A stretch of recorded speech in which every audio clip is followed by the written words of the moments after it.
The Secrets of Espionage. Tales of the Secret Service by Winfried Lüdecke. Behind the Scenes of Espionage. Chapter 1. Wiles and Tricks of Spies. Military history proves that in every age, and among all the nations of the earth, there have been spies. Apart from methods of destruction, the killing and wounding of the enemy, there are many means, depending upon the use of intrigue and craft, which contribute quite as much to the attainment of the main object of war, that is, final victory. Of such means, the most successful and the most dangerous to the opposing side is, beyond question, espionage, and the extraordinary peril arising from the spy's insidious mode of action justifies infliction of the severest penalties, should he be captured. He may be placed against the nearest wall and shot, after trial by court-martial or without that formality. In Italy, once war has broken out, he receives a bullet in the back. In most countries, he is simply hanged. Such punishments, on the other hand, which are designed by their mere severity to act as deterrents, serve to stimulate the cunning of the spy, who must have recourse to all manner of ingenious devices, if he is to reach the desired goal without sacrificing his own life or liberty in the process. In time of peace, spies are generally not called by this, the simplest of their designations. More frequently they are referred to under the harmless title of agents secrets, which means the same thing, and many a case before the courts, in one part of Europe or another, keeps the general public alive to the fact that spies are ever with us. Even in peacetime, they run the risk of being sentenced to long terms of imprisonment, and if they are not to be caught in the act, they are obliged, in the course of their work, to make use of tricks and dodges that might have been invented by Sherlock Holmes and would do him no discredit. It is these wiles and stratagems that provide much of the matter for the following pages, which make no pretension to being a history of espionage, but merely present typical examples from various times and countries. The first business of a spy must be to deceive his fellow men as to his real personality and purpose. To this end he will assume a disguise, which he will try to make as inoffensive and as inconspicuous as possible. The more commonplace it is, the less likely will it be to suggest any thought of deception. That is one reason why clerical garb has, from of old, been so popular among spies. It has, of course, other advantages to recommend it. In 1809, the French General Grimaud wrote, "The best spies are often women and priests, who usually excite less suspicion than other people. Priests, especially in Catholic countries, can discover a lot of things that can be learned only by their agency." In the Franco-German War of 1870, many spies disguised as priests came from Paris during the siege and found their way into the German lines, especially where they happened to know that regiments from Catholic districts were stationed. These troops, naturally, did not shoot at the uniform that, for them, was sacred. The occurrence became so frequent that orders were issued to fire, without consideration of persons, upon all who approached the German positions anywhere except at points specially selected. At the outbreak of the war in 1914, the Belgian authorities found, among the hordes of foreign spies infesting their country, many who, to the uninitiated, were priests or monks, or even nuns. Similar cases were reported in Germany at the same period. In Munich, several men in women's dress, a sham Capuchin monk, and one man who had got himself up as a nun were arrested. In Eggenberg, two supposed nuns turned out to be men from Serbia, who were carrying bombs on their person, while in Berlin, two deaconesses were unmasked in prison as Russians of the male sex. Another convenient cloak for spies of both sexes is the role of nurse or hospital attendant. Illustrations of this can be quoted from the history of the War of 1870, as well as of the last war. The Red Cross of the Geneva Convention has frequently been abused for purposes of espionage. A very popular device, adopted especially in time of war, is simply to don the uniform of the enemy, and thus to enjoy the maximum of security by wearing the mask of friendship. Examples of the use of this: the most obvious and probably the oldest of all disguises, might be taken from almost any period of history. The French-speaking Russian, Colonel Figne, some of whose exploits in 1812 to 1813 are noted in Chapter 5, was a brilliantly successful officer who worked on this method. During the South African War, an English-speaking Boer, dressed in the uniform of a fallen British major, coolly rode past the British outposts, returning their salute, and made his way unmolested into Johannesburg, where he visited the clubs and other meeting places of British officers, hearing from their own lips the things he wished to learn. In the evening, this bold field spy mounted his horse again and rode back to his commando. He repeated this stratagem several times. Much ingenuity in the choice of appropriate disguise is expended, even in peacetime, by professional military officers on reconnoitring duty. This is one of the polite phrases current, that obviate the disagreeable terms for which they stand. Officers of all nations have been found at their appointed business of spying, endeavouring to pass unnoticed as tourists, labourers, employees of every kind. The seasonal influx of farmhands and other hired workmen in certain parts of Europe provides splendid opportunities for surreptitious study and photographing of topographical subjects of interest to a possible invader. This applies, for instance, to the Franco-Italian frontier and to the eastern frontier of Germany. When the Russians arrived in the neighbourhood of Königsberg in 1914, one of their staff officers presented himself to a certain Prussian landed proprietor and said, "I don't suppose you recognize me?" "No." "Have you never seen me before?" "No." "Why, 2 years ago I was one of your hired men, and I had a good look round while I was here." In a public lecture, Superintendent General Schottler in the German Protestant Church, a superintendent is something like a bishop, without the finery stated, that the Russians certainly followed roads that only natives would have thought of. In September 1904, 2 Japanese clerks employed in St. Petersburg business houses were arrested. One of them, in order to facilitate his marriage with a Russian woman, had already joined the Orthodox Church. When their rooms were searched, papers were found to prove that these supposed commercial men were both naval officers serving as spies. From recent military papers, the following simple tale is taken to illustrate the well-known superiority of the Japanese in the art of espionage. An American cruiser and some Japanese battleships happened to be visiting a Chinese harbor at the same time. As is the custom in such circumstances, the officers of the two navies exchanged friendly visits. One of the Japanese caused the American commander no little amazement and consternation by retailing to him sundry matters of the most confidential nature, which the American had believed could not possibly be known to any outside a very small circle of his own colleagues. He was racking his brains in the vain attempt to imagine how the little yellow man before him could have found out this and that, when the latter picked up a table napkin, threw it over his arm, and assumed the attitude of a waiter in the act of serving at table. The Japanese had been in the service of his American friend as officer's steward, when the former had been in charge of another ship, and he appeared quite proud to remind his quondam employer of the fact. This story serves also to show that the spy requires not merely an appropriate disguise, but the skill to play the part he undertakes. He must be a good actor, and especially a first-rate quick-change artist, capable of meeting with boldness and presence of mind even the most perilous situations. One of the best military spies of modern times is certainly Lieutenant General Sir Robert Baden-Powell. In his book, My Adventures as a Spy, he devotes a whole chapter to the technique of disguise, emphasizing the psychological basis of the various modes of procedure. In his view, which is, of course, supported by very thorough personal experience, it is not the costume that matters so much as the skill shown in giving an entirely new stamp to the whole appearance. He lays special stress on the value of being able to change one's voice, and so to alter one's gait and carriage as to be unrecognizable when seen from behind.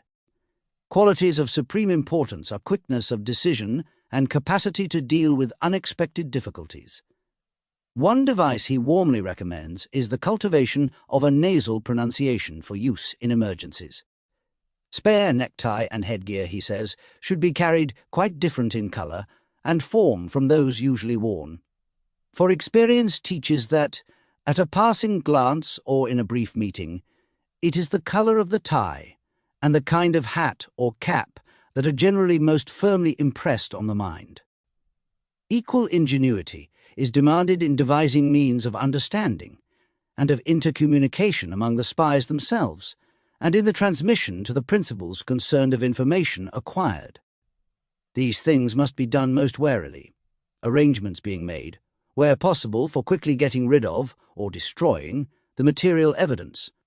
Lack of forethought in the matter of the disposal of documents has led to many a failure. In the smuggling of news through the enemy's lines, the South African native runners proved themselves as fertile of invention as European spies. The Hottentots and Zulus working for the British were as clever in cheating the Boers as Belgian men and women showed themselves to be in crossing the Dutch frontier during the German occupation. And the Belgians were extraordinarily successful, in spite of the strong German guard and the rigorous search which they had to undergo. Letters were carried in boot soles, sewn into cloak linings and bands of neckties, or merely slipped into the leather band round the inside of a hat. They were found under the shells of oysters being imported from Zealand. Prohibited newspapers were discovered in the double bottoms of milk cans. Belgian women used every part of their clothing and bodies as hiding places. A strip of dress lining covered with typescript would be sewn into the corsage, skirt, coat, or muff. For some time the German frontier guards were amazed at the number of women who were enceintes crossing the Dutch border into Belgium.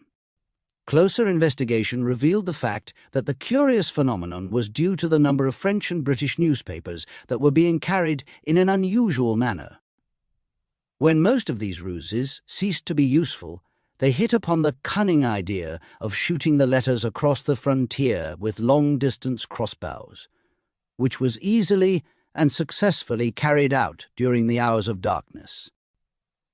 Similar means had been employed by the spies and emissaries who enabled Bazaine, in the beleaguered city of Metz, in 1870, to establish and maintain for some time communication with the French government in Tours and in Bordeaux.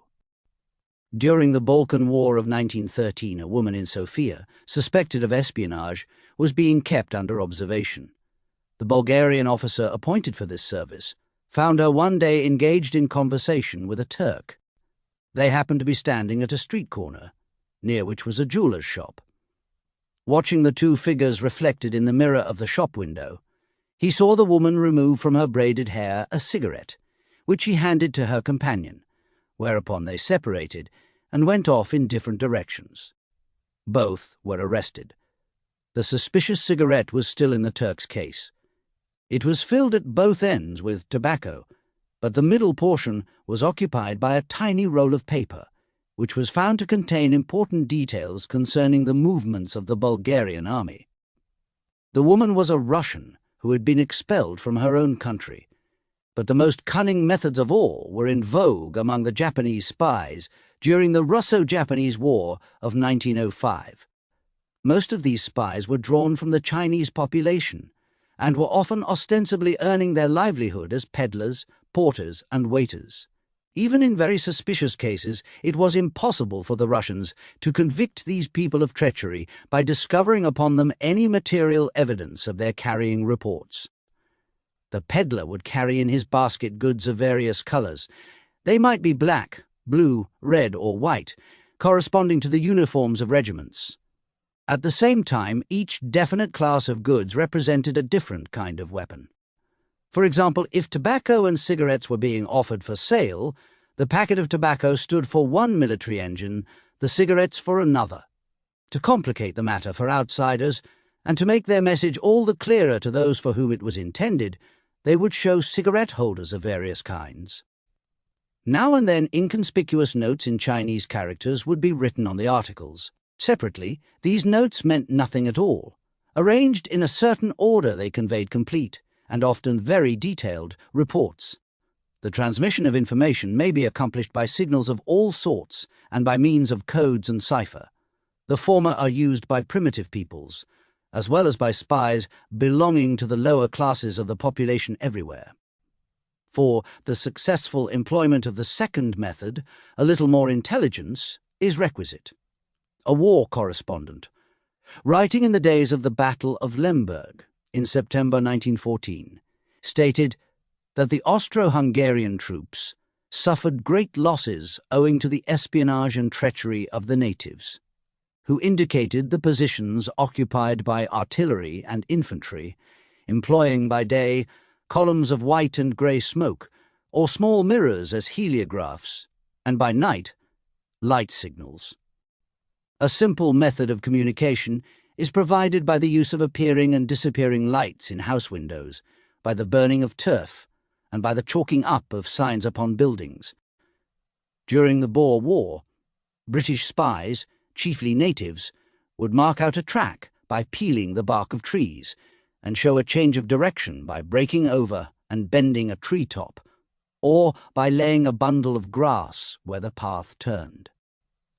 On the Western Front, during the last war, the positions of German batteries were often betrayed by shepherds driving their flocks into the neighbourhood of the concealed guns. These movements would be observed by some French airman, who would pass on his observations by whatever signal had been agreed upon. A favourite dodge in French villages was to use the clocks in church steeples for the purpose of sending information. The hands of a clock can be distinguished from a fair distance, and they were easily arranged so as to indicate the direction of German positions. Windmills and their sails lent themselves readily to similar manipulation. They could be put into positions that hardly aroused suspicion, and yet conveyed precious information to their own side. A particularly sly trick was played by a Russian spy during the World War. Just in front of the Russian lines there was a mill, which happened to belong to his brother-in-law. The latter was very ill at the time. The spy tried to induce the miller and his wife, with a bribe of 50 rubles, to make the most of their favourable situation by turning the arms of the windmill as a signal to the Russians, if the Germans should arrive. They refused to accept his proposal. He determined to have his own way at all costs. He stripped 3 of the sails, bound the woman hand and foot, and fastened the helpless miller to the remaining arm, which he then turned upward. If the Germans came, they would be almost certain to bring the miller down to earth again, but, in order to do so, they would have to move one of the bared arms upward, and that would serve as an unmistakable sign that they were there. His supposition proved to be quite justified. The very next morning the windmill sails began to turn, and the Russians poured in shell fire to make the place untenable. A system of secret writing employed in the time of Napoleon, which was not very complicated, but would appear today rather cumbrous, is described in a letter of the September 27th, 1806, written by Marshal Soult to General Merle.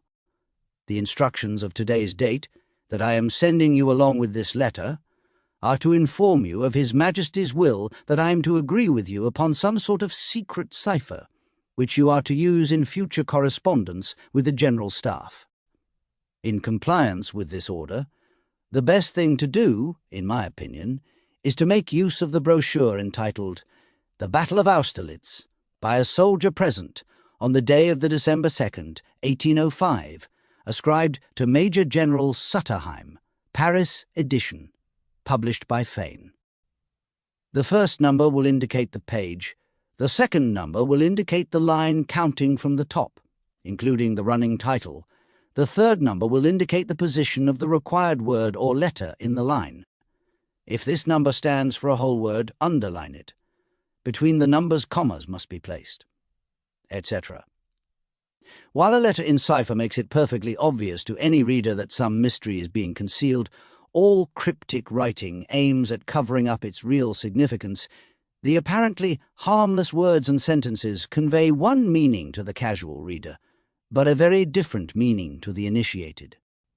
In the War of Liberation of 1813, familiar expressions were employed in the correspondence between Germany and Austria, with a special military sense. For instance, "have had a good journey, the weather is fine, the sky is blue," meant that Austria had declared war on France. "Your cousin is in good spirits and feeling very fit," meant the Austrian army is mobilized and ready to march.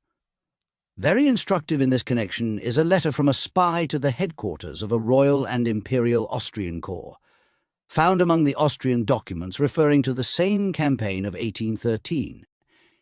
It takes the form of an ordinary business letter, but conveys a number of very important pieces of military intelligence. Trieste, July 31st, 1813. Dear Sir, I sincerely hope that you are already in receipt of my last letter. I arrived at 5 o'clock this morning in this city of Trieste, which I find very interesting in every way. After an hour's rest, I went out at once to have a look round, and to see whether I could do anything about those goods that you are particularly anxious to obtain here. I have secured the following: 100 weight of cinnamon of average quality, 2 cases of lemons of average size, 60 ditto of smaller size. These are being stored meantime not far from the shore. Within the next few days you may expect to receive the following: 4 cases of bitter oranges, 2 casks of eels, 400 sacks of rice, 450 sacks of almonds, a small cask of figs, 300 pounds of chestnuts, a small cask of pure oil. For all these articles I have paid a deposit of 1,700 lira, debiting the amount to your account. A detailed statement of account I shall make a point of sending you by the next post. Trusting that what I have managed to do for you may meet with your entire satisfaction and may prove extremely profitable to you, I remain, dear sir, with all good wishes, yours faithfully. In the South African War, the British found in the office of a Dutch station master, who was acting as a Boer spy, a signal book, in which military terms were represented by technical expressions for materials used in railway and building construction. For example, sleepers equal brigades, ribs equal batteries, blocks equal guns, framing pieces equal battalions, crossbeams equal squadrons, boards equal companies. Telegrams dispatched in that jargon must have looked quite unsuspicious. Some of the codes used by German spies during the World War were rather curious. In July 1915, a German named Joseph Marx, carrying a Dutch passport, was arrested in Tilbury Docks. His method of transmitting information about the British fleet and mercantile marine was to utilize his collection of postage stamps. For example, if he sent to a certain address in Switzerland 10 Nicaraguan stamps, the German Admiralty knew that 10 British warships had left the port at which he had posted his envelope. Another spy, captured in the same month, was a Peruvian named Hurwitz von Zender. He was in the habit of sending news from Newcastle to an address in Christiania, Oslo, in the form of business orders for large quantities of tinned sardines. Unfortunately for him, he had not taken the trouble to find out that, at that season of the year, the wholesale sardine trade is usually very quiet, so that his telegrams very naturally excited the suspicion of the censor and led to his arrest. He was shot in the Tower. A similar technical mistake was perpetrated by the 2 Dutchmen, Janssen and Roos. They were making observations in the naval ports of Chatham, Dover, Portsmouth, and Devonport, and ordering from the firm of Dirks and Company. In The Hague, enormous supplies of cigars. They sent telegrams, for instance, asking for 10,000 Cabanas, 4,000 Rothschilds, 3,000 Coronas, which really signified that 10 light cruisers, 4 destroyers, and 3 battleships had put to sea.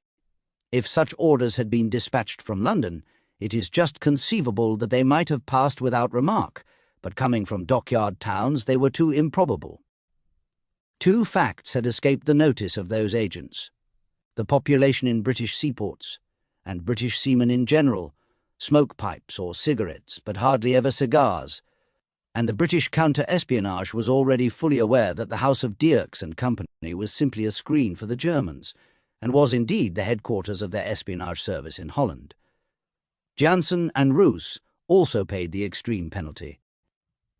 Attempts were made to send information from Hull to Holland by some system of marking fruit, such as apples and pears. Another method of communicating secret information, both simple and ingenious, was the insertion of advertisements in the columns of the daily papers. It was by this means that the German military authorities received prompt and exact news of the results attained by German bombing planes when they visited Paris. The points of the city that were struck, the extent of the damage, and the moral effect produced could be quite clearly indicated. One such advertisement ran, 19 to 22, Bien arrive avec nos trois amis, mir malade, 3160. This meant 19th arrondissement, square number 22 on the military map. Bomb hit, 3 victims, tremendous effect on the population. Sent by agent number 316U.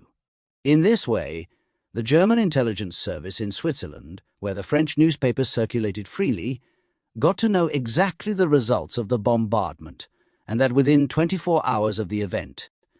When the French at last became alive to what was going on, a police permit had to be obtained before an advertisement was allowed to appear. The surest way to collect information, although the slowest and not always the best adapted to every case, is that of direct personal observation, without the use of post or other means of communicating at a distance. The agent travels through the country he is ordered to reconnoitre, most frequently as a businessman, sees and hears, makes a mental note of his observations, and, on his return, gives his report by word of mouth to his superiors.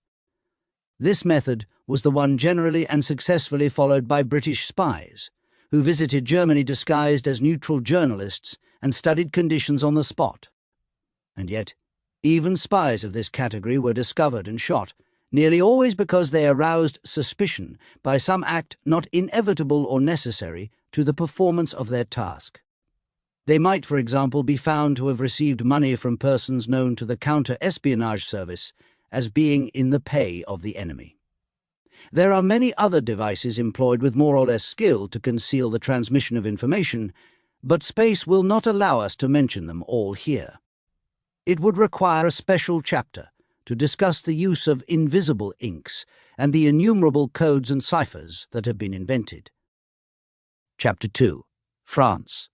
The 17th and 18th centuries. In France, as elsewhere, there have always been spies. During the 16th century, military spies were under the immediate orders of the High Constable and actually enjoyed a certain degree of esteem. This is illustrated by a story told of the Duc d'Epernon, Marshal of France. One day there was brought before him a man accused of suspicious conduct. The Duke had him searched and in the end reached the conclusion that he was a spy. "Devil, if I did not think that you were only a thief, I should have had you whipped till you were spinning like a top," the Duke said to him. "But I see that you are really an honest spy. Here are 2 gold pieces for you. Be off and tell those that sent you that, when we meet them, we'll see that their work is cut out for them." Among the numerous secret agents in the service of Richelieu and his successor, Mazarin, the best were generally Englishmen, whose task it was to unravel the dark intrigues of foreign courts and cabinets, especially those of Spain, and to undo the secret foe by bribery and treachery, ensnaring him in a net of conspiracy within and without the limits of France. At that period, when such political or diplomatic espionage flourished exceedingly, regular patents were issued to spies. Here is such a document found in the archives of the War Office in Paris. Order of the King to Father Berthod, trusting in the good conduct of Father Berthod, monk of the Order of St. Francis, chaplain and almoner to His Majesty, and in consideration of the proofs he has given of virtue, understanding, fidelity, and devotion to the royal service, His Majesty hereby grants to the said Father Berthod permission, in case of need, to wear a disguise without such act being deemed a contravention of the rule of his order or of the King's commands. Paris, November 15th, 1652. This monk enjoyed the confidence of the Queen Regent and of Cardinal Mazarin. On the strength of that permit, which relieved his conscience from all moral and religious obligations, he was sent to Guyenne, where a rebellion that had broken out had been already partially suppressed by the royal troops, under the command of the Count d'Harcourt. The town of Bordeaux, however, was still in revolt and remained the centre of the disturbance. Berthold managed to make his way into this town and to get into touch with the king's followers. He was discovered and cast into prison, from which he escaped by means of a real spy's trick. He wrote a letter to the Vicar of Blaye, in which he passed himself off as his uncle and referred in quite harmless terms to some benefit received, without even alluding to his plight for the time being. But in the margin he added, "I am sending you a lotion for your eyes. Rub them with it, and you will find your sight much improved." This letter, along with a phial of lotion, was handed to a peasant who was to deliver both to the Duc de Saint-Simon. In case of capture, he was to say that they were intended for the Vicar of Blaye. By circuitous ways the peasant succeeded in reaching his goal, and it did not take the Duke long to understand the sly marginal note. He treated the letter with the accompanying lotion, and 5 or 6 lines, as black as if they had been written with the best ink, became visible. This was the message: "I am a prisoner of Prince Conti and his army. Send me the same shipmaster that brought me from Blaye to Bordeaux, and instruct him to bring some seaman's clothing in his boat. Make haste, or both I and the king's cause will be lost." Berthold made his escape disguised as a sailor, and found his way back, safe and sound, to the royal army. He actually had the courage to return to Bordeaux shortly after, and managed, with the help of 3 women and 2 young girls, to procure fresh information which he brought to his employers. Clerical garments, as appears from the numerous reports of René d'Argenson, Lieutenant General of Police, were at that time a particularly favourite cloak for spies, who moved in the make-up of Benedictine or Franciscan monks from monastery to monastery, and from one country to another, thus finding an easy means of conveying news and documents of political or military importance. Louvois, the war minister of Louis XIV, kept spies in all the cities of the kingdom and with all bodies of troops. Monsieur Louvois, writes the Duchess of Orleans in her memoirs, was the only one to be well served by his spies. In dealing with them he was liberal with money. Every Frenchman who went to Germany and Holland as an instructor in dancing, fencing, or riding was in his pay, and kept him informed of all that happened at those courts. And Guignard reports, "There was not an officer of any consequence in France whose virtues and vices he did not know to the last detail. Not long ago, among the belongings of a maid who had died in the service of the largest hotel in Metz, were found several letters from this minister, which make it quite clear that she was commissioned to inform him of all that passed in that hostelry. For her services, he made her a regular allowance." In the reign of Louis XV military, as well as political and diplomatic, espionage was already extensively practised. Maurice of Saxony, a marshal in the service of France, penned certain observations which shed much light on the methods then in vogue among military spies. In Chapter 10 of his work, Les Rêveries ou Mémoires sur l'art de la guerre, which appeared at The Hague in 1756, the famous general says, "You cannot give too much attention to spies and guides." Monsieur de Montecuculi says, "They are as useful as the eyes in your head, and, to a general, are quite as indispensable." He is right. You cannot spend too much money in order to obtain good ones. They must be obtained from the country in which war is being waged. Intelligent and skilful people must be employed. They must be distributed everywhere, among officers of the headquarters staff, among sutlers, and especially among contractors for food supplies. For the victualling depots and bread bakeries afford an excellent means of judging the enemy's intentions. These spies must not be known to each other, and should be entrusted with various commissions. Some, those who are suited for the purpose, will smuggle themselves into the ranks. Others, again, will accompany the army as buyers and sellers. Each member of the second group must know one of the first. so that he may acquire from him the information to be reported to the general who pays him. This particular task should be entrusted to a man who is intelligent and reliable. His trustworthiness must be checked daily, and you must make sure that he is not being bribed by the other side. A still more detailed picture of the military espionage of the period, about which only a short time ago practically nothing was known, is given in papers discovered in the historical section of the Archives of the War Office in Paris and published by Routier. These consist of the correspondence of and documents drawn up by Marshal de Belle-Isle, Marshal d'Angervilliers, Marquis d'Argenson, and other officers of the years 1728 to 48, including the period of the War of the Austrian Succession. Here is a typical memorandum. M. de Reen promises to carry on under various names a trustworthy correspondence describing interesting events in Vienna, Austria, Hungary, and neighbouring countries. His informants are certain people attached to the persons of foreign ministers resident in Vienna, and 2 of them undertake to remain in that city, even if it is besieged by the victorious arms of the king and his allies. As compensation, he demands a monthly payment of 200 florins for his own maintenance, and that of a manservant, a clerk to help him in the copying of his translations.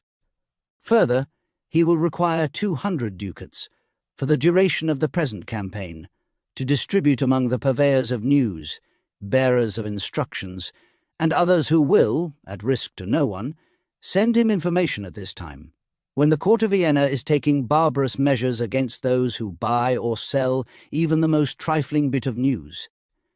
He will instruct a confidant of his to proceed from Ratisbon to Vienna, who is to serve, in a sense, as a mouthpiece for the person appointed to manage this affair. He himself will remain in Ratisbon until the Elector has joined his army, and thither he will follow Monsieur de Chavigny, or another minister of the king, in the suite of the Elector, in order to be in a position without delay to deliver, or to send latest information to whomsoever, or whithersoever he may be commanded. About the mouthpiece, he will express himself more fully. Such documents reveal the details of an espionage system arranged according to requirements of time and circumstance, and one which possibly fulfilled its purpose not inadequately. But of course there is no question yet of a comprehensive or permanent organization conducted with any unity of purpose. To bring a model system of this kind into being was reserved for the genius of Napoleon. His mighty organization, whose center was himself, stretched in peace as in war all over Europe, like some monstrous octopus. In every scene of war, in every land, in friendly and in hostile states, his reconnoitring generals and adjutants, his agents and spies were to be found probing into everything and overhearing everything. He knew, if ever an army leader knew, what value and what unique importance to attach to timely and reliable military information. And he knew the value of the famous utterance of Frederick the Great: "If you always know beforehand the plans of the enemy, you will beat him every time, even with an inferior force." The Master Spy. Charles Louis Schulmeister is therefore of special interest, because he is the most distinguished representative of Napoleon's system, and a nearer acquaintance with his activities will afford an instructive glimpse behind the scenes of the organization of espionage under the First Empire. As it happens, we can read his reports, and learn from his own lips, as it were, how he obtained his information. His extraordinary career merits a brief notice. The great spy was the son of a clergyman. He was born in Alsace in 1770, and became a smuggler on the Rhine. In 1805 he was at the head of the French police in Vienna. In 1806 we find him as captain and adjutant to General Savary, capturing, at the head of 13 hussars, the town of Wismar. In 1807 he was chief of police in Königsberg and in Erfurt. In the campaign of 1809 against Austria, he was commandant of the gendarmerie and of all the military police, with the title of Commissary General. At the capture of Landshut, it was he, at the head of a stout-hearted little band, who stormed a bridge over the Isar and prevented the enemy from setting it on fire. The campaign over, He lived as a millionaire and landed proprietor on his estate in Mainau, or in the neighborhood of Paris, where he was frequently visited by the Empress Josephine. After the fall of Napoleon, he was arrested by the Prussian police, but for some reason never revealed. Nothing was done to him, and the man who so often, as a spy, had just missed hanging, once more escaped scot-free. He died at Strasbourg at the age of 83, in very modest circumstances, and surrounded by beautiful Angora cats, the passion of his old age. Probably the most convincing account of his personality is that given by a contemporary, Napoleon's apothecary, Cadet de Gassicourt, who made his acquaintance in Vienna in 1809. "This morning I met the French commissary of police in Vienna, a man of rare intrepidity, of imperturbable presence of mind, and amazing penetration. I was curious to see this man, of whom I had heard 1,000 marvellous tales. He inspires the Viennese with as much terror as an army corps. His physique is in keeping with his reputation. He has a bright eye, a piercing glance, his countenance is stern and resolute, his gestures are abrupt, and his voice is sonorous and strong. He is of middle height but very sturdy, and of a choleric, full-blooded temperament. He has a perfect knowledge of Austrian affairs, and his portraits of its leading personalities are masterly.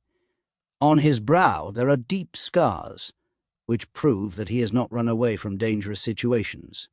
He is generous too. He is bringing up 2 orphans whom he has adopted. I talked to him about the Recluses by Iffland, and thanked him for allowing us to enjoy this play." Legend has woven round his name a garland of anecdotes that bring into strong relief his daring, his presence of mind, and his extraordinary talent as a quick-change artist. It is said that he presented himself for the first time to Napoleon in 1805, in the great hall of the Palace of Strasbourg. When the Emperor asked him for his references, he said he had no recommendations but his own, and was naturally refused employment. The Emperor withdrew behind a screen for an instant. Schulmeister made some little change in his dress, and puckered up his face. The Emperor, thinking that Schulmeister had gone, reappeared, and noticed what he took to be a fresh intruder. "Who are you? What are you doing here?" he exclaimed. Once he understood what had happened, he was so amazed at the man's address that he immediately took him into his service. It was by similar means that he once deceived the Austrian police, who had surrounded his place of abode and cut off all retreat.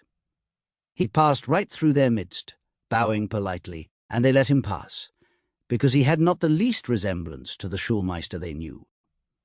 On another occasion, assuming the character of a German prince, he reviewed a whole army corps of the enemy, and, thanks to this ruse, supplied most important news to the French headquarters staff. More remarkable still, disguised as a general of the Austrian Army Service Corps, he took part in a council of war presided over by Francis II. To the officer, whose name and place he took, he had paid 1,000,000 francs. He avoided capture at the Battle of Wagram by dashing into a house. When the Austrian soldiers followed shortly after, they saw a barber quietly stepping downstairs, with soap and all the usual equipment in his hands. That was Schulmeister. "Where is the spy? He must be in hiding here. Go up to the flat above. He is lying seriously wounded on the bed." And he was off. One of his first commissions was to convey a dispatch from a French minister to an influential person in the Austrian army. Disguised as a German jewel merchant, laden with diamonds and precious stones, and possessed of the necessary passports, he betook himself to the enemy's lines. He was betrayed, arrested, and searched. The letter was discovered and read aloud in his presence. He was condemned to be shot, but as it was already dark, the execution was deferred till the following morning. Among the soldiers in charge of him, he recognized a French deserter, to whom he promised a handsome reward if he would bring wine for him and the men. This was done, and the whole guard was doped with opium, which Schulmeister had managed to keep concealed and had put into the wine. He donned the uniform of one of the Austrians and, along with his accomplice, went straight to the person for whom the letter had been intended, delivered the contents of it from memory, and, without further molestation, left the camp. This story, we are assured by Cadet de Gassicourt, was in circulation among the senior officers and passed for gospel truth. Schulmeister's activities were, however, by no means merely legendary.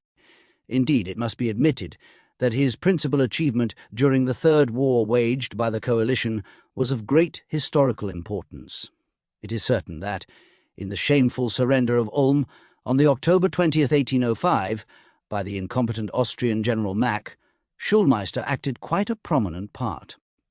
The immediate and disastrous consequence of this capitulation was the destruction of the Austrian army in South Germany, and thereafter the Battle of Austerlitz. From the documents in the military archives at Vienna relating to the inquiry held into this act of Field Marshal Mack, from the terms of the verdict pronounced by the court-martial, and from the memorial written by Mack during his confinement and addressed to the Emperor, it is not difficult to reconstruct the role played at that time by the spy.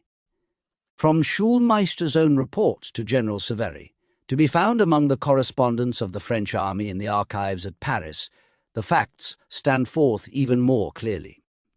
At various times he called himself Charles, de Charles, Charles Frederic, Monsieur de Mainau, etc.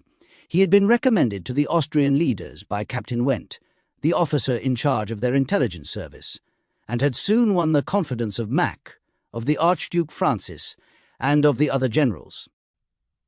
So it was quite readily believed that he had, at French headquarters, a friend who belonged to the commissariat, and that he had free access to the staff. They therefore did not hesitate to facilitate his passage through the outposts by supplying him with passes, when he was going to, or coming back from, the other side. The Austrians thought he was acting as a spy for them, while he was really working against them.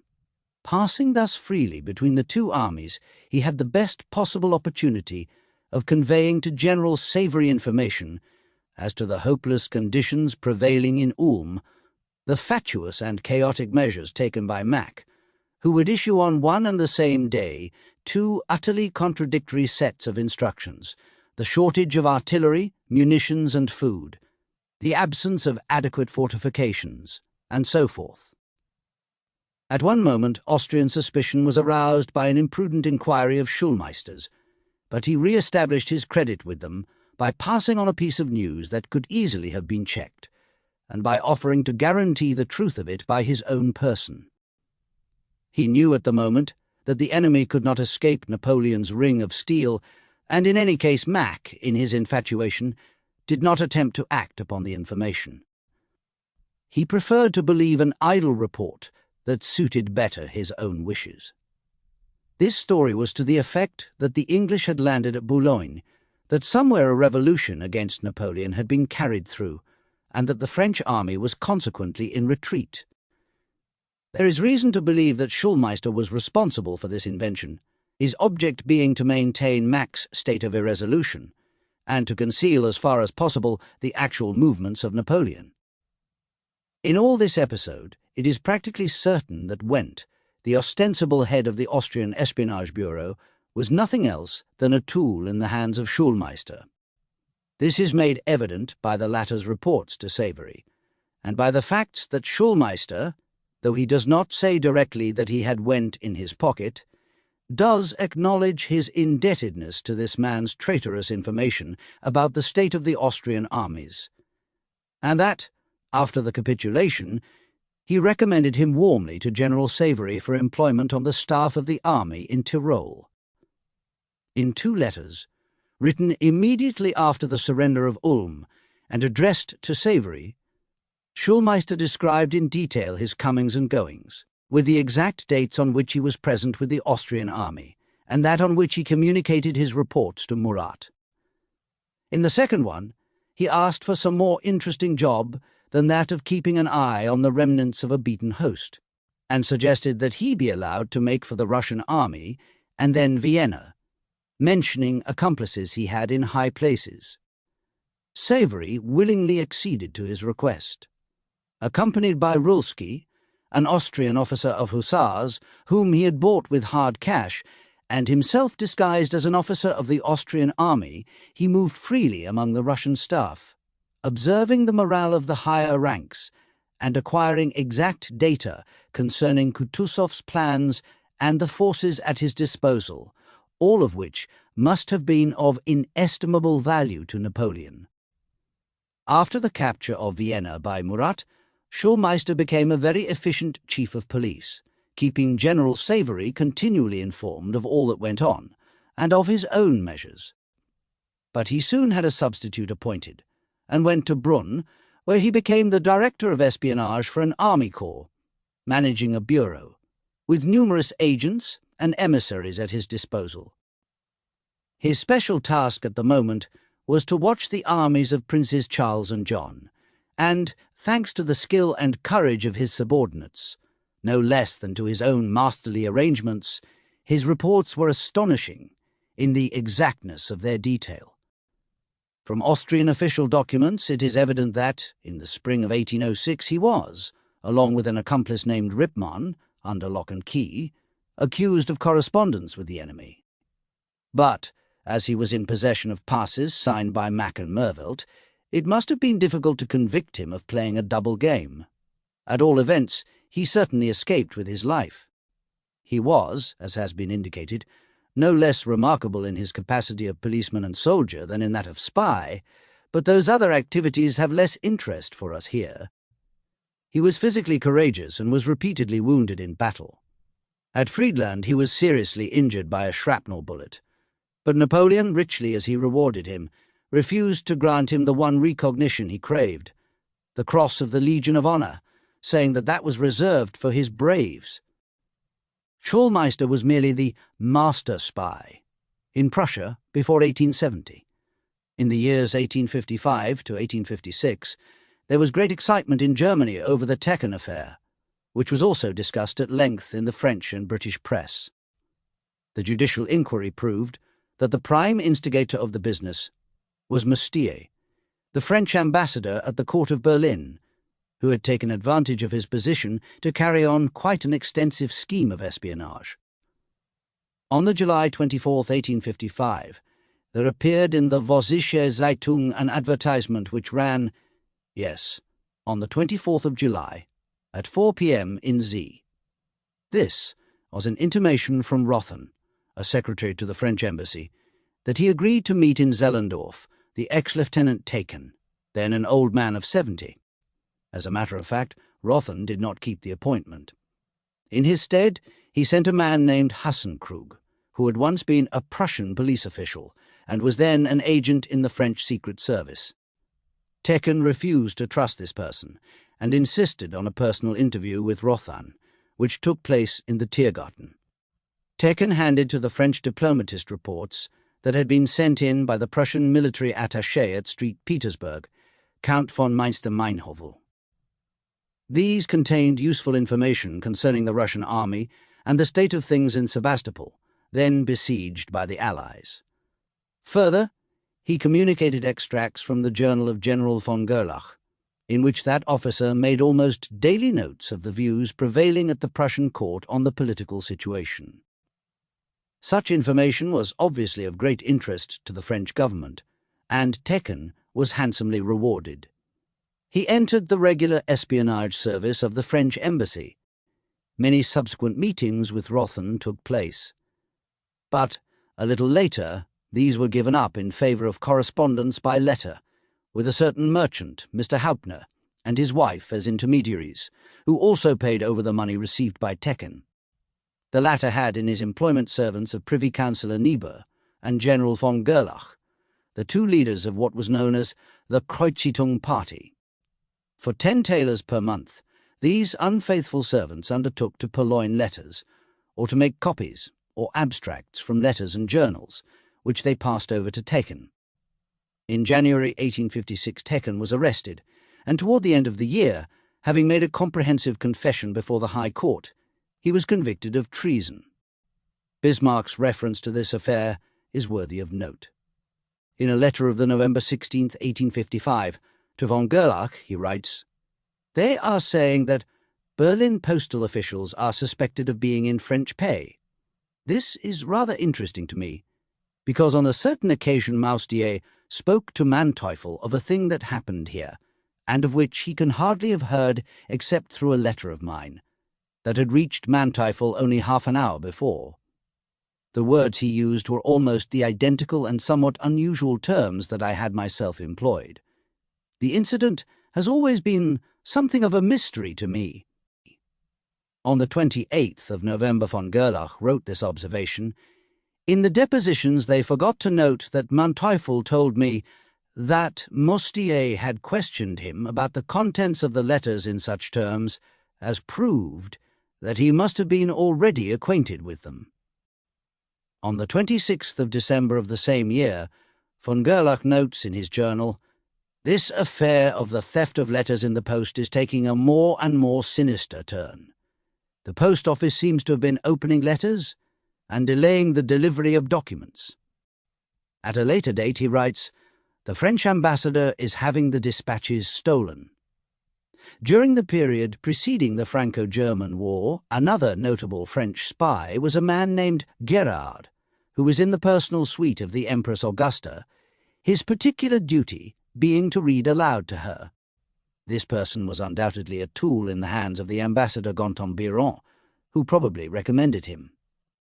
In his Thoughts and Recollections, Bismarck writes, "For French policy, and for the French ambassador in Berlin, it was naturally an inestimable advantage to have so clever a man as Gerard in the royal household. He carried on a frequent correspondence with Gambetta, which, after the latter's death, came into the possession of Madame Adam, and furnished the principal material for the book La Société de Berlin. After his return to Paris, Gerard became, for a time, a leader of the semi-official press, then secretary to the embassy in Madrid, charge d'affaires in Rome, and ambassador to Montenegro. The Franco-German War. During the War of 1870-71, the most cunning devices were employed by the French for the purpose of concealing correspondence from the enemy. In a communication from Moltke to Major General von Steele of the October 8, 1870, we read, "In the bottom of a snuff-box found on the person of an emissary of the French government, there was discovered the original of an edict signed by Favre and Gambetta, deferring the elections once more. Dispatches were sewn into waistcoat linings, hidden in sticks, in boot soles, cap peaks, in a cigarette, in an artificial tooth, in a knife handle, even in a 10-centime piece that had been cut through, hollowed out, and put together again, the joint being rendered invisible by the use of vinegar. They were often concealed in rubber-coated pellets that were simply swallowed when danger threatened.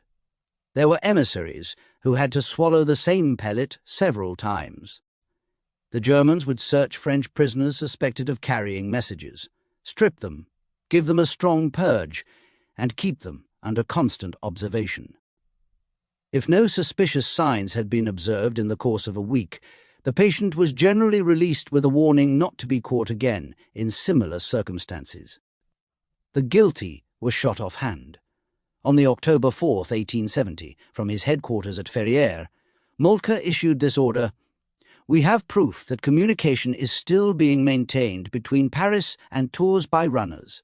We know here that one of them reached the capital on the 4th inst. To men whose alertness leads to the capture of couriers carrying government dispatches, a reward of 100 thalers is to be paid for each separate case." These secret communications between Paris and the provinces were, for some time, a source of much annoyance to the Germans. General Prince Hohenlohe, whose headquarters were at Versailles, wrote, "Till the 21st of December we had clear evidence that this correspondence was being maintained. The telegraph cable, which was laid along the bed of the Seine, was fished up and cut, but we knew that spies were passing to and fro. One night, after the completion of the trench connecting Staines and Pierrefitte, a peasant with his son, following a cross-country path from Paris, fell into the trench and so into the hands of our outposts. When interrogated, he became confused and gave contradictory answers. He was therefore brought before a court-martial, but was acquitted and allowed to go. After the war, Monsieur de Varus, adjutant to Trochu, told me that that man was their last and best spy. From that date, the Parisians received news from the outside only by carrier pigeons, which were sent out from Paris by balloon. The men who maintained so persistently the secret postal service were for the most part countrymen, merchants, carters, foresters, and customs or excise officers, who, by reason of their calling, had exact knowledge of the country. But police, soldiers, and sailors were also found in their number. Very often these people pretended to be Belgian subjects and carried false passports supplied by the French authorities. Of important dispatches, several copies were always sent, and these were entrusted to various persons.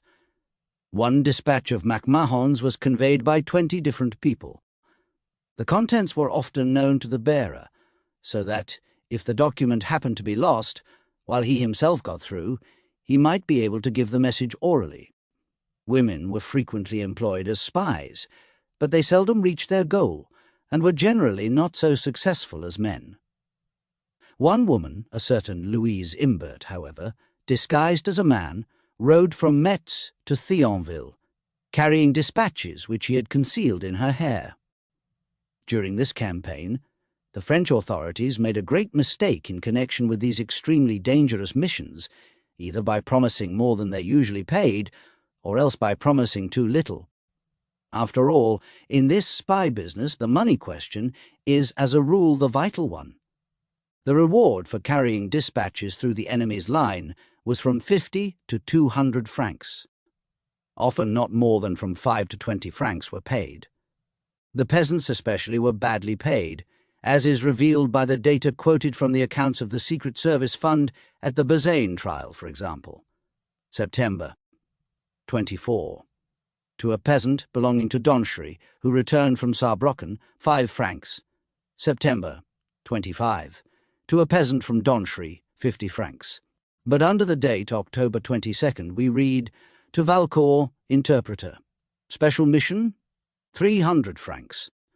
To Korschel, sergeant in the 24th Regiment, 300 francs. To Priskowitz, interpreter, special mission, 300 francs. To Vernet, interpreter, special mission, 300 francs. On the 20th of August, policeman Flauhaut was sent from Thionville to Metz with 2 important dispatches addressed by MacMahon to Bazaine. On his way back from Metz, the next day, he was noticed and pursued by a Prussian patrol. Flauhaut jumped out of the conveyance in which he was travelling and dived into the Moselle. He swam for 4 kilometres, eluded the Prussians, and arrived at last, unharmed, at Thionville. For that piece of work he received 50 francs. A certain Anthomet and his wife received at the same time 1,100 francs, minus 200, for the purchase of his civilian dress, 400 francs for providing the horse and carriage, and 500 francs in addition. The reward of 4,000 francs paid to one Heron, who went from Metz to Verdun after the Battle of St. Privat, was exceptional. However, there were numerous patriotic and devoted people who, with no thought of gain, but anxious only to help their country, carried out the tasks, set them with discretion and complete success.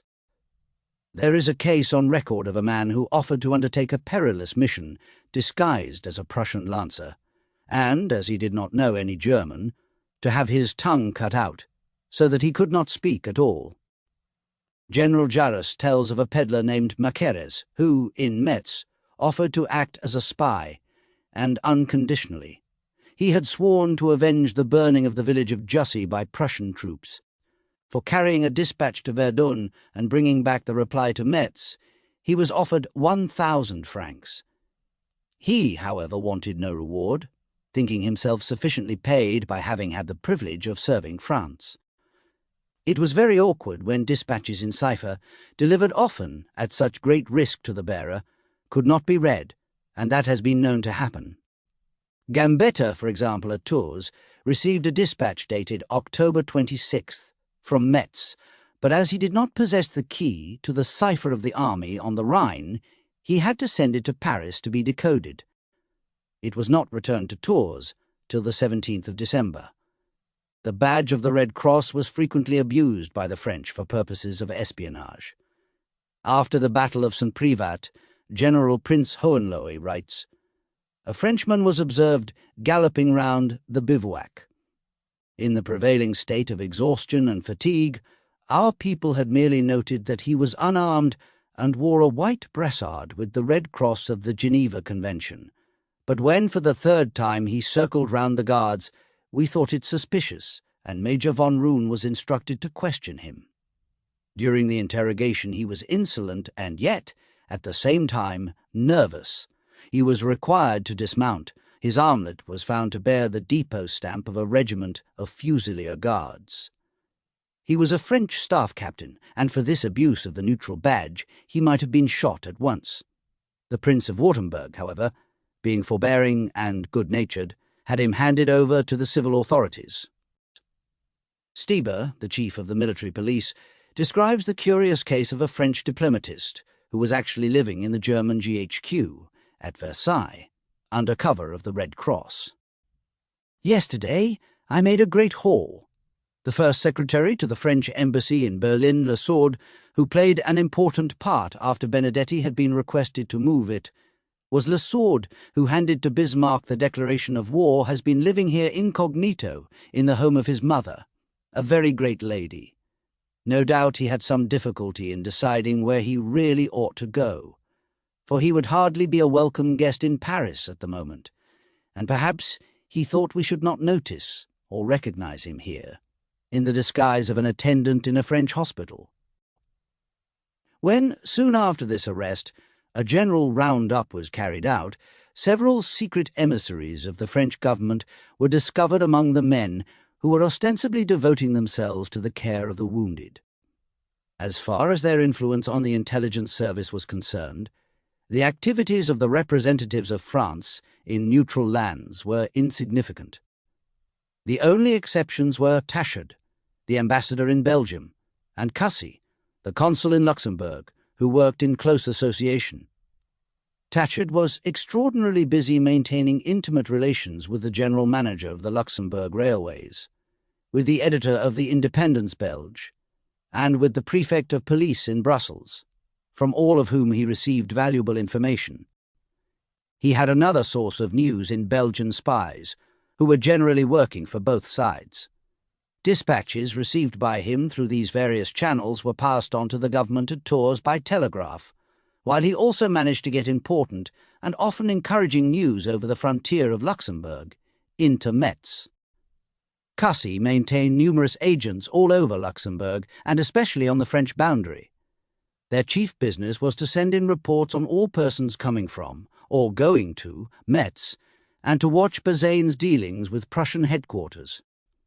Tissot, the French chargé d'affaires in London, endeavoured to keep his government informed of all important happenings, and was in almost daily correspondence with Tachard.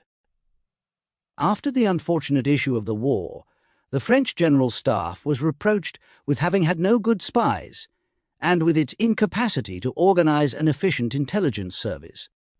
Some critics went so far as to ascribe the disaster entirely to the lack of such an organization. Round about the 90s, a naval excursion. One of the best-known military writers of France, Admiral de Gouy, a former professor at the military school in Paris, honored Germany on 2 occasions with his mysterious presence. He was a naval officer in the service of the French General Staff, which was taking a very lively interest in the German coast defences. The first journey was made in the year 1890, ostensibly as a pleasure trip with his wife. His letters were addressed to Monsieur Cras. 3 years later, he received a second commission. Before he set out, his chief impressed upon him that he must not use bribery, must not make notes or sketches on the spot, and must be prudent. Along with another naval officer, Delgy Malvas, he went to Cowes. There, under the name of Paul Dubois, he hired for a couple of weeks, for the sum of 4,000 francs, the small steam yacht Insect. They first visited the Dutch coast, where the fortifications of Neuwerk were observed and sketched. Then they visited Wilhelmshaven, Bremerhaven, Borkum, Helgeland, Cuxhaven, and Kiel. Here their fate overtook them.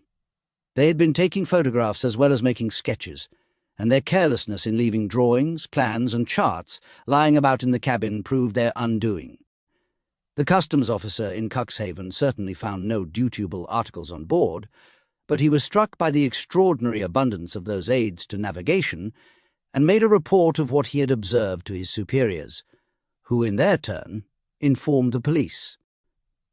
When the yachtsmen landed in Kiel on the 25th of August, they were kept under observation without their being in the least aware of the fact.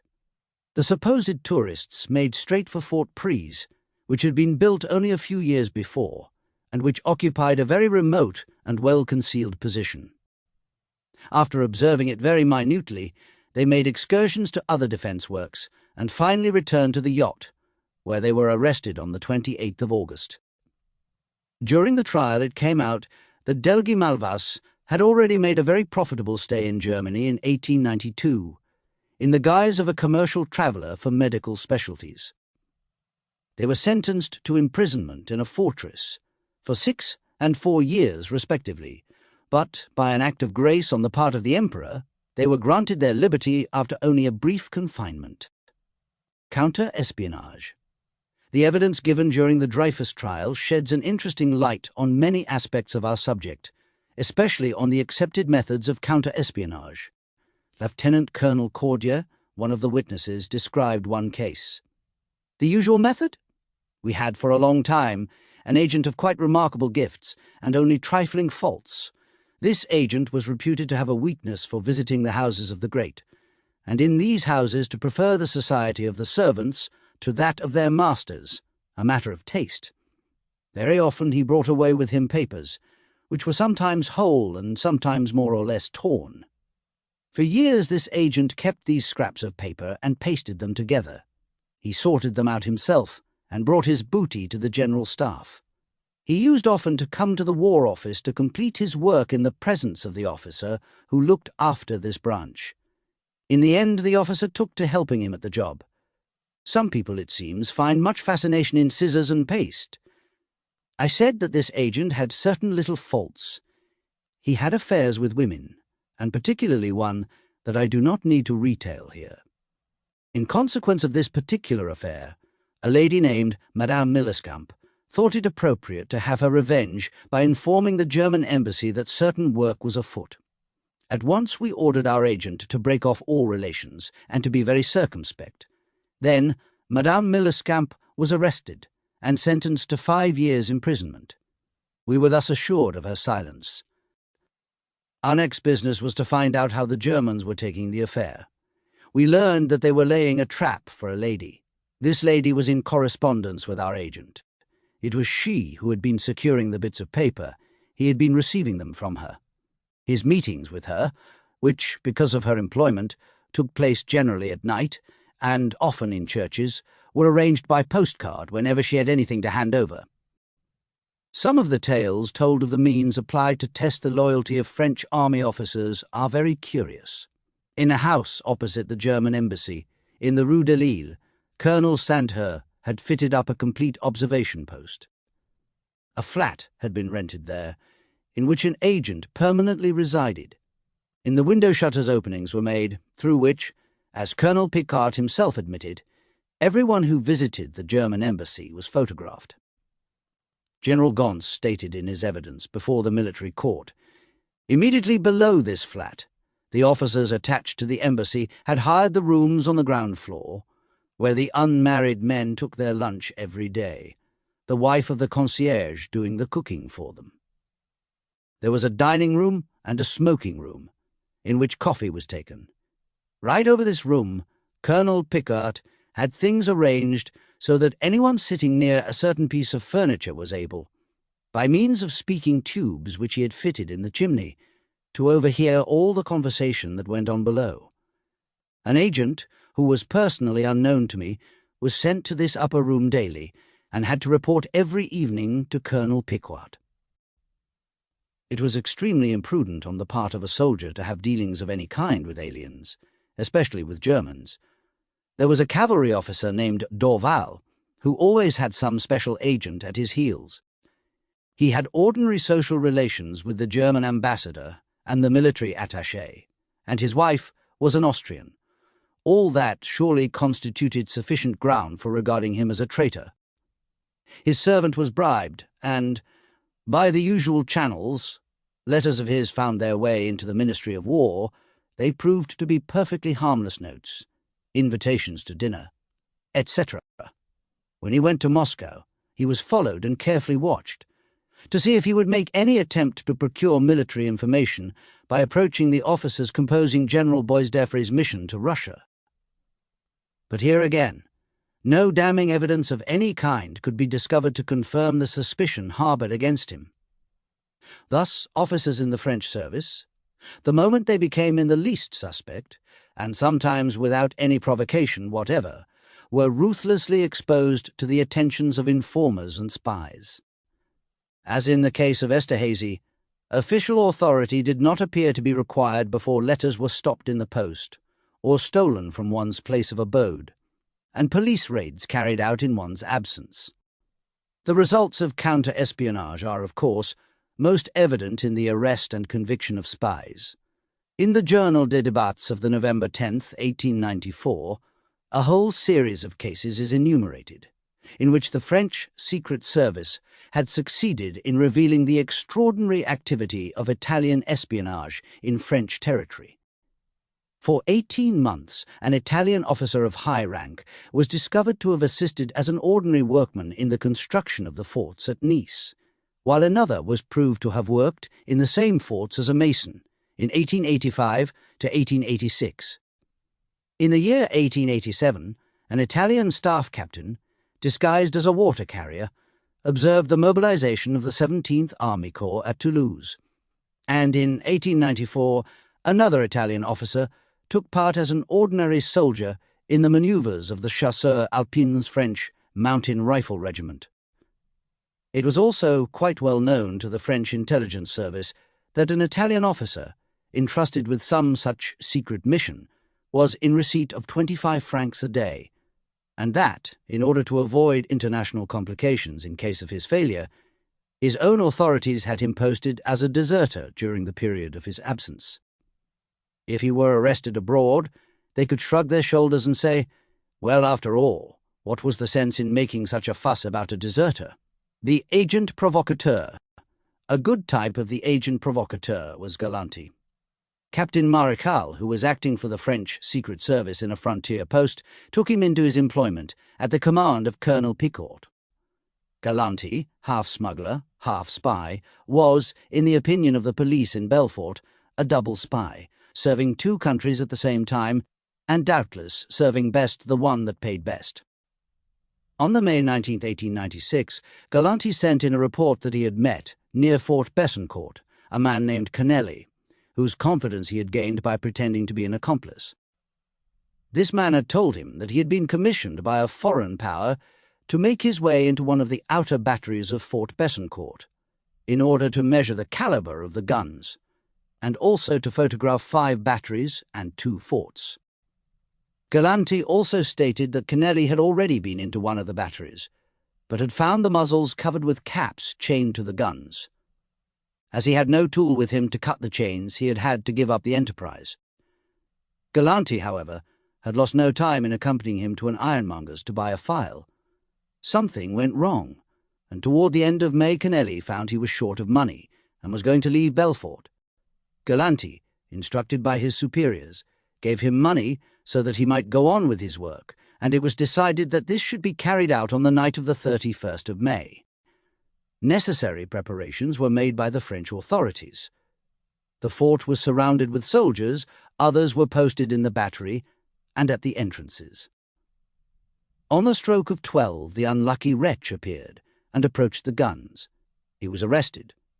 The agent Galanti was ordered at once by Colonel Picourt to betake himself to Switzerland. Kennelly was condemned to 3 years' imprisonment. The provocation to espionage is often in the interest not merely of the agent, who is anxious to prove his worth and earn extra pay, but of the government employing him, which successfully exploits it for political ends, and uses it as a pretext for political or military measures that it would not be able to realize in any other way. How to suppress a spy. In the picture of the French Secret Service agent, one essential feature would be lacking if we failed to mention his peculiar relations to his superiors. It has seemed to be a principle of the French government, in dealing with its agents, whether they enter the service from purely patriotic motives or are moved by greed of gold, to exploit them thoroughly, and then to thrust them ruthlessly aside when they have served their turn.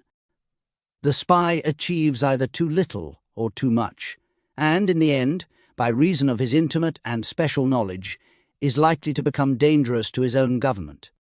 In short, once he is used up, no means are avoided of shaking him off and rendering him harmless. He may be merely left stranded without any means of livelihood, or locked up, or otherwise suppressed. A man named Corninge had been for 10 years with the Paris fire insurance company, Urbain V. He was in receipt of a fixed salary and entitled to a pension after 25 years' service. In November 1891, he entered the employment of the French Ministry of War as a secret agent, having been persuaded to do so, according to his own statement, both by Captains Rollin and Burckhardt and by Colonels Sandher and Cordier, who appealed to his patriotism and held out to him prospects of a brilliant future. He gave up his appointment then, with the insurance company, and joined the Second Bureau. His first mission took him to Geneva. For 8 years he steadily served the French intelligence department and was particularly successful in the work of counter-espionage. His relations with the Italian military officers in Paris proved very useful to his employers, who, however, began to think that he knew more than he ought. In January 1899, his monthly salary was suddenly reduced, and in April he was abruptly informed that he need expect nothing more, as the Second Bureau was in liquidation, and he was the unfortunate victim of an act resolved upon by higher powers. So he found himself suddenly on the street with nothing but his patriotism to live upon. One of the ablest and most successful of French secret agents was Ludecke, who entered the Service des Renseignements in 1890. Major Rollin, one of the witnesses in the Dreyfus case, said, "He was a bold, intelligent agent, rather difficult to deal with and touchy. He rendered us very great service. During the time I was in the intelligence, out of 15 cases of treason and espionage that led to arrests, we owed 4 to Ludecke. He had been an NCO, had served in the Tunis campaign, and had passed 10 years with the colours. In 1890, he was in Brussels, penniless and unemployed, when, in a café, he fell in with the chief spy of a foreign power, i.e. Germany, named R.C. The latter offered him handsome pay if he would serve as a spy against France. Ludecke professed his willingness to agree, and on the same day wrote a letter to the French War Minister, detailing his experience and adding, "If you approve, I shall keep in touch with this person and hear all he has to say and ask, and perhaps you can make use of me." General de Mirabel, then the Chief of the General Staff, gave his consent to our taking on Ludecke as a French secret agent, so, at the very moment that he entered the service of R.C., he was enrolled in the Section de Statistique.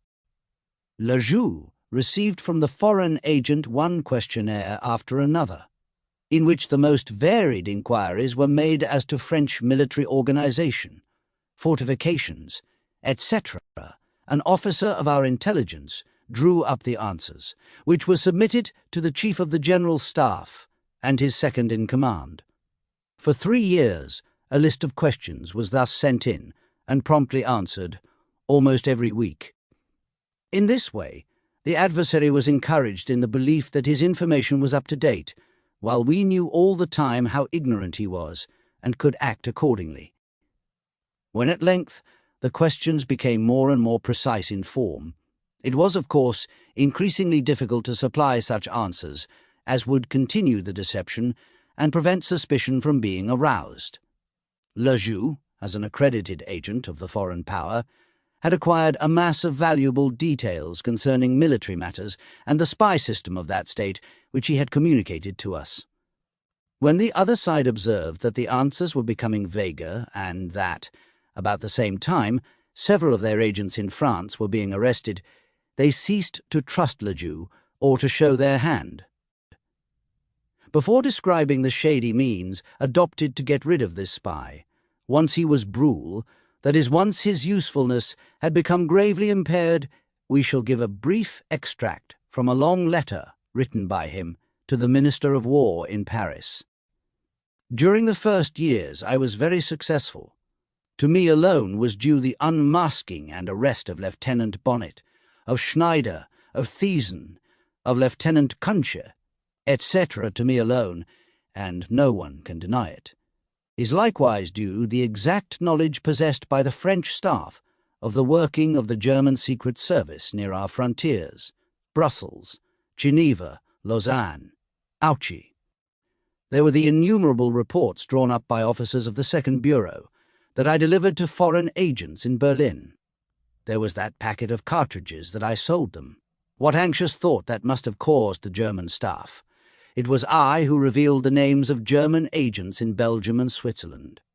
When the Russian military attaché in Paris asked Colonel Sandherr to recommend a reliable, intelligent, and devoted agent to be at the disposal of General Gorko's staff in Warsaw, the choice fell upon me.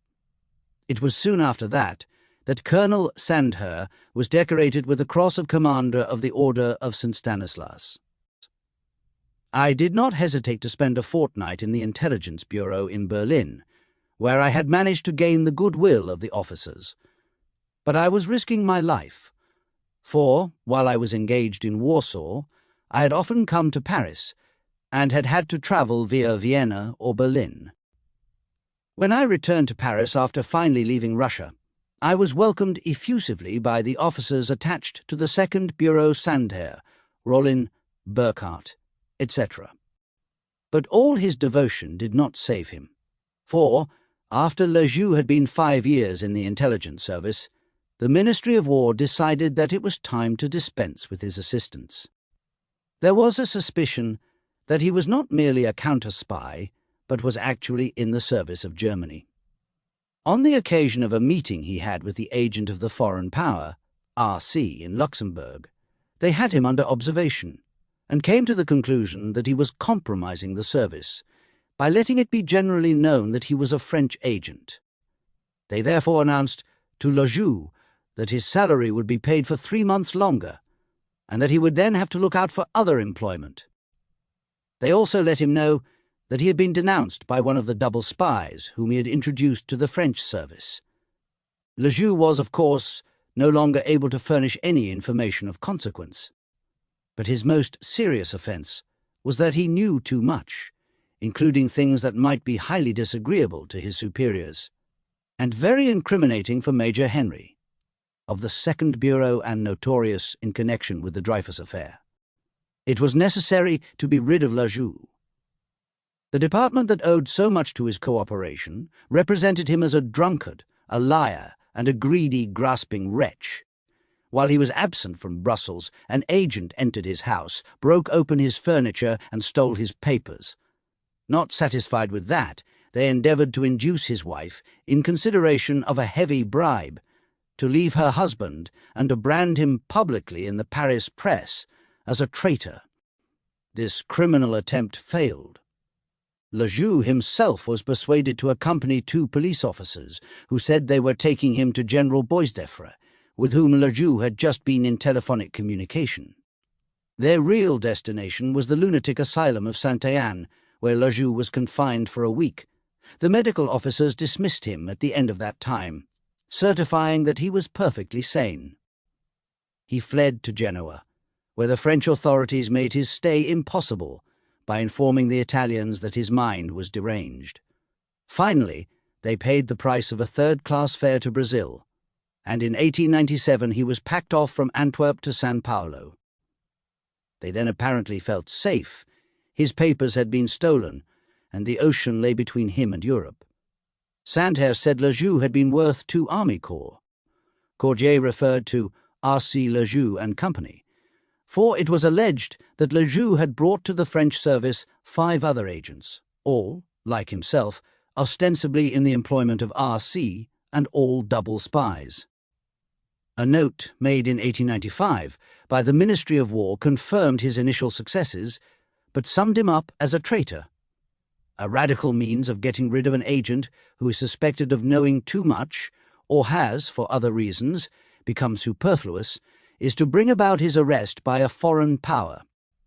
Suppose there is in Cologne an employee of the French service whom it is desirable to drop. Naturally, he does not receive his correspondence directly from Paris. It comes through some roundabout channel, say by the intermediary of a merchant in Berlin, who is supposed to have ordinary business relations with Paris, or some other French town.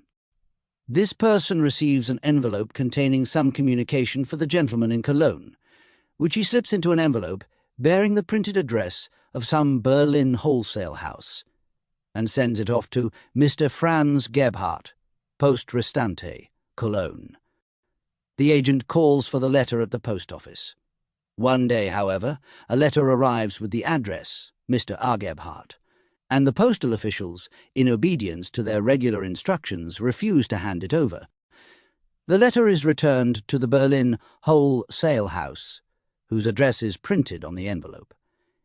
Here it is opened and found to contain not some welcome payment of an overdue account, but a document in French that makes the reader open his eyes very wide.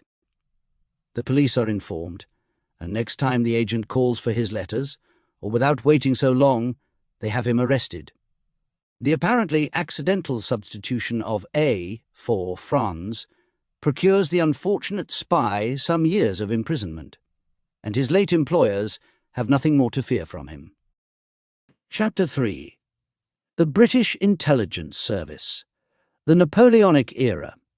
Twice in the course of history has British espionage attained to the highest pinnacle, at the beginning of the 19th century, especially in the time of Napoleon's continental blockade, when he was striving to unite all the states of Europe into one phalanx directed against perfidious Albion, and during the last war, when England, with its fleet in being, successfully carried out its policy of subduing the Central Powers by blockade. It is astounding to what a degree of perfection British espionage had already been developed in the Napoleonic era. It was quite a match for the organization created by the Corsican, although the latter had its secret threads running all over Europe, and was certainly the most remarkable system the world has ever seen, serving to this day as an ideal model. In respect of the financial means at its disposal, the British system was superior.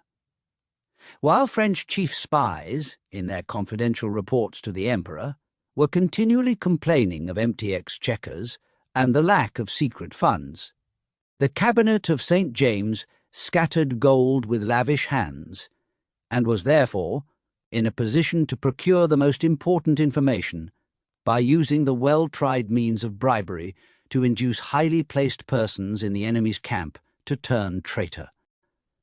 According to all appearances, even such a man as Napoleon's Minister of Police, Fouché, in whose hands were gathered all the threads of counter-espionage, was in Wellington's service, was, in fact, simply a double spy, taking money from both sides. A great share in the work of espionage directed against France was taken by the diplomatic representatives of Great Britain in Germany, the British minister at the court of Stuttgart, the plenipotentiary in Cassel, and, above all, Drake, the minister plenipotentiary at the Bavarian court in Munich, sent numerous agents into France. The last mentioned had bribed the director of the Bavarian post office and so enjoyed facilities for making himself acquainted with all French correspondence. One of those British agents, however, was in the pay of France. He passed on to his English employer misleading information and secured for the French intelligence service important documents of Drake's which Napoleon published, compromising very seriously the British minister. The representative of the Danish minister Cunard, and Forbes, the American consul in Hamburg, also supported British espionage to the best of their ability. by supplying agents with false passports bearing Danish or American names, thus facilitating very greatly their entry into France. Especially active in the interests of the British service was the American consul in Dunkirk, who ran the American ship Elizabeth between Dunkirk and Calais, on board of which, in specially constructed hiding places, secret correspondence was carried. Even oars were hollowed out for this purpose. Payment of the spies serving in France was made chiefly through the agency of the Frankfurt banker Chameau, head of the House of Sweitzen, who often stayed in Paris. The French police were rather suspicious of him, for they had got to know that his house in Frankfurt was a rendezvous for members of the diplomatic body of known British sympathies, and for English wholesale merchants visiting the Frankfurt Fair. About the year 1805, the centre of British espionage on the continent was Hamburg, from which city most of the spies went by an exactly determined route to France. The fact was finally discovered by the French counter-espionage, and Marshal Moncey lost no time in intimating to the Emperor the exact stages of this road, which led by Münster, Turnhout, and Nijmegen to Bois-le-Duc. For wheeled traffic, the route was impracticable. Spies had to travel on foot or on horseback, and found necessary shelter and food in Trappist or Capuchin monasteries, which were friendly to the British side. Another valuable link in the chain of espionage led from Belgium through Dunkirk and Calais. The Channel Islands, especially Guernsey and Jersey, were used as bases, which were in constant communication with Espionage Bureau in Cherbourg and St. Malo. Two similar nests of spies were found and suppressed in 1805 in Boulogne and Abbeville. The Secret Service was so organized that agents employed at inland points could pass on their information to others stationed on or near the coast, who forwarded it to the Channel Islands or signalled it directly to English ships cruising in the offing, a code having been pre-arranged. The British also made attempts to land in France from the sea. In a letter written by Napoleon in 1804 to Rear Admiral Decrès, he says, "English cruisers are making it a practice to board neutral ships about to enter our harbours, taking off a couple of members of the crew and substituting for them 2 spies, who are thus enabled to remain in French ports as long as the neutral ship remains." Very often subjects of neutral states, found on board of prizes captured at sea, were nothing but British spies provided with foreign passports. The flag of truce was also a useful and successful emblem in the hands of Secret Service agents. During the first wars of the Revolution, British officers were to be found in French ports, ostensibly for the purpose of arranging the exchange of prisoners. In reality, however, they were busily studying the condition of the coast defences. The motley army of spies was composed of merchants, hawkers, peddlers, Jews and women. They were of many nationalities, Russians, Swedes and Spaniards being especially well represented. In the forwarding of information, the most incredible wiles and tricks were already in use. For example, 3 American seamen who had deserted from the British service betrayed the use, in the secret traffic with the Channel Islands, of hollowed-out tree trunks and of a box made to look like a carved stone. News was also sent by the post itself. Such letters were written in code, for there already existed the most improbable and cunning ciphers, which, however, in most cases the French counter-espionage soon learned to read. On one occasion a letter from London was deciphered, which was written entirely in the staff notation, and represented on the face of it a harmless musical composition. In a letter taken from the person of a suspicious character, there occurred the curious and arresting line, "Wash the linen I am sending you before you use it, in order to remove the stickiness." This seemed to suggest very clearly that there must be some passage written in invisible ink. As there are many kinds of invisible ink, a regular series of chemical experiments had to be made before the matter of interest could be read. Another device employed to deceive the enemy was the use of conventional token words. A police report submitted to the Emperor on the 7th of August, 1804, shows the French counter-espionage to have been recently informed that, instead of words borrowed from music and botany, The vocabulary of watchmaking, cookery, and catering was in future to be exploited in British cipher. In the campaign of 1815, the British Intelligence Service, concentrated in Wellington's headquarters in Brussels, under the control of Colonel Hardinge, achieved remarkable success. An employee of the French War Office, as well as certain officials who must have been very exactly informed about the military operations, were bought by England. So there was no lack of valuable political and military news coming direct to Brussels, or via London to Brussels. One of such reports of the very highest strategic importance arrived at Brussels, via Mons, on the 6th of June, that is, only a few days before the battles of Ligny and Waterloo.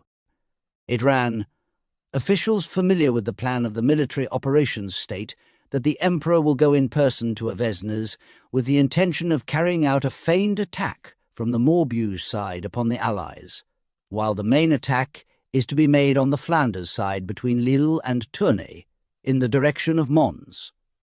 Concerning popular feeling in France, the following information had been received as far back as the 25th of April.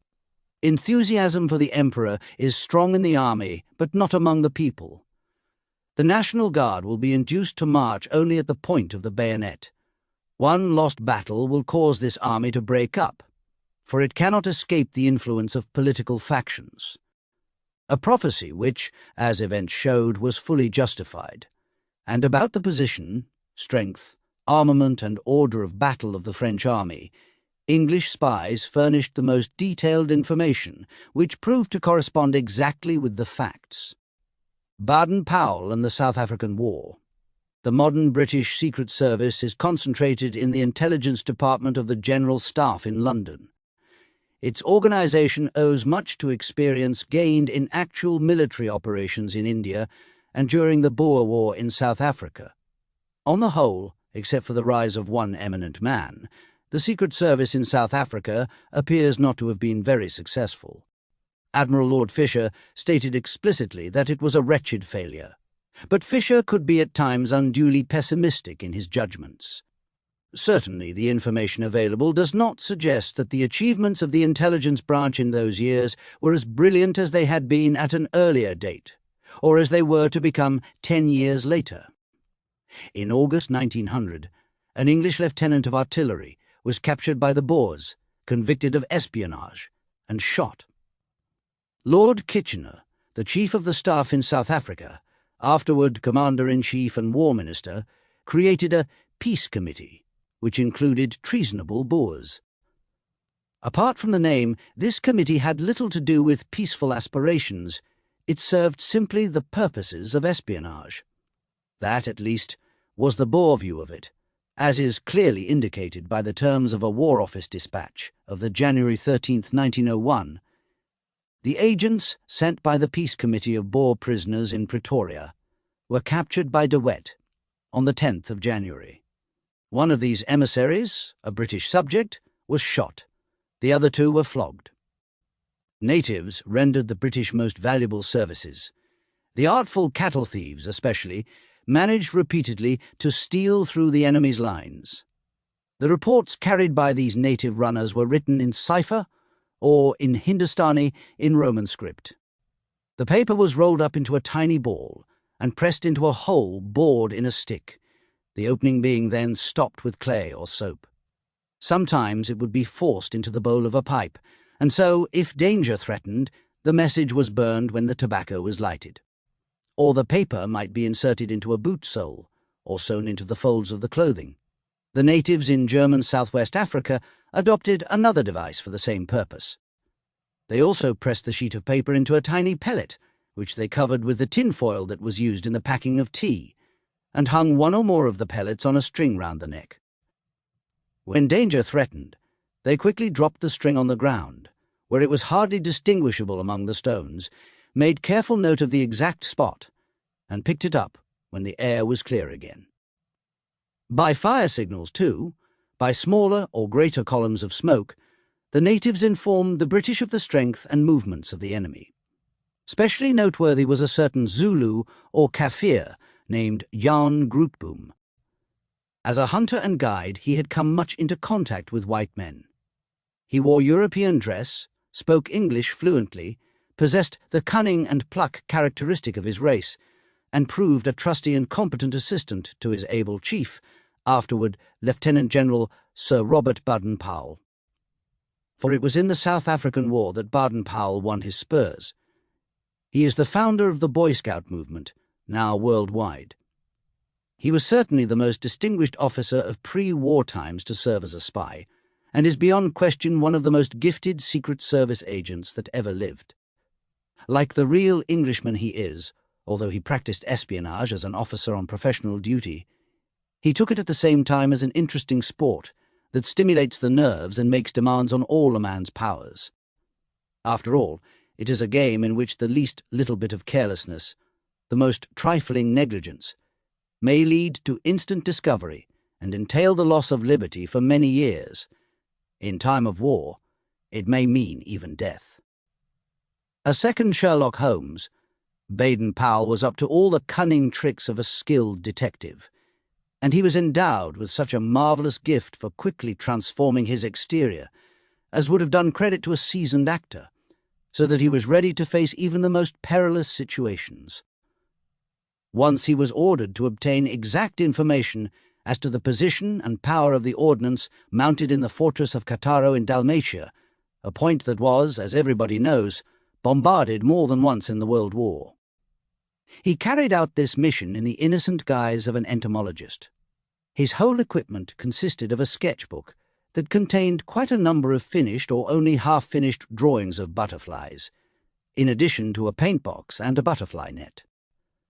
Catching butterflies as he went, he came close up to the forts, built on the lonely mountain slopes, and then with the utmost coolness he sketched into the wings of his butterflies the outlines of the separate forts, the situation, and the caliber of the guns, in such a way that the uninitiated took the harmless-looking lines and dots for the natural representation of the markings of the insects, and the artist himself merely for an eccentric Englishman. Disguised as an ordinary trout fisher, he executed the instructions of his government to determine whether specified mountain passes in a certain country could be used by troops. When he was discovered, a very sympathetic little picture, entitled Dawn in the Mountains, which he had calmly sketched in the very heart of the region where the special troops were carrying out their manoeuvres, enabled him to pass himself off as a talented landscape artist, to whom the officers politely offered coffee and cigarettes, and in whose presence they chatted freely about the operations that were taking place. They thought, of course, that he could not understand a word of what they were saying. As a matter of fact, he heard and saw so much that he was able to furnish his superiors with a detailed report of his observations upon these mountain troops, their guns, their maps and signalling, their commissariat and hospital arrangements. Before the war, the British Secret Service manifested a very lively interest in the military affairs of Austria, Turkey, and, above all, Germany. After the annexation of Bosnia and Herzegovina by the Danube monarchy, the latter acquired, along with the new subjects, additional raw material for its armies. Great marching ability and other wonderful military qualities were expected from these troops. Baden-Powell managed, without being observed, to watch their manoeuvring, and came very quickly to the conclusion that their fighting value was insignificant. From an old grain-carrying steamer, trading between Odessa and Liverpool, he reconnoitred the fortifications of the Dardanelles. The captain, who of course was in league with him, took the ship on a zigzag course from one shore to the other and kept continually anchoring, as if by accident, under one or other of the forts. The explanation given to any pilot boat that happened to take an interest in their erratic behaviour was that the steering gear had gone wrong. Baden-Powell himself got into one of the boats to do a little fishing, as it seemed. He was really taking soundings and making sketches of the gun positions and charts of the spots that might possibly be considered as landing places. In Germany, he strolled into one of the naval dockyards. He simply walked in with the workmen. His business was to view the construction of a new machine shop and the layout of a new dry dock. In spite of the fact that he was observed and followed, He succeeded in making the necessary observations and in avoiding capture. On another occasion, he was commissioned to secure particulars of the efficiency of a new machine gun, with which experiments were just then being made. Dressed in very ordinary clothes, with a brandy bottle in his pocket, he went to the firing point, which was surrounded with a hoarding and guarded by sentries. He managed to loosen one of the laths or planks and to look through, but presently he heard one of the guard approaching. Quickly he pushed back the plank and sprinkled his coat with the strong-smelling contents of the bottle. When the sentry started to question him, Baden-Powell boldly offered the man a drink and staggered to and fro like a drunken man, waving the bottle about to improve the effect. The German soldier was quite taken in, supposing him to be a harmless sot who had just been having a nap in the grass. Instead of arresting him, he gave him the kindly advice to get away home to bed. Baden-Powell did not wait to be told twice. His wise foresight and histrionic ability had saved him. When, however, he made an attempt to penetrate the secret of a recently invented German light rocket and of a new observation balloon, he was arrested, along with his brother, in the interior of a fortified position. But even then, thanks to the fact that he was an officer, he escaped. The years of the Entente Cordiale, as has been indicated in the sketch of Baden-Powell's adventures, British espionage during the period of the Entente Cordiale brought about by Edward VII, was directed mainly against Germany, Austria-Hungary, and Turkey. Quite a special interest was taken in the German and Danish coast, its harbours, estuaries, and defences. It was a question of determining the most suitable points for a possible landing. In 1910 and 1911, the British officers Brandon and French and the barrister Stewart were arrested on a reconnoitring expedition in Kiel harbour and round the canal. The chief centre on the continent for British pre-war espionage was in Brussels, the headquarters being established in No. 7 Rue Garchard, under the charge of a staff officer. There were 2 branch offices in Spa and Amsterdam. The driving power was the engineer officer Dale Long, who sent numerous agents into Germany, of whom several were caught. In Switzerland, Lord Fisher's efforts, assisted by the private means of a few wealthy and patriotic British businessmen, had brought into existence a bureau that succeeded in getting hold of all messages in code sent out by the foreign embassies and consulates in Bern, the capital of the country, and in procuring the keys to all the ciphers. The British counter-espionage in those pre-war years scored one tremendous success, which was destined to produce the most far-reaching military and strategical consequences at the outbreak of war.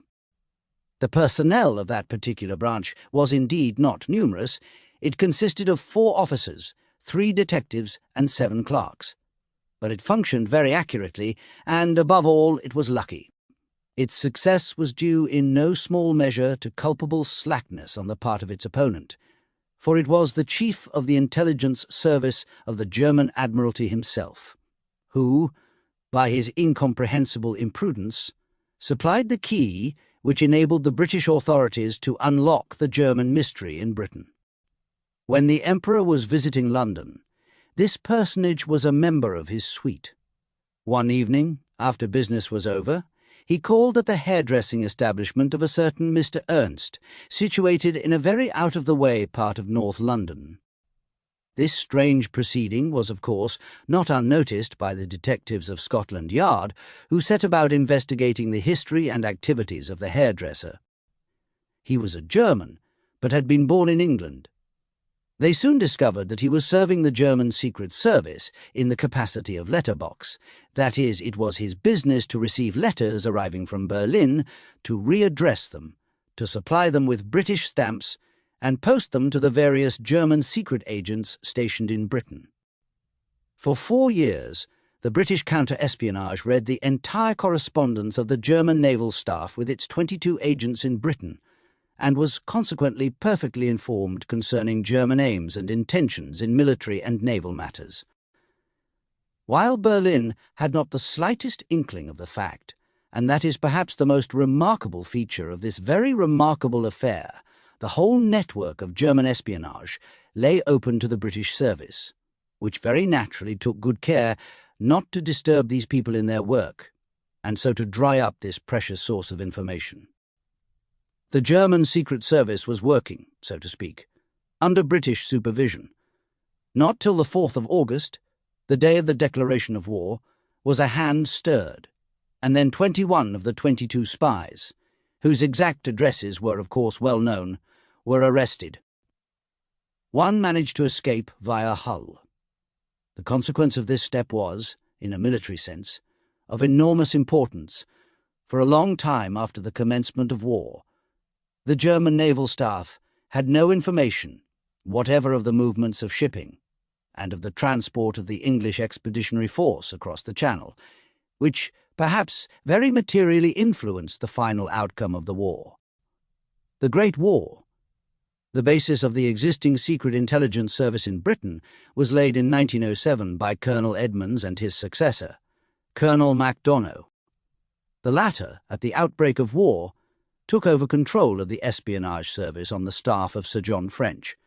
But the real creator and organizer of British espionage during the World War was General Cockerell, who, in September 1914, was placed at the head of the Special Intelligence Section at the War Office.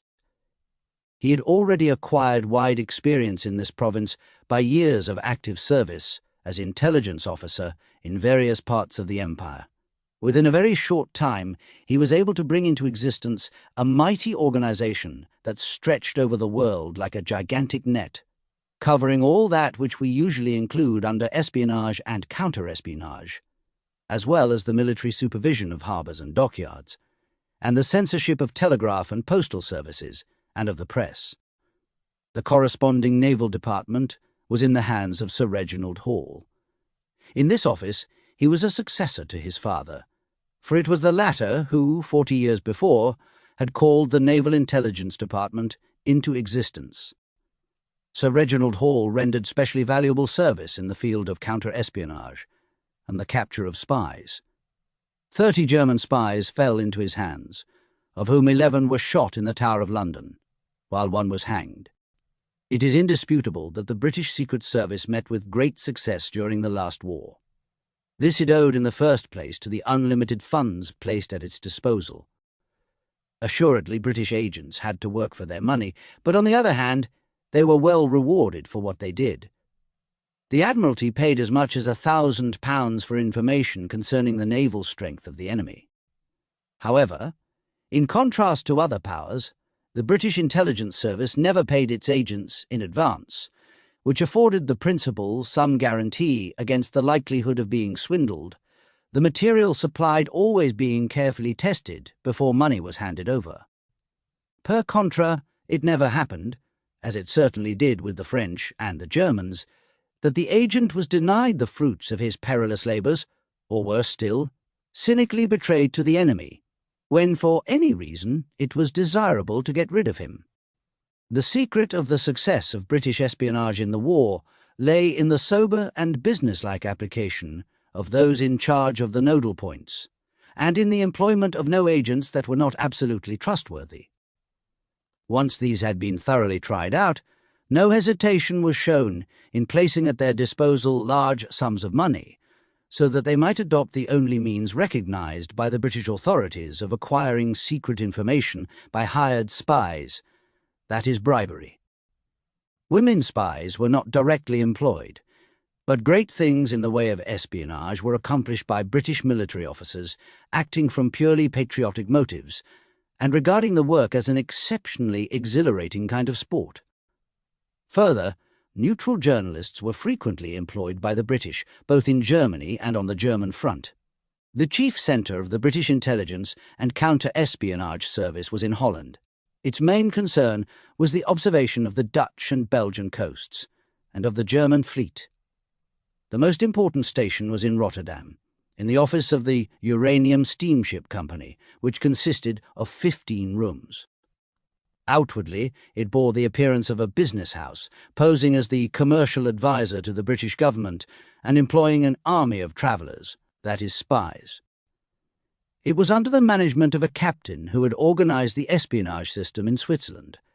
His second in command was the son of the Russian consul general in Rotterdam, who had previously been assigned to the British Espionage Bureau in Copenhagen.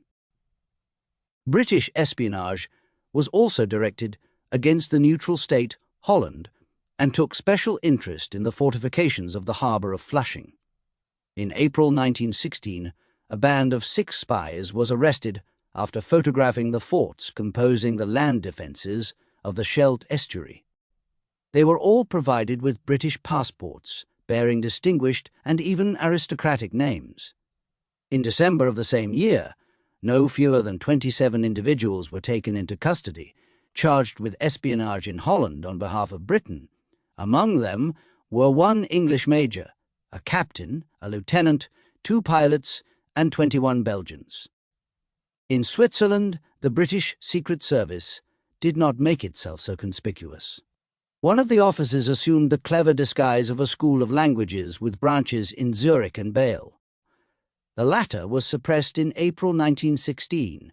5 persons, 4 citizens of Bâle and 1 woman, a subject of Luxembourg, being arrested. In Switzerland, the chief preoccupation of the British was to find out all they could about the Zeppelin works at Friedrichshafen.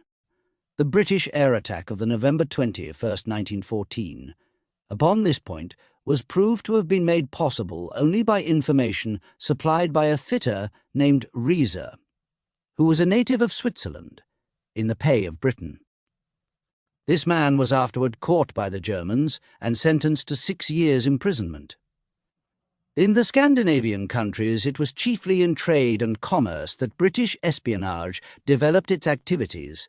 Sweden especially had to suffer severely under this infliction. Ports such as Malmö and Trelleborg were simply swarming with commercial spies. In 1915, it was discovered that a duplicate of all the foreign correspondence of a well-known Gothenburg firm had been communicated to the British Embassy in Stockholm. A comprehensive system of espionage had been practiced by a certain Mr. Philpotts, who had resided for a long time in Gothenburg and Nyköping in the guise of a commercial attaché. 2 of his subordinates were deported. A similar fate befell the Englishman, Henry Duncan Ross, who lived for years in Sweden as a teacher of languages and was finally unmasked as a trade spy. What may perhaps be described as the masterstroke of British espionage during the war was the interception of the famous Zimmermann telegram. On one of the last days of February 1917, Mr. Balfour invited Mr. Page, the American ambassador in London, to call upon him at the Foreign Office and handed him a document that the English Secret Service had just captured, a document that was to be of capital importance through its influence upon American policy. It was Telegram 156 from Zimmermann, the Minister for Foreign Affairs, to von Eckart, the German ambassador in Mexico, informing the latter of the intention to begin unrestricted submarine warfare and requesting him to persuade the Mexican government to enter into an alliance with Germany and to undertake an invasion of the United States. To this telegram there was attached Telegram 157, bringing to the knowledge of Count Bernstorff, the German ambassador in Washington, the decision to embark upon the unrestricted U-boat campaign, and instructing him to withhold communication of the fact from the American government for the space of 14 days. In order to make the transmission of these messages, which were in cipher, as certain as possible, the German Foreign Office had forwarded them by 4 distinct routes. They were sent by wireless, by cable from Stockholm, by cable from Copenhagen, and actually by the American Diplomatic Express Post. As, from the moment of the outbreak of war, Germany had no direct connection by cable with America, the German government had requested and obtained from the American government permission to have its messages sent to America by the good offices of the American Embassy in Berlin. This was generally done by cable. With obliging magnanimity, England declared her acceptance of this arrangement. It was her cable connections that would have to be used. Thus it was that all the German diplomatic telegrams were sent in cipher to Washington via London. How far this very method of transmission was in the peculiar interest of Britain The German Foreign Office, it must be admitted, had not the vaguest notion, for they thought that the secrets of state were quite adequately protected by the cipher. This confidence was all the more misplaced, because, in the opinion of experts, the ciphers used by the Foreign Office were quite out of date and stood badly in need of revision. Colonel Nicolai, the head of the intelligence department of the Supreme Army Command, states that his department, taught by experience, had in vain besought the Foreign Office to lose no time in having their code carefully scrutinized and adapted to the state of modern science. This warning fell, unfortunately, on deaf ears.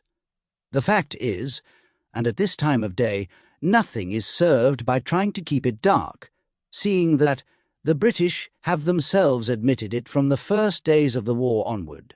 The British Secret Service was in possession of the German diplomatic cipher code and was therefore able to read all the secrets that fell into their hands, as they passed via London to America. So it was that the contents of the Zimmermann telegram were known in London before it came into the hands of the State Department in Washington, and from there reached Count Bernstorff, and after him von Eckart, in Mexico. The British Secret Service also intercepted the messages as they were transmitted by the other routes. In Mexico, for example, the dispatch, like so many others, appears to have been bought from postal officials who had accepted bribes. What care was taken by the recipient to maintain the most absolute secrecy about this telegram is proved by this other telegram sent by von Eckart to the Foreign Office in Berlin, and likewise intercepted by the British. The original was burnt by Magnus, and the ashes scattered. The telegram was kept in a burglar-proof steel safe in Magnus's room until the moment when it was burnt. One could not possibly take greater precautions. The text was whispered to me in the night time by Magnus.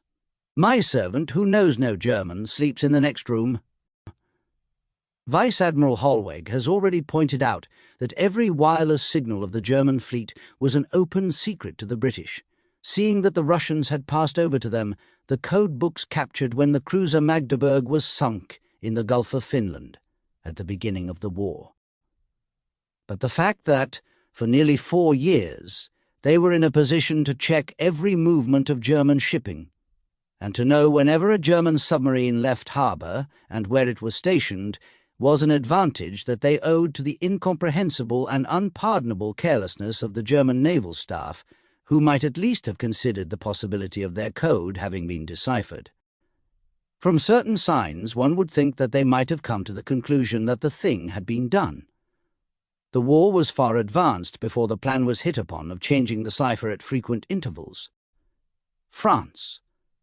How admirable was the reliability of British information about the most intimate happenings in the German Navy, about matters that even escaped the notice of official persons on our side, is shown by a fact that came to light only a short time ago.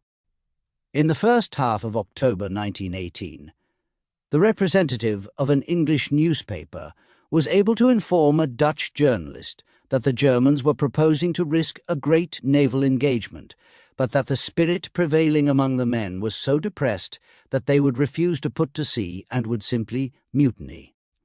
And that is, as we know, just what happened since the war. After the war, Germany, being reduced to a position of military impotence, had considerably less interest for the British intelligence service. Its place was taken by France and Soviet Russia, France, the strongest military power on the continent, with its superior air force and long-range guns capable of reaching the heart of London, and Russia, seeking to undermine the foundations of the British Empire in Asia, and to attack it in its one vulnerable spot, its Achilles heel, India. Even before the war, an affair of espionage in which Britain had been involved had caused a great sensation. The post-war conditions in this respect were illumined as by a searchlight, when the news was published that, in October 1925, important secret documents had been stolen from the house of the naval attaché to the French embassy in London. Shortly after, in December of the same year, There followed the sensational discovery of a British espionage bureau in Paris, working in the innocent disguise of a shop for the manufacture and sale of wireless apparatus. This establishment, which curiously enough was set up close by the Blériot aeroplane factory, was, however, always closed. Of course, it was merely a screen to conceal more important purposes, the reconnaissance of the French Air Force and associated organizations, such as aeroplane works and aerodromes on the northern and Atlantic coasts of France. In this case again, we find British officers at work as spies. The engineer, Leather, the manager of the shop, was an intelligence officer attached to the general staff, and, before he went to Paris, had served in that capacity from the armistice till the year 1924, in Cologne, in the occupied zone. His bookkeeper, Phillips, was likewise a British intelligence officer, who had been employed in the war years 1915 to 1916 as a spy. He carried out several bold flights in the air, landing behind the German lines and remaining for some time in disguise in German depots and étapes. He was regarded as one of the cleverest British spies. The packer was a naturalized British subject of Polish birth, named Fisher. These three used to meet in an international bar on the Boulevard Malesherbes, where Leather, under his assumed name of Roger Gerard, also received his correspondence love letters, he said, from his lady friend, which he was having sent there so that his wife should not get to know of the affair. This lady friend was the demi-mondaine Marcel Moruil, who, after serving for some time as a nurse in a private hospital in Neuilly, had worked as a model in the art studios of Montparnasse. Finally, she had become an airwoman and parachutist. This profession had led to frequent intercourse with French flying officers. She had an intrigue with a French colonel, who had even allowed her access to the military camps. That, of course, was the one reason for her newly developed taste for doing stunts in the air. She was, in fact, the executive agent in Leather's pay, whose job it was to procure the desired information. It is quite interesting to hear what Britain really wished to learn. It wanted to know the strength of the Air Force, the numbers and composition of the squadrons, the situation and extent of aerodromes, connections by rail and water, and the arrangements for wireless communication. But all these observations had to be supported by photographs. Even this demand was satisfied by Moruil. The discovery of this nest of espionage appears to have ensued quite accidentally upon the arrest of a swell Dutch swindler who was going about in the uniform of a French naval officer and had intimate relations with Moruil. Several indications seem, however, to suggest that the latter was possibly a French counter-spy who had only pretended to fall in with the aims of the British agents, the more surely to unmask them. She may have been a double spy, accepting good money from both sides. One thing at least is certain, that at their trial both Leather and Phillips admitted that they were in the Secret Service of the General Staff of the British Army. This affair, which was extremely awkward for Britain, led to a special interview between the British ambassador in Paris and M. Briand, whereupon the storm of indignation that had arisen in the French press somewhat died down.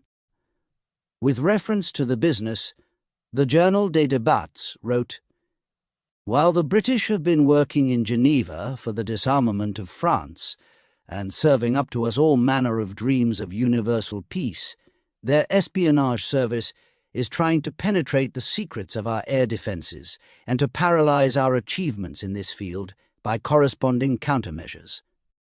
Russia. After the collapse of the Tsarist regime in Russia, the British Secret Service began to pay particular attention to its former allies. The Intelligence Department had its established bases in the British military missions close to Russian frontiers, both in Reval and in Kovno. Here again it was officers like Captain Sidney George Riley, Captain Hill, and Major Ally who performed the most distinguished service. Riley, especially, was a man who might bear comparison with Baden-Powell. He was the son of an Irish merchant and a Russian Jewess renowned for her beauty. He spoke Russian and German fluently.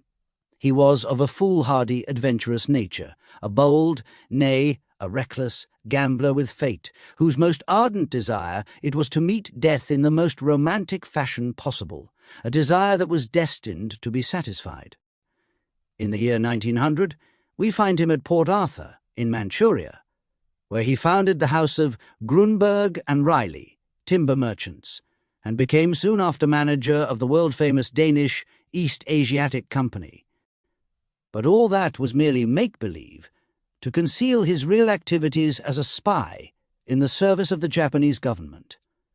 When Riley, however, discovered one fine day that one of his subordinates, whom he had himself engaged, was an agent of the Russian counter-espionage, he preferred, like a wise man, to disappear in a hurry from Port Arthur.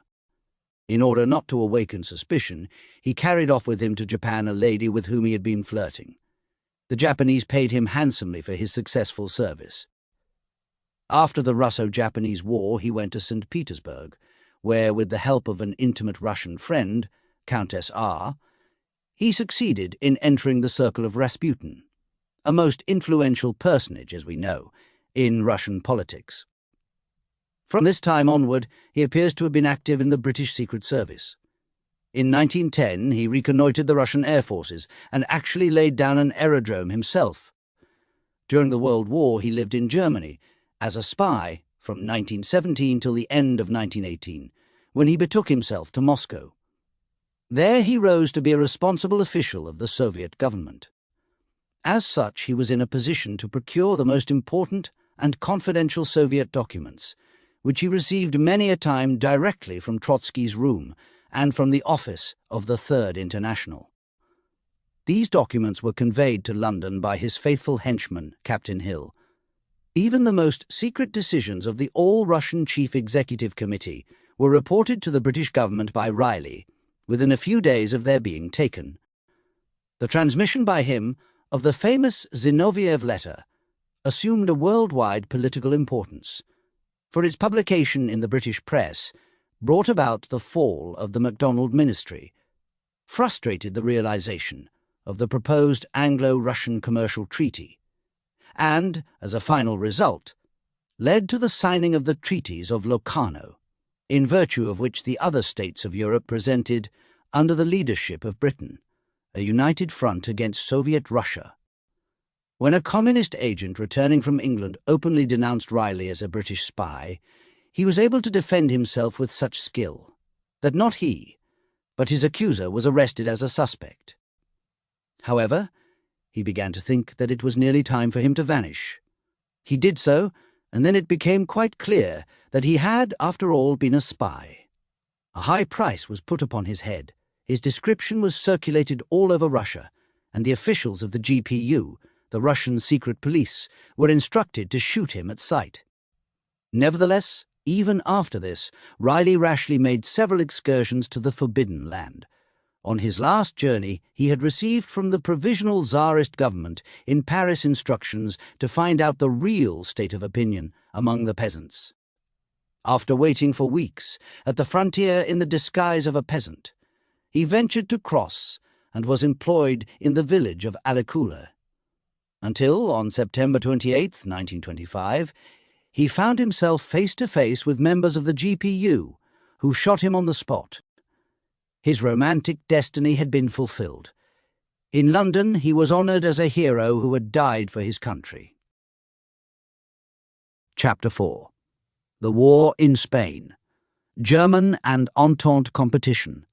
Of all the nations in Europe that remained neutral during the war, apart from Switzerland and Holland, the most important, as a centre of activity for the espionage practised by the belligerent powers, was Spain. Although it was far removed from the battlefront with its shot and shell and poison gas, the war was waged in Spain with no less grim determination and persistence, not of course with instruments of violence, but with the much more delicate and equally dangerous weapons of cunning and intrigue.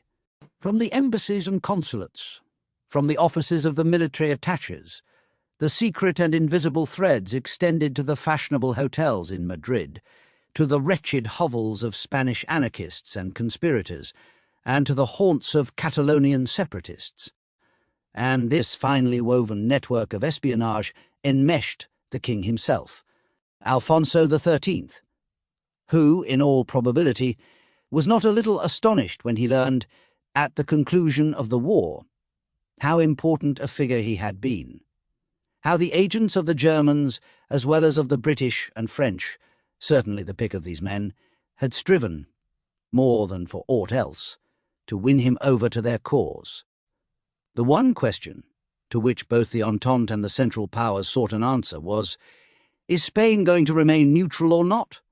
To that question, no one, in a state like Spain, under a monarchical form of government, would be in a better position to give a reliable answer than the king. This state secret par excellence was, of course, the last that the king was likely to reveal, for it was the highest trump in Spain's hand and the most powerful lever in Spanish policy. It was this secret that provided the main object of all the machinations of German, British, and French spies. Upon it, they directed all their attacks, endeavouring by every means in their power to attain the desired goal. In spite of the extensive propaganda carried on by France during the war, propaganda issuing from the Comité International de Propagande and the Institut Français in Madrid, as well as from the Comité Catholique de Propagande in Paris, the German position in Spain was considerably stronger. Spain is the most Catholic of nations, and, in spite of ethnic and intellectual affinities with its Latin sister, the gulf between it and anti-clerical France was very wide. What was written in this connection by the Spanish Duchesse de la Torre to Georges Louis, formerly the French ambassador in Russia, is very interesting. The time was September 1915. She expressed herself in these terms: "In Spain, society is pro-German, but it is pro-German without being on that account anti-French. The Germans have the women and the priests on their side. The women are pro-German chiefly because the Queen Dowager, being an Austrian, has naturally Austro-German sympathies. It is the Queen Mother who controls the distribution of invitations to court. Further, she still exerts great influence, as the ministers are disposed to be very complacent whenever her wishes are concerned. So people are pro-German simply because she happens to be so. It is the proper thing. One must please the Queen Mother." The ground, then, being thus prepared, the representatives of the German Secret Service, whose head offices were stationed in Madrid and Barcelona, did not find things on the whole too difficult for them. The amiable disposition and easy manners of the king, contrasting so strongly with the stiff ceremonial traditionally associated with the Spanish court, made their task very much easier than it would otherwise have been. These characteristics of the king had indeed subjected him to some criticism on the part of those who were not well disposed toward him, and in particular had caused an extremely bitter attack to be made upon him by Blasco Ibáñez, the famous novelist. Ibáñez, who was a leader in the Spanish Republican movement, had no scruples in broadcasting his hostility to the monarch, and in a pamphlet entitled Alfonso XIII Unmasked, he gave free expression to his feelings. He lived for years as an exile in France, and it was there that he died, although Primo de Rivera was apparently willing to allow him to return. The German authorities were fully alive to the importance of securing the friendship of Spain, and, probably at the instance of Prince Ratibor, the German ambassador, they sent to Madrid as military attaché, a young cavalier whose address and charm were calculated to render his society particularly acceptable to the king.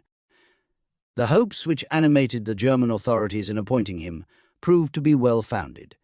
He succeeded very quickly in winning a high place in the king's good graces. There was a community of feeling and an understanding between them which soon made them inseparable. The German attaché, being thus in close touch with the king and his entourage, was placed in a most favourable position for justifying his appointment to those who had sent him, and it was a comparatively easy matter for him to gather a great deal of useful information, which could be passed on to the German Secret Service.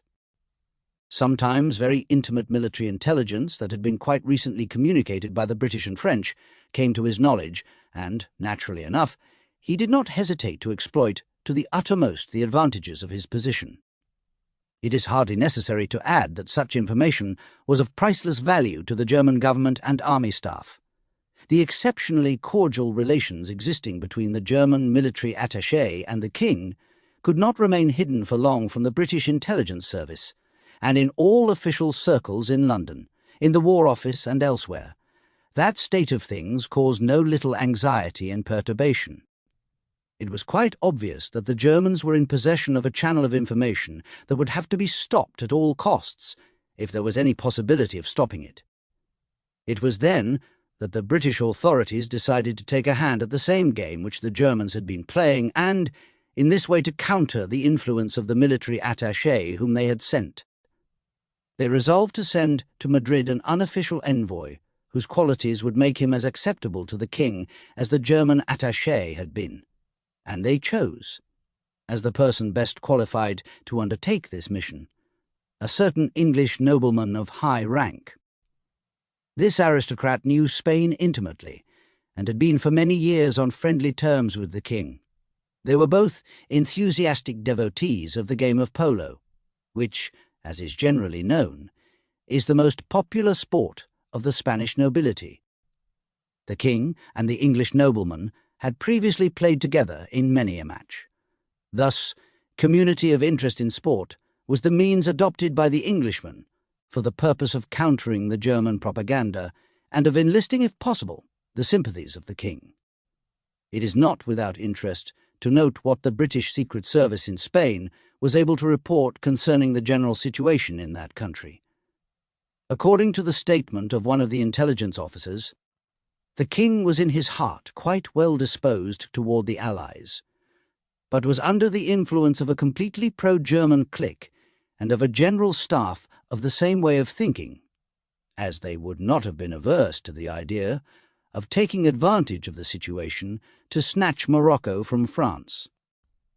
Queen Christina, being an Austrian, was moving heaven and earth to support the Holy Roman Empire of the Habsburgs, and there was no doubt that she was a source of information communicating with Vienna directly or by way of the Vatican, whose strongest supporter she was in Spain.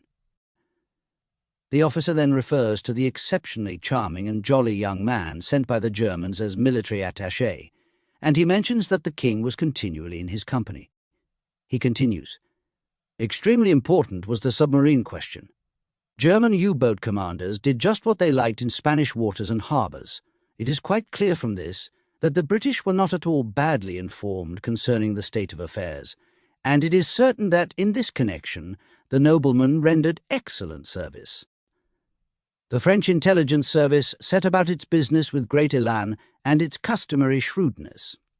In the year 1916, when the bitter struggle round Verdun was raging, and the prospect for France was anything but favourable, the continued neutrality of Spain became for France almost a question of life and death. It was feared that Spain would profit by the difficulties that tied the hands of France for the moment to realize its ambition in Morocco. The situation of France about that time had not been made any easier by the treachery of the woman spy, who had deserted to the enemy and brought about the destruction of their entire espionage organization in Belgium. In this year it was that a great Parisian star, as Comte Massard writes, came into action. She was a beautiful singer and dancer who had been received with rapturous applause by crowded audiences in the variety theatres and music halls of Paris and Brussels, of all the capital cities of Europe, the United States, and South America.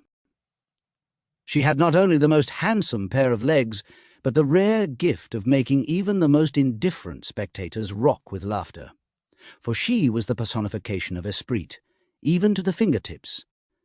This alluring singer had already carried out various delicate commissions to the fullest satisfaction of the SCR service, Central des Renseignements, the Central Intelligence Service. For example, at the beginning of the war, she had gone to Italy and resided in one of the well-known hotels in Rome for the purpose of keeping an eye upon negotiations between Germans and Italians. In this first undertaking, she had gained such complete success that, later on, she was sent to Switzerland, provided as usual with a false passport, and accompanied by a German chauffeur, who had formerly been in the service of Prince Eitel Friedrich. In Bern, she had, quite accidentally, made the acquaintance of the head of the German Espionage Bureau, who, of course, was charmed by this beautiful and elegant woman.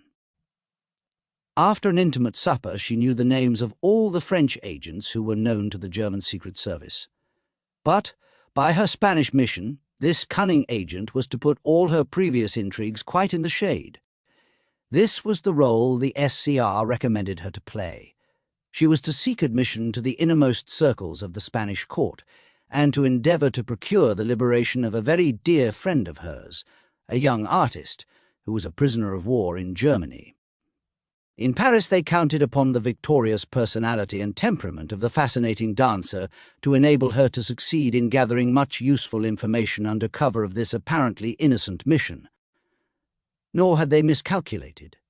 The ruse succeeded exactly according to programme, and, on her return, Mademoiselle showed herself marvellously well informed concerning Spanish policy. She brought back to France the assurance that Spain would remain on good terms with France, and, what was by a long way most important, that it would preserve its neutrality to the end of the war.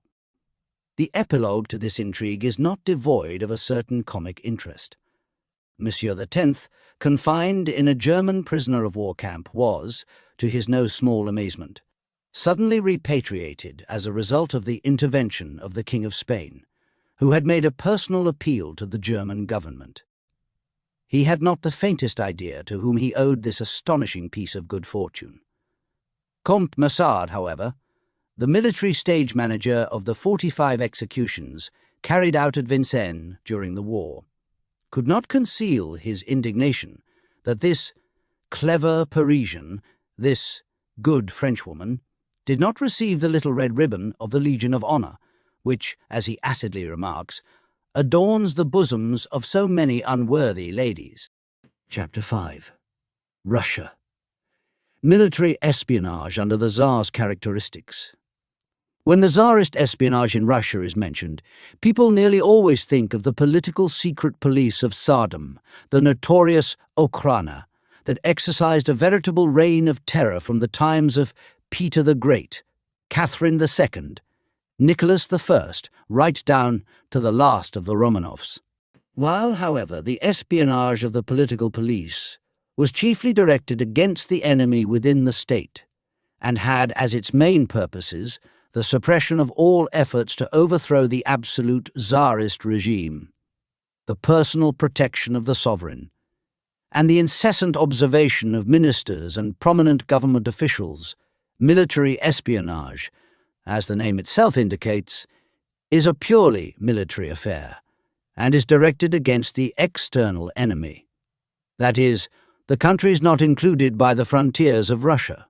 It must be admitted that in this connection, too, the services of the Okhrana were brought into requisition whenever the circumstances made it possible, and it is just this fact that distinguishes the Russian Secret Service from that of Germany and England, in which the cooperation of the police plays only a subordinate part. Russian espionage has at all times been centralized in the General Staff, the origin of which goes back to the time of Peter the Great.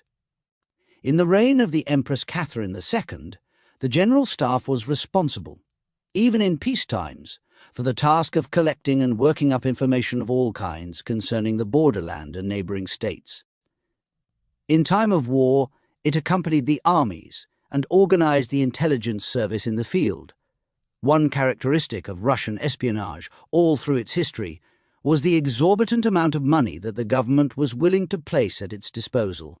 According to the figures quoted by the French Lieutenant Colonel Picard, which may be taken as thoroughly reliable, the expenditure incurred by the Russian intelligence service in the year 1905 amounted to 2 million francs, which much exceeded that of any other nation. Another feature was the far-reaching activity, in the province of espionage, of the military attaches officers whose standing as diplomatic representatives should, by international custom, have deterred them in all circumstances from abuse of the hospitality they enjoyed. From much that has already been related in these pages, it would appear that other nations have not been guiltless in this respect. A case of this kind of the greatest historical importance occurs as far back as the time of Alexander I and Napoleon. On the March 3rd, 1812, Napoleon dictated to his foreign minister, the Duke de Bassano, a communication of some length, which was addressed to the Russian ambassador in Paris, Prince Kurakin. The French emperor complained bitterly of the persistent espionage practiced by Colonel Chernichev, aide-de-camp, to the Tsar and military attaché to the Russian embassy. He speaks of him bluntly as an agent of bribery. As a matter of fact, when this man had left Paris a few days before, his lodgings had been searched and a letter had been found of a very compromising character. It was from a certain Michel who promised to supply him with valuable, up-to-date, and very private information and demanded increased payment. This Michel was a French official employed in a special department of the War Office. Through the agency of the concierge at the Russian embassy, he was in constant communication with Chernichev, and furnished him with nothing less than a complete account of the plans drawn up for the projected invasion of Russia by the Grande Armée. His treacherous dealings with the Russian government dated from the year 1804, when he had sold for 2,000 francs to Dubril, a Russian secretary of legation, military information that proved to be very important, for, on the strength of it, Alexander I had joined the Third Coalition, bringing Russia into the war against France, on the side of Britain, Austria, and Sweden. Michel, who had 3 accomplices, was condemned to death and executed. During the war between Russia and France, the famous partisan Colonel Figner became very prominent, disguised sometimes as an ordinary Russian vagrant or peddler, sometimes even as a French officer, for he understood and spoke French perfectly. He went boldly into the French bivouacs around Moscow, and so was able to procure most valuable information. After the destruction of French hopes of success in Russia in 1812, there were still certain points in Eastern Europe to which the French army clung. Danzig endured a siege that lasted nearly a year. In January 1813, the Russians were before the city. Figner donned the uniform of a French officer and found his way into the city. There he managed to gain the complete confidence of General Rapp, the commandant of the fortress, and he was actually entrusted by him with important dispatches for Napoleon. These, of course, were conveyed with all speed to Russian headquarters. In spite of Rapp's able and courageous defence, Danzig was obliged after all to capitulate. After the Crimean War, among the secret papers in the Tuileries, there was found a lengthy document written by an agent of the French intelligence service named Tonnelier. It contains very interesting details of the activities of the Russian military attaché, Colonel Alberdinsky, who appears to have been quite a busy spy. Tonnelier had been one of the French secret agents during the Crimean War, and had, in Brussels, made the acquaintance of Grothy, a man who was attached afterward to the Russian embassy in Paris. Toward the end of December 1856, Grothy called upon Tonnelier in Paris upon some pretext or another, and took him to the Hotel Senet in the Faubourg Saint-Honoré. There he introduced him to Colonel Alberdinsky, the military agent of the Tsar in France, who very quickly explained to Tonnelier what his, Alberdinsky's, mission really was. He dwelt at great length upon the difficulties with which he was surrounded, and proposed that the French agent should render him services which, he knew by that time, he was perfectly willing and able to render. It was a matter of procuring for him certain books and maps that were absolutely indispensable for the completion of inquiries he had been instructed to make. From these confidential French sources, Alberdinsky was able to draw first-hand information about the movements of troops, one of the chief questions upon which he had to keep up to date and report being the disposition of French corps, the exact situations occupied by garrisons, and all changes that might be effected. His social relations brought him into touch with the higher ranks of the French army, and he made skillful use of his numerous opportunities to hear through them news of the most recent developments in army organization and equipment.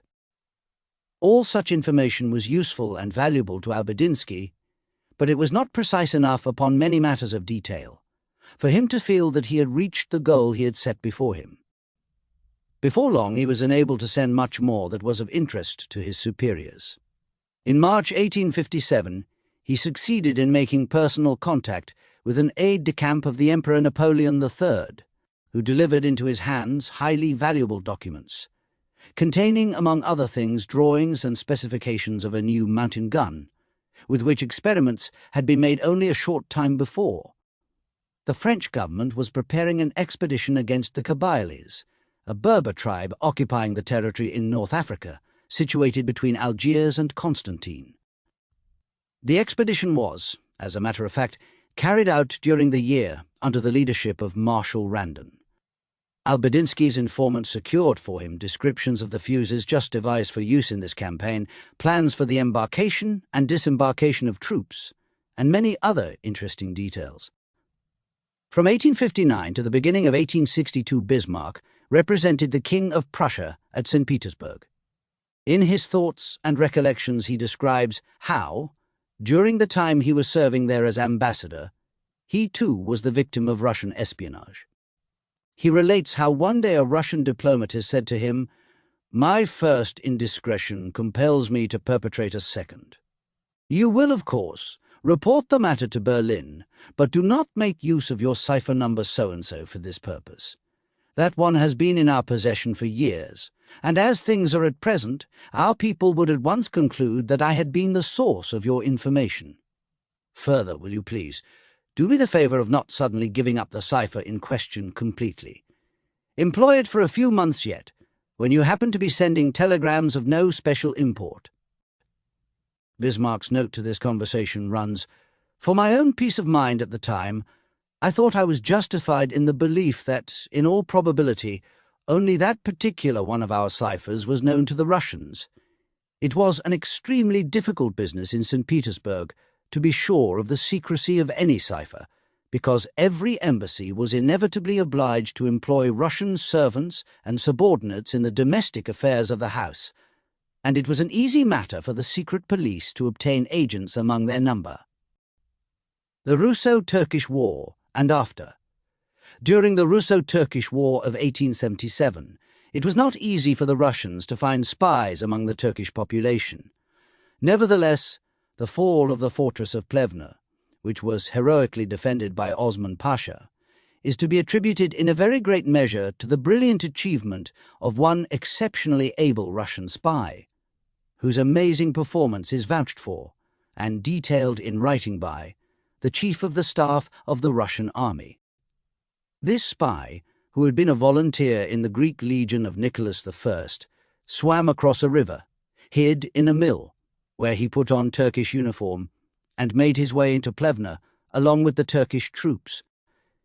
Thence he brought out in person, or sent out by messengers, reports on newly constructed batteries, with exact indications of their names and situations, on the lie of covered communication ways to and among the batteries, on the positions occupied by powder magazines, on the results of bombardments, on the strength and temper of the garrison, and on the numbers of killed and wounded.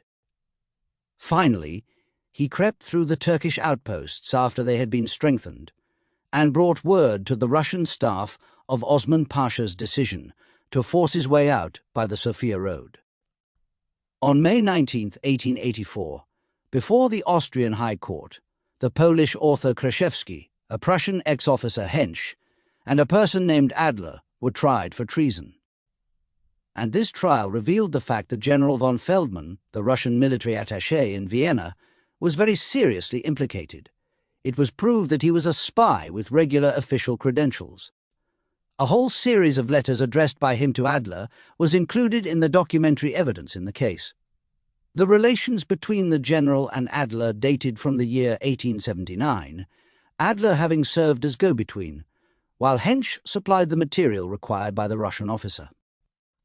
In one letter, Hensch offered to betray the strategical plans concerning every one of the army corps stationed near the frontier at the rate of 300 marks per corps. The Russian general's letter in reply contained a definite contract for future delivery. In this letter, he announces his readiness to pay 7,000 marks for the proffered information, provided it should prove to be absolutely authentic. He insists upon a certain lapse of time for the purpose of testing it, and adds, "If the material turns out to be of no use, I shall simply send it back, and there will be no payment." In another letter, the general expressed the desire to be supplied with immediate information concerning the fortifications of Metz, the construction of the gun carriages, upper and lower parts, the maximum load of the carriages, and particulars of the shell-proof iron shields. He also wanted to know all about the coast defences, war with Japan. A short time before the opening of the Russo-Japanese War in 1904, Manasevich Maniulov, an agent of the Okhrana, managed to possess himself of the cipher used by the Japanese embassy in The Hague, with the result that the Russian government was in a position to read the diplomatic correspondence of its rival. The advantage, however, did not remain long with the Russians, for the Japanese soon became aware of what was happening, and quickly asserted the superiority of their intelligence service, which continued to dominate the Russians throughout the war. People who are most likely to know have had no hesitation in ascribing the victory of the Japanese arms to the extraordinary success of the Japanese secret agents. In the Far East, there was established at the Russian Army GHQ a special office to deal with Japanese espionage, and General Harting, the chief of the political police abroad, took over the supervision of the Russian officers, the government making him an extra allowance of 100,000 francs for this additional responsibility. The Russian intelligence service has no particular success to its credit at the seat of war. It developed its activities in the Baltic as well as in Manchuria. In all the ports of any consequence, Russian spies were posted, especially in Danish and Swedish harbours. Antwerp was also one of their principal centres. They went about in the guise of dock labourers, workmen and street vendors, their chief employment being to keep an eye on all ships bound for the eastern coast of Asia. The Franco-Russian Alliance. In the period of the Franco-Russian Alliance and the Entente Cordiale, the Russian Secret Service became particularly active in Germany and Austria. In numerous cases of treason tried by the courts, Russian military attachés were gravely compromised. For example, Michelson and Bazarov were obliged to resign their posts in Berlin, as it was proved that they were involved in acts of treachery committed by Germans. In the Prussian criminal court, it was shown that German military men had been frequenting Bazarov's house. One of the many facts that came to light was that for a reward of 500 marks, a German sergeant major had furnished the Russian plenipotentiaries with drawings of the fortifications at Lützen in East Prussia. It was very difficult for the Germans to protect themselves in East Prussia. Every year, some 30,000 Russian labourers used to find employment on the farms at those seasons when work is plentiful and hands are few. Among them, in the disguise of harvesters or ploughmen, there were always Russian officers reconnoitring the district. Before the Great War, the espionage service of the Russian Empire ranked, in general opinion, with that of France and Germany as the best organized in the world. The remarkable success of the system was made manifest at the very beginning of military operations in East Prussia and Galicia, which were at first so favorable to the Russians only because, in time of peace, they had taken care to prepare the way by the work of their spies. The Russians owed the thoroughness of this preparation, above all, to the capable officers directing the intelligence service at the frontiers. In Virballen, Miasoyadov, colonel of gendarmerie, gave his attention to Germany, while Colonel Piotrovsky, stationed in Kiev, managed the affairs of the military espionage in Austria. Miasoyadov was a brother-in-law of Suchumlinov, the Minister of War, and as a chief of spies proved extraordinarily successful. But, although he was one of their best men, the Russians did not spare him, once fortune deserted them. At the outbreak of war, he was assigned to the staff of General Rennenkampf, but after the Battle of the Masurian Lakes, which was so unfortunate, so disastrous, for the Russians, he was accused of having had suspicious dealings with the enemy and was hanged. Piotrowski achieved the masterstroke of securing all the Austrian plans for mobilization against Russia from the Austrian Redl, who was a lieutenant general on the staff and chief of their espionage service in Prague. The headquarters of the organization was in the 7th section of the General Staff in St. Petersburg. From this point, the threads radiated to all the news-collecting centers in the military districts close to the frontier. Thus, this department of the staffs in Petersburg, Vilna, and Warsaw worked against Germany. In Warsaw and Kiev, it gave its attention to Austria-Hungary. In foreign countries, the military attaches to the embassies in Stockholm, Brussels, Paris, Copenhagen, and Bern took a very active part, some of them becoming involved in very awkward affairs.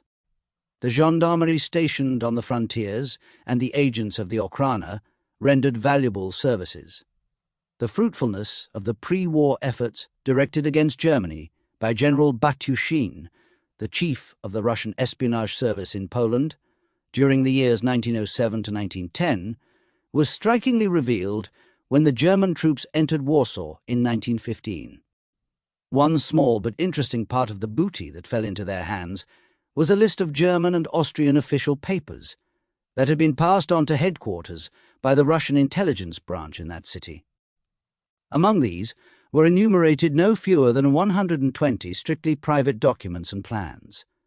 The Russian invasion of Galicia, in the early part of the war, also afforded very remarkable evidence of the extraordinary measures that had been adopted by the Russians to prepare for their coming. Gold had smoothed away many obstacles. The country had been inundated with priests trained in Moscow and Kiev, who had erected crucifixes and images along the highways, at points likely to be strategically important. To the initiated, the form and color of these objects supplied valuable military information. Behind the priests there was the Russian General Staff. During the Great War, during the World War, the Russian intelligence service was operated chiefly from the Scandinavian countries.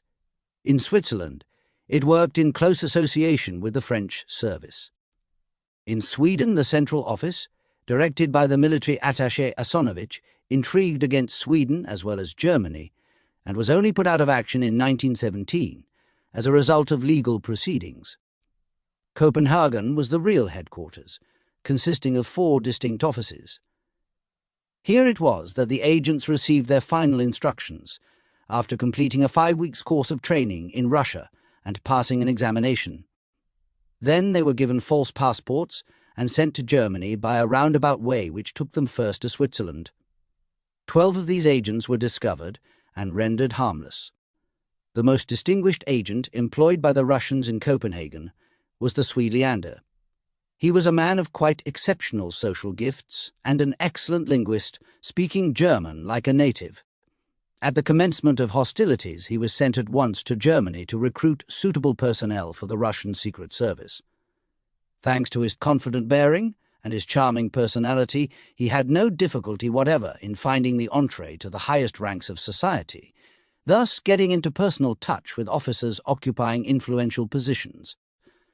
Belonging to a neutral state, and that state Sweden, he was safe from all suspicion, and was thus enabled to remain for months on end at various railway junctions of first-class strategic importance, and consequently most suitable for the practice of his real profession.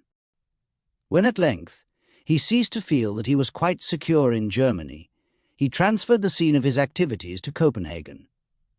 In order the better to mask his genuine occupation, he founded, along with a Danish merchant, a business house, which occupied as an office a little room in Company Street, and carried on an export trade in all sorts of articles. He was continually on the road, staying frequently in Sweden, where he saw a great deal of certain people whose relations with the diplomats of the Entente powers were quite well known. He was really concerned in the more private business entrusted to him, the recruiting and dispatch of spies to serve in Germany, and the forwarding of news as it came in from the various addresses to which it was sent, always in cipher, in Copenhagen and Malmö. In February 1917, things became too hot for him even in Denmark, and he went to Stockholm, where, however, the Swedish authorities soon had their suspicions aroused by his being so continually in the company of a Russian naval officer, whose trips to Stockholm seemed to be curiously frequent. In the course of that year, he was at last arrested along with two of his subordinates, both Germans, and sentenced to a long term of imprisonment for espionage on behalf of Russia.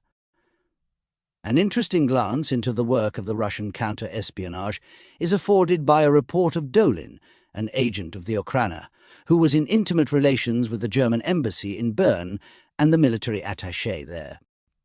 It was from this person that Dolin received, according to his own account, various commissions.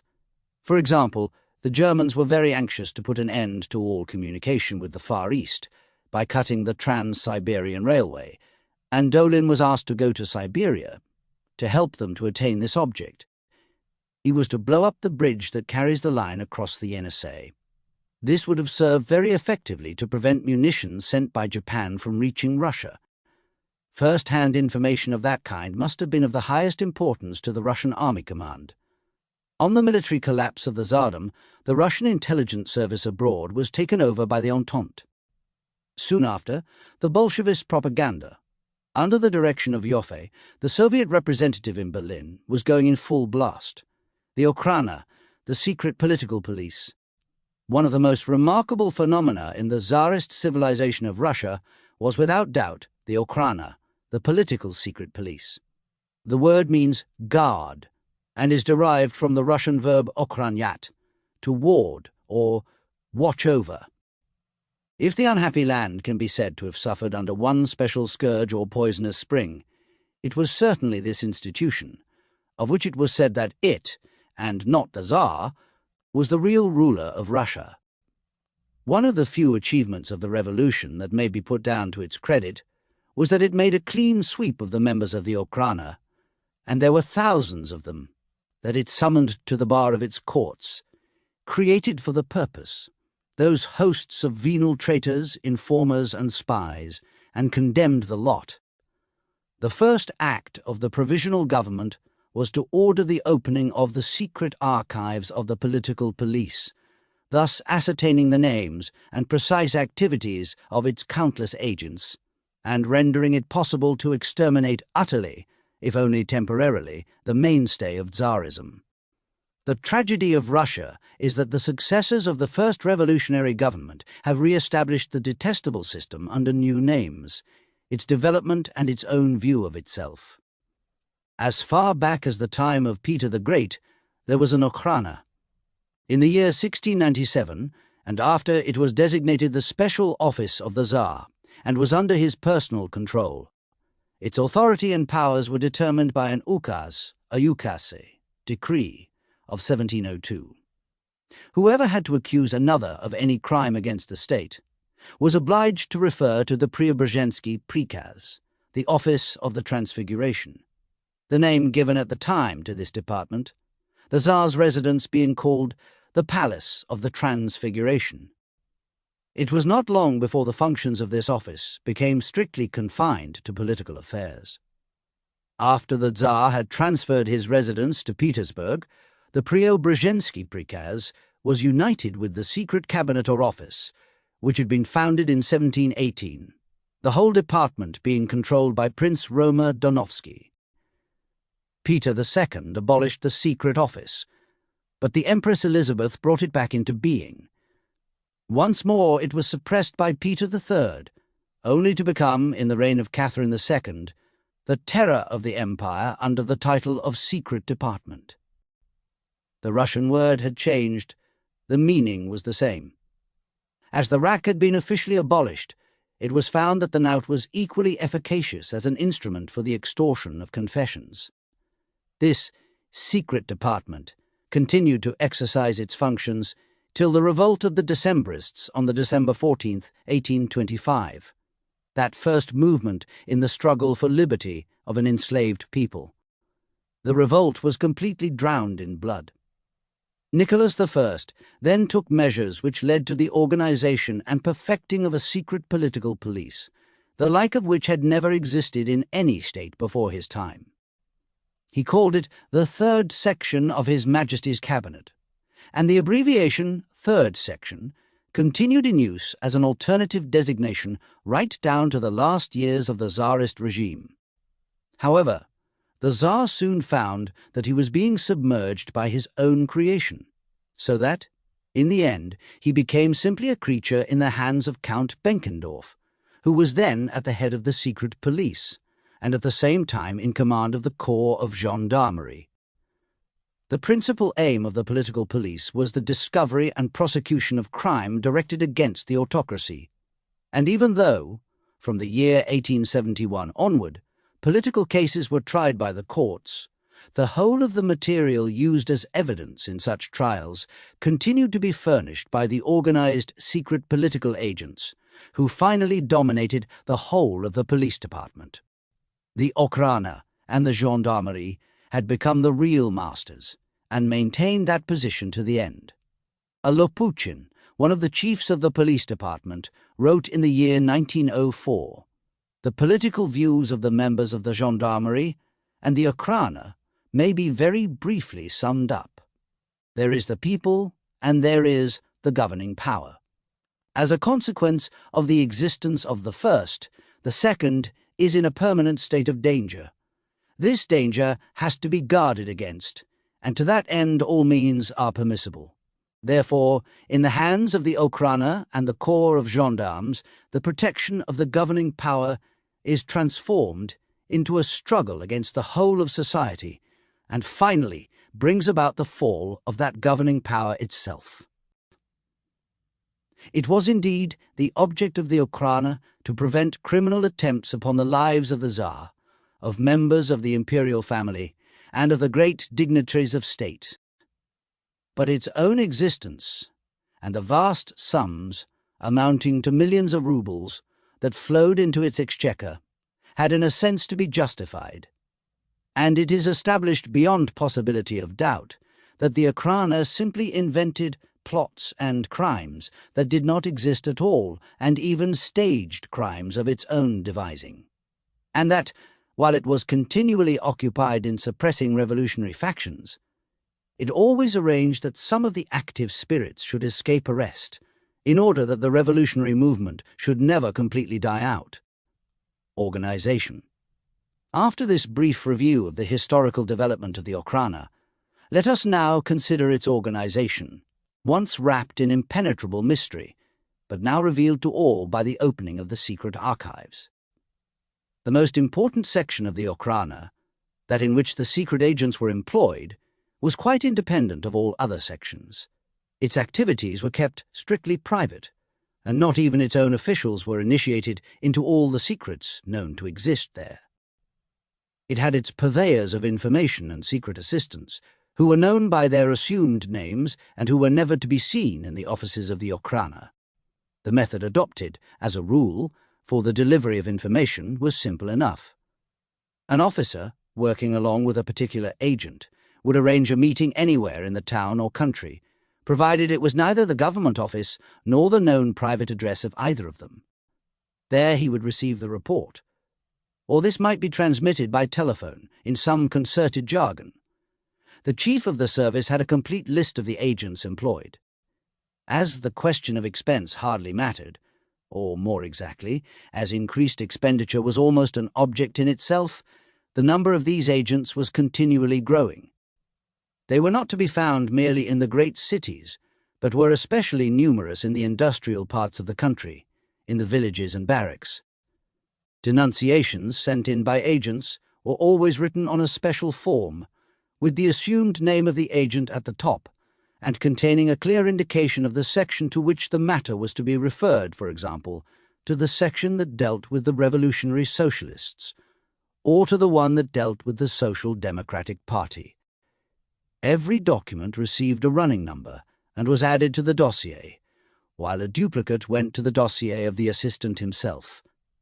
Every note handed in was the subject of most careful examination, and was studied in the most minute detail. On one note, for instance, we find the following marginal observations. Plechanov, son of the captain. Corley, inquiry being made about him. Dr. Jaeger, his name is not in the Moscow Direktov, the poet Verhaeren, abroad, and so forth.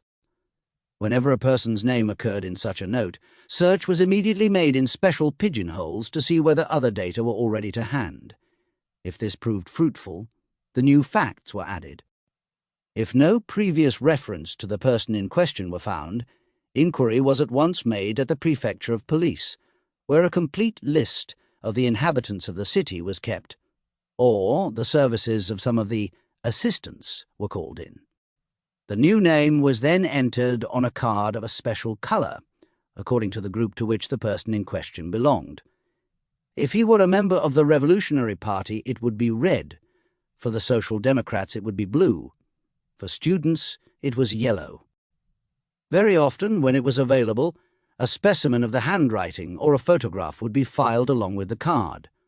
Many persons, about whom a great deal of information had been forthcoming, would have quite a pile of these cards under their names. This is partly explained by the circumstance that the same person would often be reported upon by quite a number of agents unknown to each other and working independently. The latter had, of course, their own cards containing the most detailed account of them and their doings, for each one of them was being watched by others. The officials of the secret police could be divided into several categories. There were the gendarmes, who formed a special corps and were, for the most part, entrusted with what might be called executive duties. The secret agents, on the other hand, were under the control of the chief of the Okhrana. They fell into several distinct classes. There were the agents provocateurs, numbering, in Petersburg and Moscow, about 200. One of these might, for example, visit the lodgings of a revolutionary, conceal there some prohibited publication, and then denounce him. They were also employed to foment trouble or disturbances when it suited their superiors. A lower grade was occupied by the thousands of informers. Many of these were not constantly employed, but practiced their delicate calling only on occasion, receiving as their fee from 1 to 10 rubles. They would make their communications either by word of mouth at the police office or send them in writing like the regular staff. If they did finally rise to the dignity of professional secret agent, they might draw a monthly salary of 3,500 francs. Even the lowest rank of regular spies drew a fixed salary and were allowed from 60 kopecks to 1 ruble for daily expenses. The informer's job generally consisted in keeping close at the heels of some suspected person and never letting him out of sight by day or night.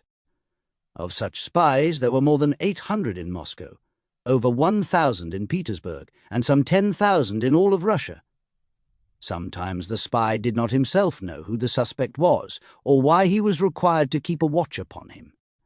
He merely knew his outward appearance, and his task consisted simply in furnishing a report of his comings and goings.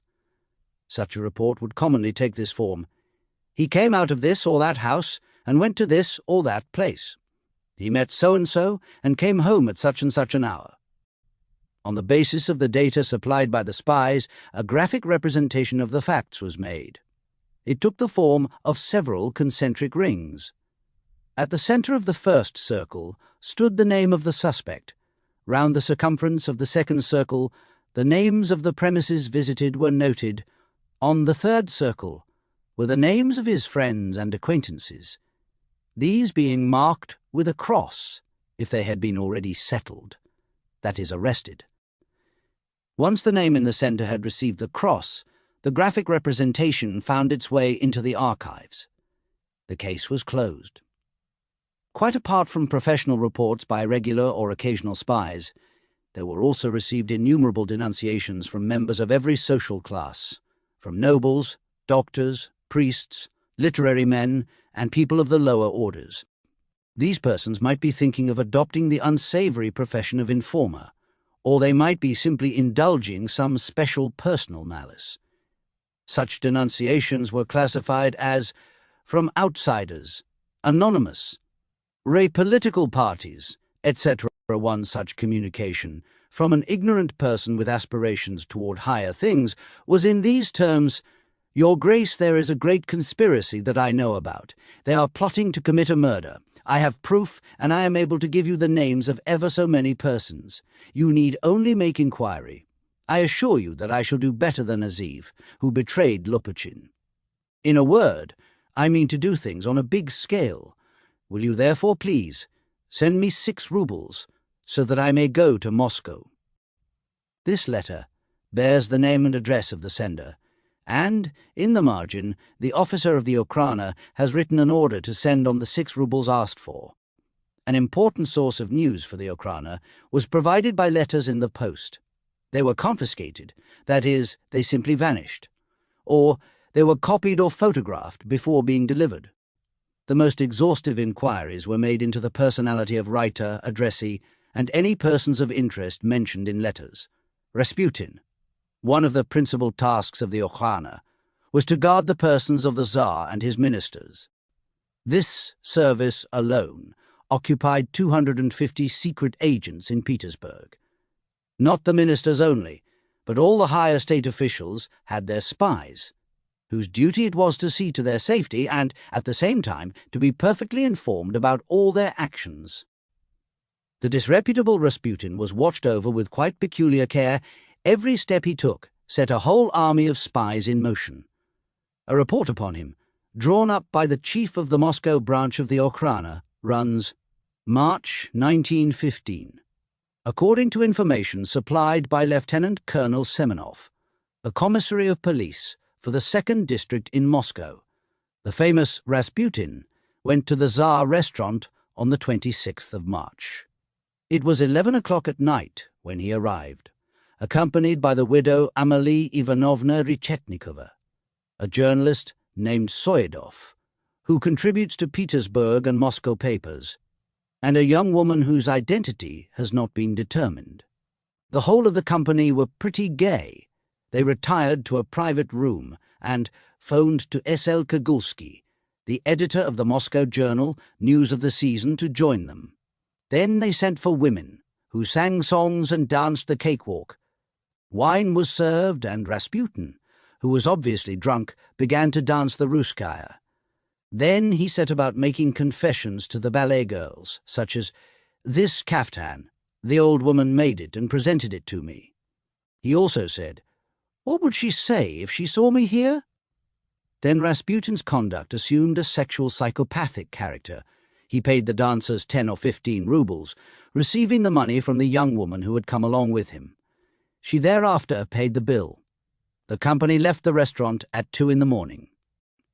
The commander of the gendarmerie, General Jinkovsky, who handed this report to the Tsar, was removed from his post by the sovereign. The Okhrana abroad, some friends of Lenin. The activity of the Okhrana was by no means confined to Russia, where it penetrated every circle of society and made its influence felt in the bosom of private families. It was displayed with equal intensity in other lands. There, its principal occupation was to keep an eye upon Russian revolutionaries, who had escaped its vigilance in Russia and were living in exile. The secret agents entrusted with this task were themselves continually spied upon by Russian gendarmes. The whole organization was centralized in Paris and had its regular connections with the other capitals, Berlin, London, New York, and with Geneva. How completely the Russian secret police had permeated the political groups residing abroad is shown by the fact that, at the Congress of Extremist Parties held at Prague in 1912, out of 13 Bolsheviks present, 10 were agents of the Okhrana. At the head of one section of revolutionaries, whose special duty it was to smuggle into Russia prohibited political writings, were 2 of these secret agents. Let us take a closer look at some of these sinister figures, who were also among the trusted friends of Lenin. There was a certain Sergeyevich Romanov, an enthusiastic follower of Gorky, with whom he was living in Capri in 1909. In the following year, he returned to Russia, his most urgent business being apparently to offer his services to the political secret police. His offer to act as a spy was readily accepted. and his first achievement was to denounce a whole series of revolutionary committees in the provinces. In 1911, this spy was invited by Lenin to be present at an important party meeting to be held abroad. Of course, the Moscow Okhrana was delighted to grant permission for him to go on such a promising expedition. When he came back, he was in a position to deliver a detailed account of the proceedings. It was this report which led to the arrest of the socialist members of the Duma. In a communication of the 3rd of September, Martinov, a colonel of gendarmerie, writing to the Minister of the Interior, states, "Your Excellency cannot imagine how valuable we have found the cooperation of this man, who has so often informed us of all that takes place in the meetings of socialist parties summoned by their Central Committee and held abroad. He is in very close and friendly association with Lenin and others, and quite recently he furnished us with such intelligence as made it possible for us to lay our hands upon members of the socialist groups assembled in Ozaki, near Petersburg. Among them were included members of the Duma, and it was this very Romanov who was commissioned by Lenin to open an office in the industrial quarters of Moscow for the organization of Bolshevist propaganda.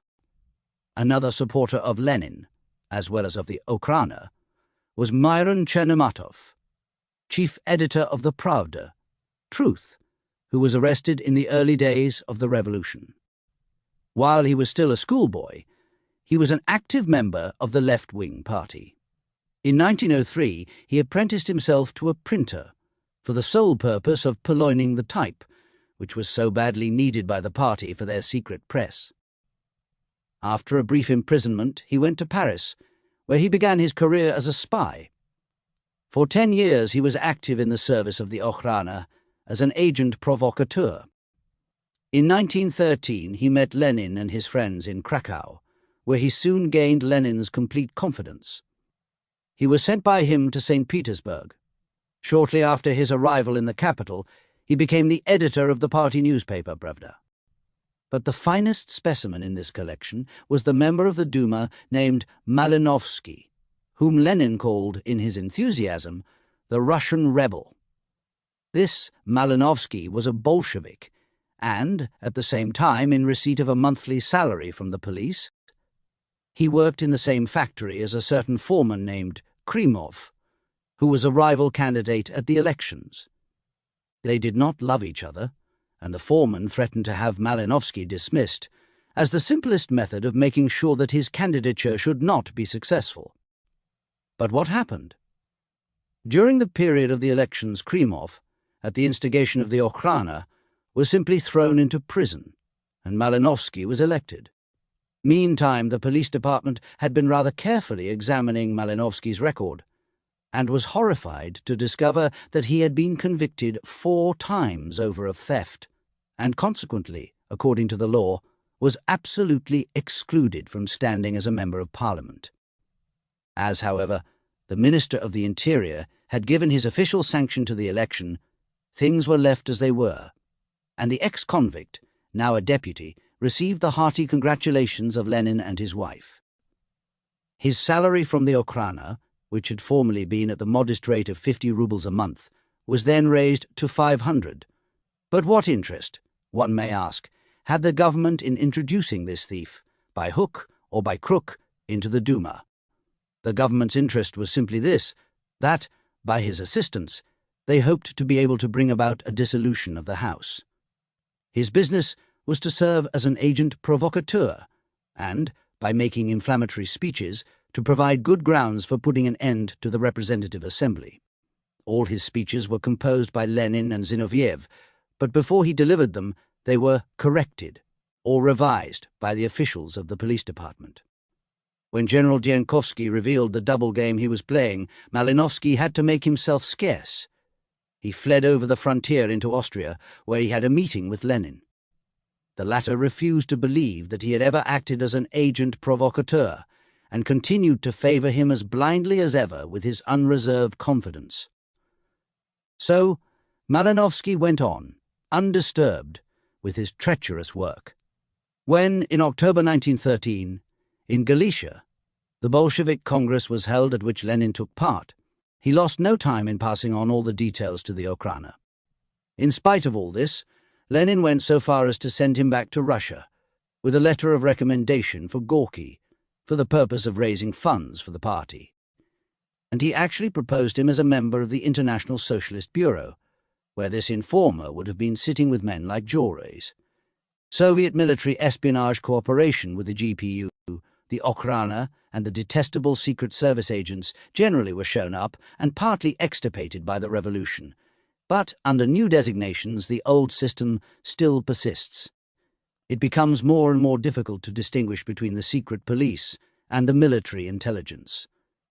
The features already cited as preeminently characteristic of the latter, the vast amount of money at its disposal, the unscrupulous conduct of the military attaches, now called military agents, the intimate association with the secret police, are still the most essential characteristics of the military intelligence service of contemporary Soviet Russia, which is in no way inferior to that of the imperial government. On the contrary, in respect of its efficiency, it is much superior to its predecessor. This is no exaggeration, for it is certainly the case that the subterranean activities of the Red military espionage are directed along the same lines as those adopted by the revolutionary and terrorist Comintern, International Committee, the Bolshevist order whose subversive propaganda embraces the whole world, whose fixed and final goal is a world revolution, and the dominant influence in which is the Soviet government. This correspondence is, of course, exactly the reverse of the state of matters existing before the Bolsheviks came into power. The Russian government and the Third International are aiming at the same social and political ends, whereas, in the time of the Tsars, they were in deadly opposition. On the other hand, there is, as has been indicated, this in common between the present government and the Tsardom, that the military espionage still works in hearty and complete cooperation with the secret police. The only difference is that this institution, which was for a time called the Cheka, is now the GPU. Cheka, or CHK, is a contraction for Cheresvichika, which is itself a contraction for Commission Extraordinary. GPU, pronounced GPU, is an abbreviation for Gosudar-Stvienoy Police Iskoye Upravlenie, which may be interpreted the State Police Department. The headquarters of the Soviet Russian Military Intelligence Department is in the Supreme Revolutionary Military Council in Moscow. This central office is connected with numerous branch establishments within the limits of USSR, the Union of Soviet Socialist Republics, these being situated, in many cases, as close to the frontiers as possible. Smolensk, for example, serves as a head office for the working of the Polish districts lying near it, being linked up with the espionage offices in Poland, which exist in Vilna, Bialystok, Lemberg, Lvov, and Lublin, and are at the same time controlled by the Soviet embassy in Warsaw. From Warsaw, again, the free city of Danzig is exploited. Activities abroad. Although the Red espionage is naturally interested above all in Russia itself and in the neighbouring lands, upon which it weighs most heavily, it has its representatives all over the world, in Asia and America as well as in Europe. The European centres are especially active and have to do extremely important work. Their task is very considerably lightened by the extensive abuse of exterritorial rights and privileges and of the diplomatic post, by which the secret correspondence is forwarded. The better to conceal their purely military character, these espionage offices are often found in the innocent disguise of commercial missions. There are three great centres at which the main organisation of the espionage abroad is carried on. They control branch offices everywhere in Europe outside Russia. The first centre is really in Berlin, but, for various reasons, is supposed to have been transferred to the Russian commercial mission in Prague. Its province is Central Europe, and its subordinate agencies are in Austria and Hungary, and in the states that march with these. These territories evidently enjoy the attentions of a double service, one directed from headquarters, the other from this office in Berlin or Prague. The second, the eastern, centre is in Constantinople, and looks after the agents in Turkey and Greece. The third centre has its station in Paris, from which France, Belgium and Britain are worked, the new Baltic states. Between the Gulf of Finland and the frontier of East Prussia lie the old Baltic provinces, once ruled by German barons and for long incorporated in the Empire of the Tsars. As a result of the rearrangements brought about by the peace, which refused to some European territories the right of self-determination while granting it to others, these lands are now occupied by the independent peoples of Estonia, Livonia, and Lithuania. These recently created states, the windows through which Russia for many generations looked out onto the sea, windows which are now closed and which it would fain force open again, are naturally the scene of lively activity on the part of the Red spies. Estonia. On the 1st of December 1924, an abortive attempt was made to organize an insurrection in Reval. The failure of this ill-timed effort was due chiefly to the Estonian troops, which proved steadfastly loyal to the state.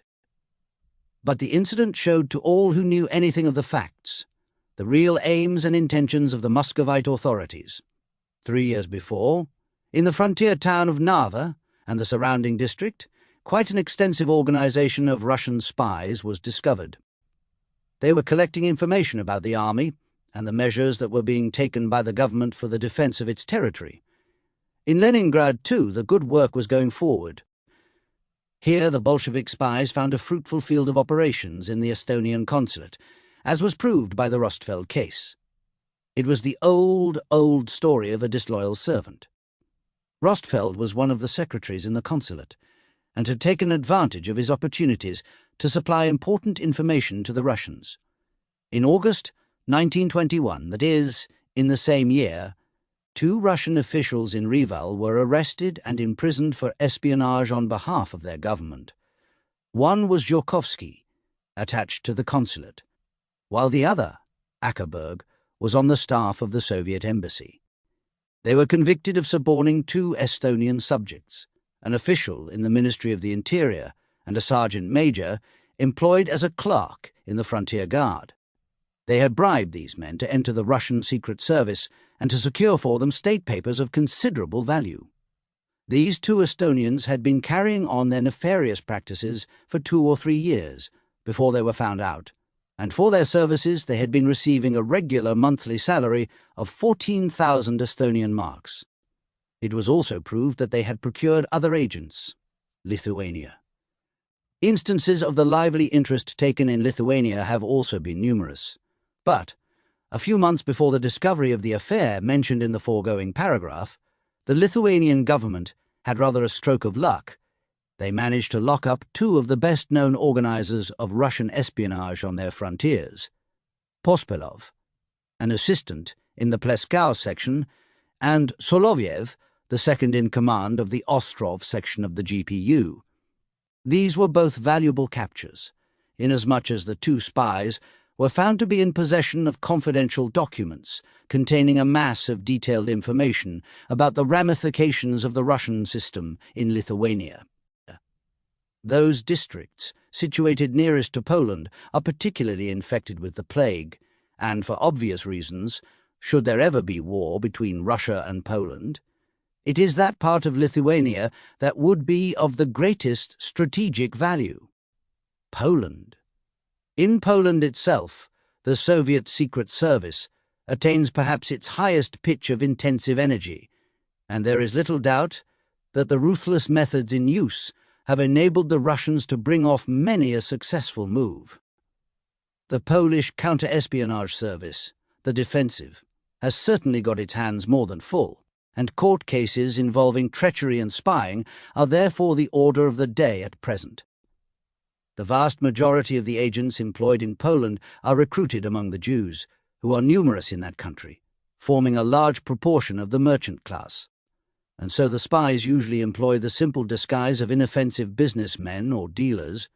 No other mask could more successfully conceal their real relations with the traditional enemy.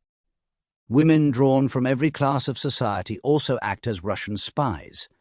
But, as it has been already pointed out, The GPU has at its command almost unlimited financial resources, and in this shady business, as in all others, money tells. So we find that the demoralizing influence of the Soviet Secret Service makes itself felt also in the Polish army, among the civil servants, even in the general staff, and in the ministries of state. The Soviet embassy in Warsaw is the center of the whole network. A few years ago, 3 Jews were arrested in Białystok, an important railway junction and manufacturing town. They had been collecting news of the movements of troops on the eastern frontier and had managed to procure plans of fortifications. In the course of their examination, it also appeared that they had undertaken to work for the demoralization of the soldiers and officials stationed in those districts. It is interesting to observe that these 3 men had been at the same time receiving money for services rendered to the espionage system of Lithuania. In the year 1923, 10 Jews were convicted in Warsaw of having acted as spies for the Russian government. They were all members of the Communist Party, but that did not prevent some of them from being owners of cafes, restaurants, and prosperous commercial houses. Although they were Jews of the trading class, they were proved to have had dealings with military personages of high rank.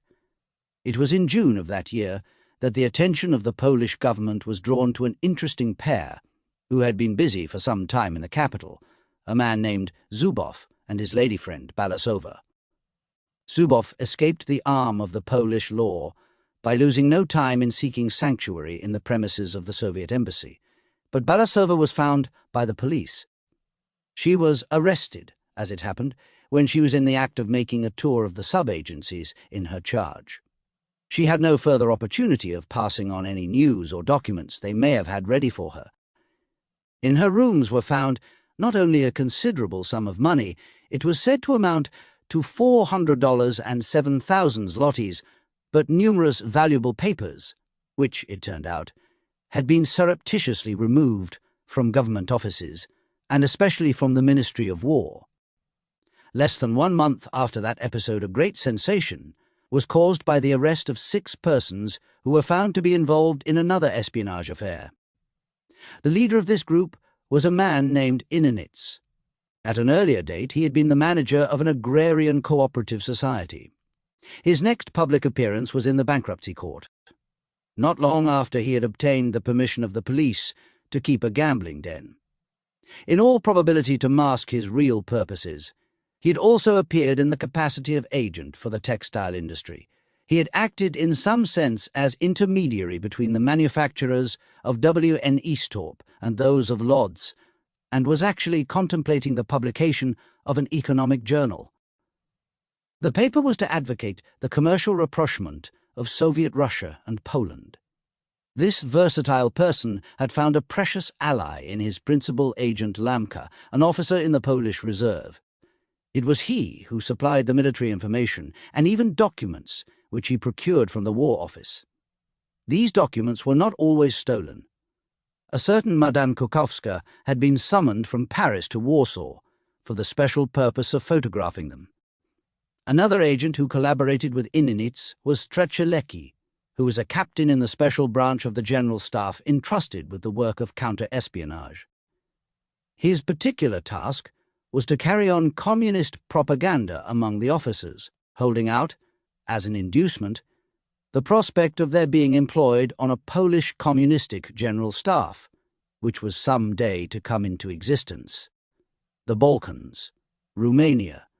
The Red military espionage has found a particularly congenial sphere of action in that classical storm centre, the immemorial seat of European troubles, the Balkans. Before the war, Bessarabia, the land between the 2 rivers Pruth and Dniester, belonged to Russia. It now forms part of Romania. Along the common frontier there are almost chronic disturbances, while the Russian Black Sea Fleet indulges in frequent manoeuvres, made to look as provocative as possible and carried out off the coast of Romania in close proximity to its ports. It is therefore to be expected that the Soviet secret agents should be very much alive in that country. In December 1924, there was great excitement over the sudden disappearance of Madame Ivany, the prima donna of the Royal Opera in Bucharest. At the same time, her most devoted admirer, Flight Lieutenant Brelu, had set off on an excursion by air to Moscow, and with him had vanished from among the treasures of the Romanian General Staff the plans for mobilization in Bessarabia, if the necessity should arise. The beautiful singer, who had fled from the Romanian police agents and taken refuge in the Soviet embassy in Paris, was the center and principal agent in a gigantic network of Russian espionage, the threads of which were unraveled by the military court that inquired into the affair. The total number of persons accused of complicity was 45. Of these, no fewer than 20 were Romanian officers who had been bribed by Russian gold. Some of the ringleaders were Major Tchaikovsky, a Russian who had transferred to the Romanian army, Lieutenant Nitsa, the husband of Amedee Ivani and brother of the ex-minister for Bessarabia, and the Russian, Kiselov, who was an official attached to the Bulgarian embassy and had been for years the real head of Russian espionage in the Balkans. The last mentioned had, of course, had almost unlimited sums of money at his disposal, and had sent to the Romanian garrisons stationed near the frontiers whole swarms of women agents and spies, singers, actresses, waitresses and barmaids, with a view to getting the officers into their toils and to inducing them to part with military secrets. Among his valued assistants there were also found ladies belonging to the higher ranks of the Romanian aristocracy. Bulgaria. In Sofia, the capital of Bulgaria, there suddenly came upon the scene not long ago a woman of extraordinary beauty, the Princess Elisabeta Alexandrova. She was a distant relative of the Russian imperial house, and, to all who cared to listen, she had a wonderful tale to tell of how she had just managed, and no more, to save herself and her family jewels from the clutches of the Bolsheviks. She visited the houses of the great, and was a particularly frequent guest in diplomatic circles. A young attaché to one of the legations fell head over ears in love with her, and they became engaged. They went together to visit his parents, who resided in the capital of a neighboring state. Scarcely, however, had they arrived at their destination when he received a telegram intimating that he had been dismissed the service. The explanation of this sudden change in his prospects was that he was suspected of downright treachery, or, at least, of gross negligence in the performance of his duty, for important diplomatic documents, which had been in his keeping, had disappeared. Their absence was noticed immediately upon the departure from Sofia of the young man and his fairy princess. The latter had really come of very humble stock. She was nothing more than a professional Bolshevist spy, and had stolen the papers on behalf of the Soviet intelligence service. Of course, nothing came of the proposed marriage, and the princess had to move on. Nor was this the only promising career ruined by the malign influence of that woman. For some time she remained in Vienna, and thereafter visited in succession Paris and Berlin. She actually had the audacity to return to Sofia, and again scored a success. There was a well-known barrister named Georgiev who had taken a prominent part in the criminal attempt made upon the cathedral. By offering him a monthly salary of 15,000 Romanian leu, she persuaded him to throw in his lot with the Bolshevist cause. Whether the money bribe would have sufficed to make Georgiev transfer his allegiance, we cannot tell, for he, too, had fallen desperately in love with this highly dangerous person, and, in the end, paid for his infatuation with his life. Czechoslovakia. It has been the Soviet policy in later years to try to induce the neighbouring countries to enter into trade agreements. Czechoslovakia concluded such a commercial treaty, but soon had reason to understand that the Russians had on hand more pressing business than the furtherance of international trade. They regularly abused, for purposes of espionage, the special rights and privileges enjoyed by the newly created missions, and, as usual, took advantage of diplomatic postal facilities in order to carry on their secret correspondence. Under the old Tsarist government, Colonel Pietrovsky had organized and directed a very extensive espionage system in Prague, which suited so well the purposes of the Bolshevist authorities that they continued him in his office of chief spy. His organization did not cover merely Czechoslovakia, but extended its operations to the western military districts of Romania and the northern part of Yugoslavia. The Supreme Revolutionary War Council in Moscow was interested in many things that concerned Poland and the countries of the Little Entente. Some of the more vital matters are indicated in the following instructions issued to the head office of the intelligence service in Prague. 1. We want you to determine what would be the strength of the forces that would be opposed to the Red Army if it should be engaged west of the Vistula-San-Pruth line. 2. Determine whether there is any sort of coordination between these forces, and to what extent and on what basis it exists. 3. To see that we are exactly informed as to the obstacles that are in our way and must be removed before we can hope to weaken the fighting efficiency of Central and Southern Europe, or to feel any assurance that we should be successful in breaking through to the line of the Carpathians and in crossing the Danube, in order to reach the Balkans. General military organization, and especially innovations introduced from time to time in the Air Force, are subjects of ceaseless interest to the Russian spies. The greatest attention is also being given to the investigation of all that is done in the Skoda works in Pilsen. This is the great arms and munition factory, notorious at the beginning of the Great War for the manufacture of the monstrous Austrian siege guns that demolished some of the more troublesome of the Belgian forts. In face of the continual pressure from the east, the counter-espionage services of Czechoslovakia, Romania and Yugoslavia find it useful, at least occasionally, to work in collaboration. They have been able to establish the facts that all movements of troops and means of transport are carefully observed and noted by Russian agents, and that every consignment of arms and ammunition is accurately checked by them. It is worthy of note that the great explosion in Bucharest took place immediately after the arrival of a very important trainload of ordnance stores from the Skoda arsenal. In the early part of 1925, the agents of the Czechoslovakian counter-espionage were fortunate enough to lay their hands upon the correspondence that had been passing between Petrovsky and Chersky, the chief of the Soviet espionage system in Central Europe, with his headquarters at the time in Vienna. Petrovsky was arrested and sentenced to a long period of confinement. Penalties for espionage. Soviet Russia, like all other lands, itself suffers from espionage practiced within its borders by agents of other states. In order to protect itself from such exploitation, the Soviet government not so long ago issued a new decree having reference to both military and commercial espionage. In the time of the Tsars, espionage came under Article 253, Sections 2 and 5, and Article 256 of the Russian Code. In ordinary circumstances, the penalty for treason was death. In less serious cases, it was punished by exile to the remotest parts of Siberia.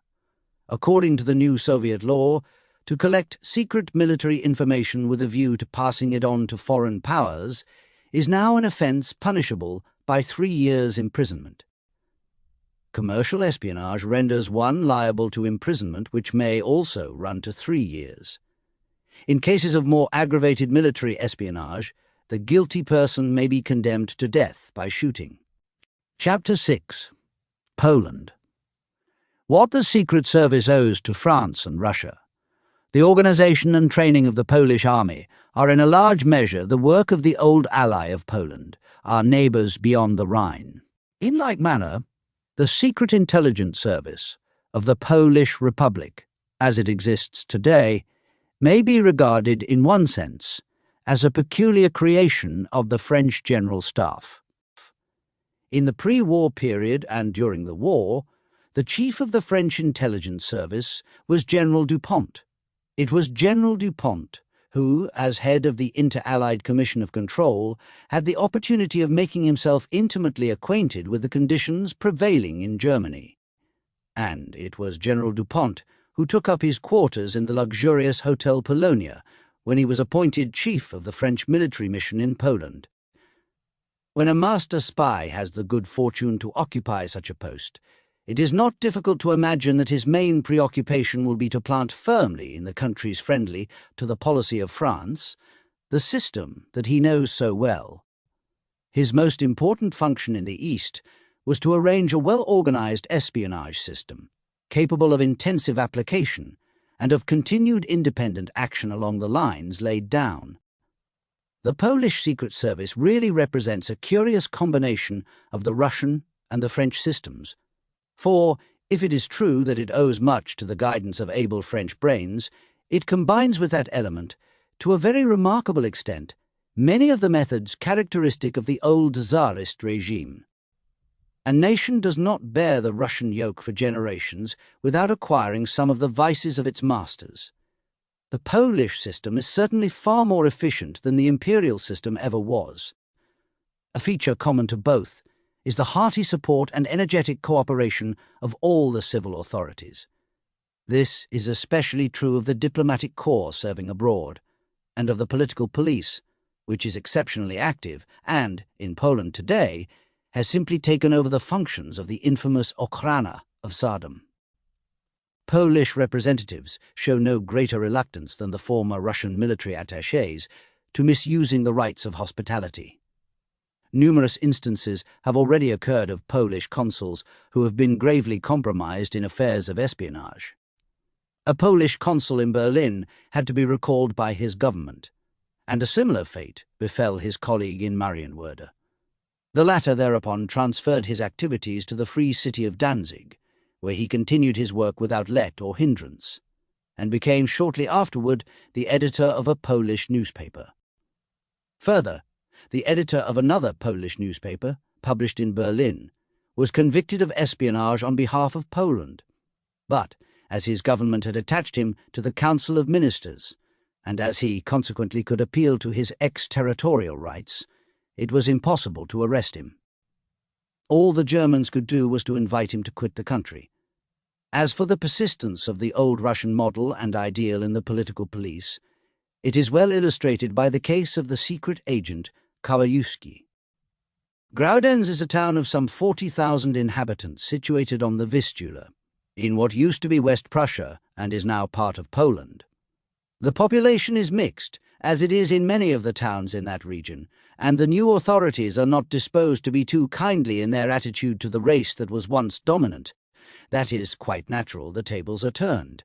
Every institution or movement savouring of German nationalism is obviously suspect. Even the German Good Templar Lodge in Graudenz did not escape the severe scrutiny of the political police. In the autumn of 1924, members of this lodge were arrested, haled before the tribunal and accused of high treason. They were perfectly harmless people, and their innocence was completely established. But the interesting feature in the trial was the light shed upon the methods adopted by the police to procure a conviction. The principal material evidence in the case was a small stock of powder and a carrier pigeon, which, it was alleged, was intended to serve the purposes of espionage. It came out that the secret agent Kowalewski had himself smuggled these objects into the house and cellar of the accused. Even the now Pomorski, which is far from being a pro-German paper, expressed its opinion of the proceedings of the police agent very bluntly, characterizing them as the disgusting methods of the Tsarist Ochrana. On the other hand, the Polish Secret Service, which works in close collaboration with the French service and its news-collecting stations in Warsaw, Posen and Upper Silesia, has adopted the brutal procedure of its ally. It does not stop at committing crime, if only the desired goal be attained, and goes in for mass action, employing a regular army of spies and agents provocateurs. Bribery, a special distinction of the Polish military intelligence service, is the frequency with which bribery is brought home to its officials. Under Sikorski, the Minister of War who retired 3 or 4 years ago, this corruption appears to have been almost typical of the Polish army in general, for several officers of high rank were proved to be involved in the most incredible scandals connected with army contracts. Various affairs have gone to show that the large sums of money placed at the disposal of the chiefs of the different espionage bureaux do not always reach the right address. That is, instead of finding their way down to the agents, they frequently remain in the pockets of those officers, who are thus enabled, without toil or danger, to enrich themselves, while the underlings, who risk freedom, and often life itself, have their trouble for nothing. Organization and activities. The entire Polish intelligence service was reorganized in the year 1920. It is composed of 3 sections, which are occupied respectively with diplomatic, military, and economic matters. The supreme control and management of the first section is in the hands of the Ministry of Foreign Affairs. The military section is concentrated in the 2nd Department of the General Staff in Warsaw, while the work of counter-espionage, this is officially styled in Poland the defensive, also concerns this central office. The executive power of the defensive is supplied mainly by the political secret police. The 2nd Department of the General Staff also serves as a collecting and distributing center for commercial intelligence, all such information being sent there in the first instance and then forwarded to the appropriate centers officially appointed to make use of it.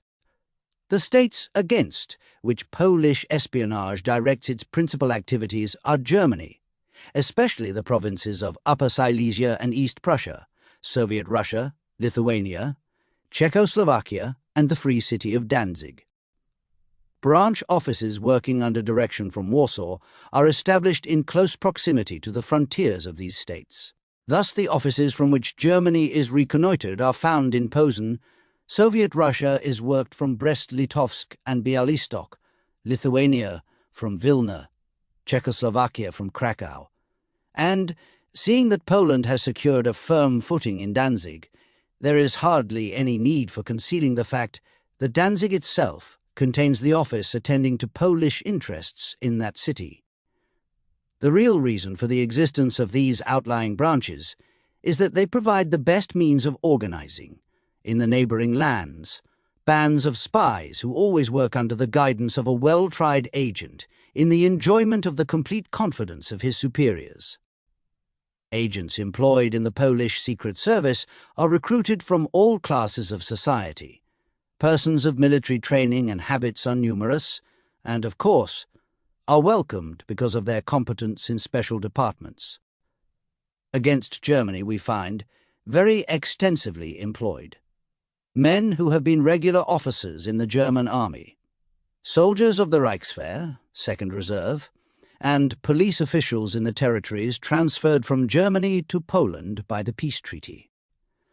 Former Russian officers are found in the ranks of Polish agents spying upon Lithuania.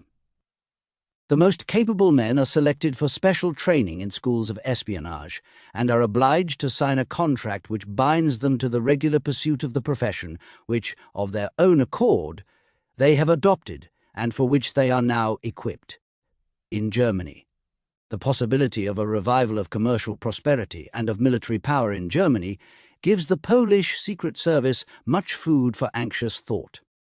Its activities are particularly obvious in the Upper Silesian borderland. One very clear proof of this is afforded by the number of trials for treason and espionage that have occupied the criminal division of the Provincial Court of Appeal in Breslau and the corresponding division of the Supreme Court of Justice in Leipzig.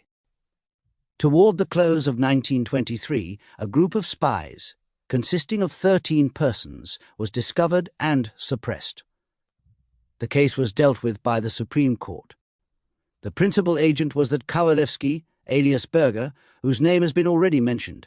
He had been an officer of the Reichswehr, but had deserted and entered the Polish service.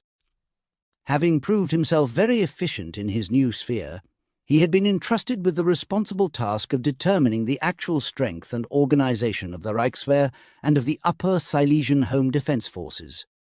He had, working under his instructions, 12 subordinates whose part in the enterprise was to procure the material evidence required. It was proved that these assistants had not hesitated, in the course of their investigations, to commit serious crimes, such as housebreaking, which would, in any case, have made them liable to prosecution. They were convicted and sentenced to long periods of imprisonment and penal servitude. Another case tried by the Supreme Court in 1925 was that of a man named Lepior, belonging to Katowice. He was a German ex-police official who had rendered the Polish authorities very important services by giving them access to documents connected with the German police. He had also betrayed numerous military secrets. The exact period covered by the offences proved against him was from May 1922 to September 1923. He was sentenced to penal servitude for 5 years. The same sentence was pronounced by the appeal court of Breslau upon the newspaper editor Restel, also of Katowice, and in May 1925, which appears to have been a profitable season for the German political police. No fewer than 10 persons, inhabitants of Breslau and the neighbourhood, were arrested and condemned for practising espionage on behalf of Poland.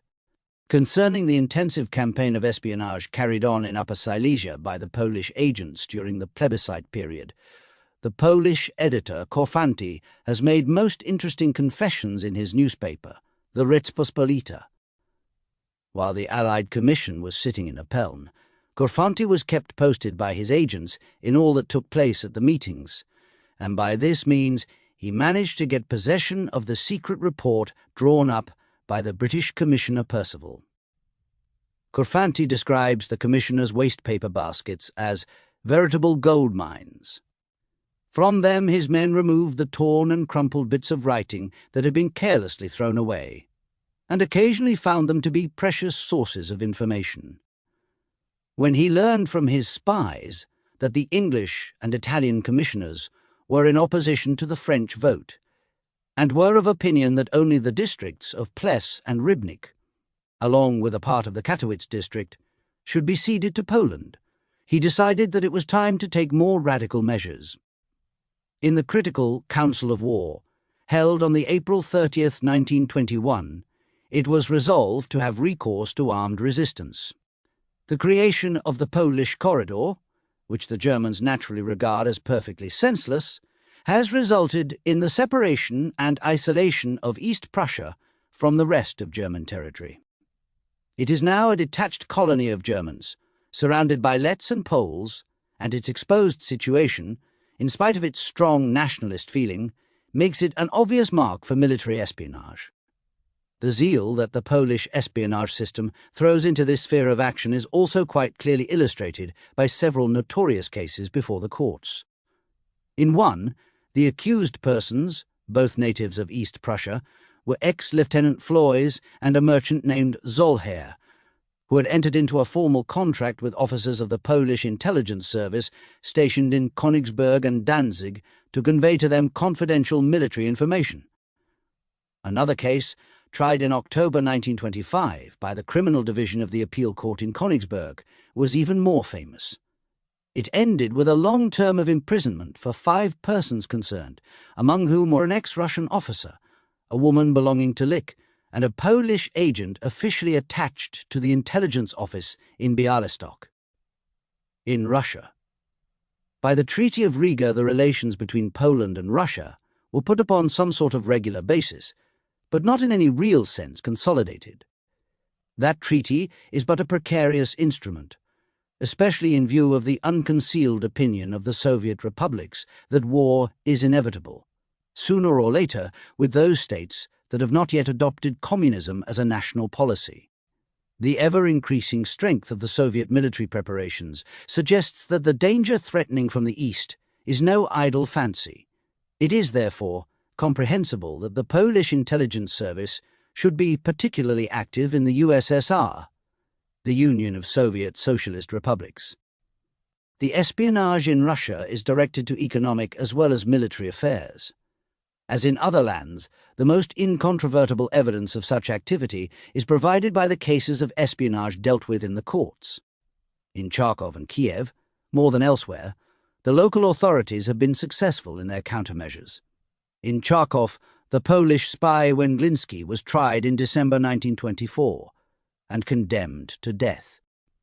He had occupied the post of trade representative attached to the Polish delegation in Kiev, and was convicted of having carried on an extensive system of espionage and of having illegally possessed himself of military secrets and documents, which he had been forwarding to his chiefs in Poland by means of the diplomatic courier. Another agent was sentenced at the same time to 10 years imprisonment.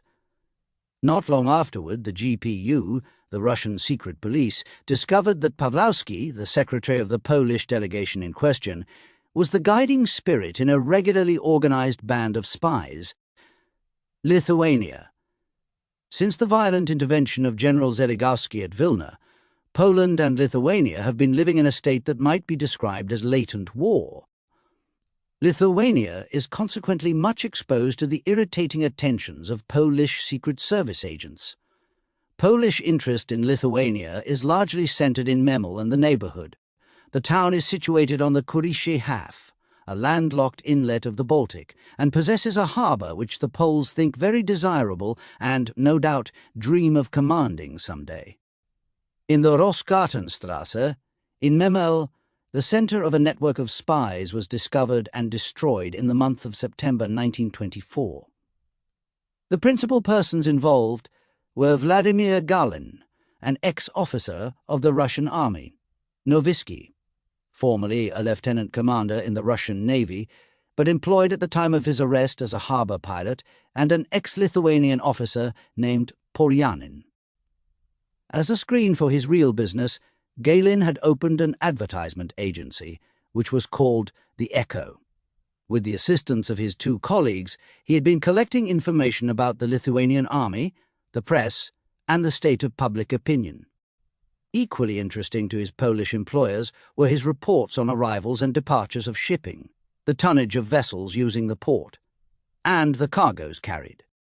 He was also convicted of spreading lying tales about Lithuania. All the information of a confidential nature received by him was very handsomely paid for, the price of an item sometimes running to hundreds of dollars, and as soon as received it was conveyed to Major X, the chief of the Secret Service in Danzig, under whose control he worked. X forwarded everything to the more central agency in Vilna. Galin was ordered to be shot, and the sentence was carried out in the presence of the wife he had married 2 days before. Both his accomplices were punished by imprisonment, Novisky receiving a life sentence. In July 1925, the chief of the Polish espionage office in Vilna went over to the Lithuanians, and, thanks to his cooperation, the Lithuanian police succeeded in cutting, for the time being, all the threads of the Polish organization in Lithuania. In the course of undoing this network, it was found that a great many persons of standing were implicated, including even officials on the staff of the Lithuanian War Office and Civil Service.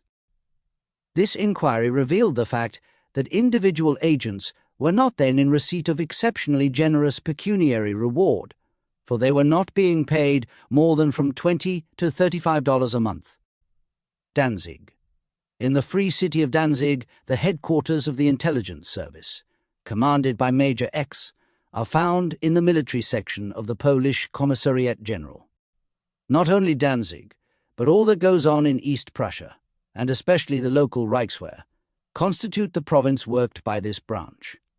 During the time of the plebiscite in Marienburg, a very ingenious, if not unique, bit of work was executed by a man in the pay of Poland, who had once played a prominent part in German journalism. He had published in Danzig a bi-weekly paper of ultranationalist and chauvinist character called Die Ostwacht, the Eastern Guardian, which served him at one and the same time as a cloak and as a direct means to his end, for it enabled him to gain the confidence of legal circles in Danzig. Among his correspondents were leading German personalities, even generals and ministers, for example, Helfferich. He founded Die Arbeitsgemeinschaft der Ostwacht, the Eastern Guardian Fellowship of Labour, which spread to Germany and included in its membership people of all sorts and conditions, university students, policemen, officials of the law, and other public services. This fellowship was nothing more or less than a cleverly camouflaged spy organization, although the members were totally unaware that all they were doing was to work for Poland. This wonderful scheme enabled him, for a whole year, to collect political and military information from Danzig and Germany, which he sent on to the Polish intelligence service by a female agent named von Bruckel. Another person whom he had in his pay was a sergeant major in the Danzig police force, who betrayed to him confidential data concerning the organization and equipment of the body to which he belonged. It was not till October 1921 that the Ostwacht swindle was laid bare by the chief of the Danzig Home Service organization.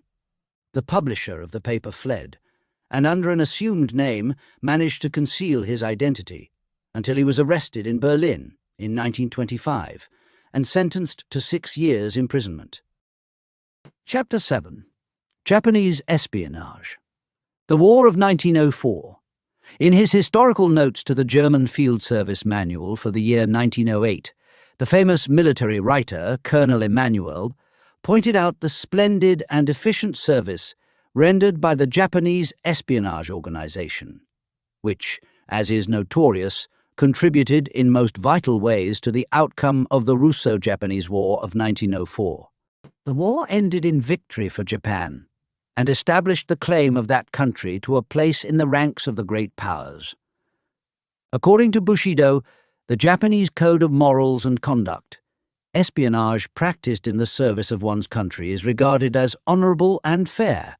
After all, it demands courage and daring, two of the virtues most highly prized by the samurai, and generously recognized by them even in their enemies. An incident that occurred toward the end of September 1904 will illustrate this. A Russian soldier, disguised as a Chinese, was captured, convicted of having acted as a spy against Japan, and executed. But the Japanese were so deeply impressed by his bravery and his ideal of devotion to his own country that, after the sentence had been carried out, they sent a communication to the Russian headquarters, in which they lavished unstinted praise upon his patriotism and fearlessness. Just as in the British Army we find that Master Spy, Sir Robert Baden-Powell, and many another distinguished professional soldier, most successful in the work of espionage, so too, in the land of the rising sun, it is the military officer who, both in peace and in war, has undoubtedly achieved the greatest success as a spy. In the first chapter of this book, mention has already been made of the capture, shortly before the outbreak of war, of 2 supposed businessmen in St. Petersburg, who turned out to be naval officers. It was, by the way, sentiment which, in this case as in so many others, proved the spies' undoing, for most of the documentary evidence was found in the house of the Russian woman who was about to be married to one of the 2. In the middle of September 1904, another Japanese naval officer was arrested at the Skaw, the most northerly point of Denmark. He was waiting there on the lookout for the passing of the Russian Baltic fleet under the command of Rosh-Chistvenski, and dispatching telegrams in code to the Japanese embassy in Berlin. And it is a fact that numbers of Japanese officers worked in eastern Russia as barbers, cooks, domestics, and in any kind of humble, inconspicuous employment, in order to go quietly about their business of collecting information. The hero in the story already related of the Japanese naval officer, who had played the part of steward on board the American cruiser, must have been a past master in the art of dissimulation and disguise. The Japanese spies had no scruples in committing acts of sabotage, as is shown by a case reported from the Far East. In the early part of 1904, Russian patrols captured near the East China Railway 2 Japanese officers who had found their way into Manchuria for the purpose of destroying the Russian railway works and telegraph lines. The better to conceal their nationality and their connection with the Japanese army, they were wearing Mongolian dress. They were found in possession of various implements and tools to be used in the performance of their nefarious work. By the court-martial which tried them in Harbin, they were condemned to lose their military status and to die by hanging, a sentence which was modified to death by shooting, the revision being ordered by the commander-in-chief of the Russian army, General Kuropatkin, in consideration of their rank. Long before the beginning of the war, Port Arthur especially was swarming with Japanese spies who disguised themselves as Chinese or Manchus, and were indistinguishable in the population of workmen and Han Hulls. Every 10th coolie was really a Japanese. as servants to the 1st Tomsk Regiment and the 25th and 26th Siberian Rifles, which formed part of the garrison in Port Arthur, as porters on the Liao-Tiashan Railway, and above all as navies employed in the construction of the fortifications. They were able to render their country the most valuable services. The situation of the electric power station, the concealed positions of the searchlights among the hills, and the distribution of the minefields laid down to protect the harbour were all made known to a detail to the Japanese army leaders by the masterly work of their espionage system. It was accordingly no wonder if the searchlights that were intended to dazzle Admiral Togo's attacking squadron with floods of blinding light were shot to pieces at once by the Japanese guns, or if, in the course of 5 attacks made by the Admiral on Port Arthur, only one of his ships was destroyed by a mine, and that mine is one that had broken adrift. In contrast to the Russians, the Japanese found it a very simple business, during the war in Manchuria, to procure people among the ordinary inhabitants of the country who were willing to act as spies for the price of a ruble or two.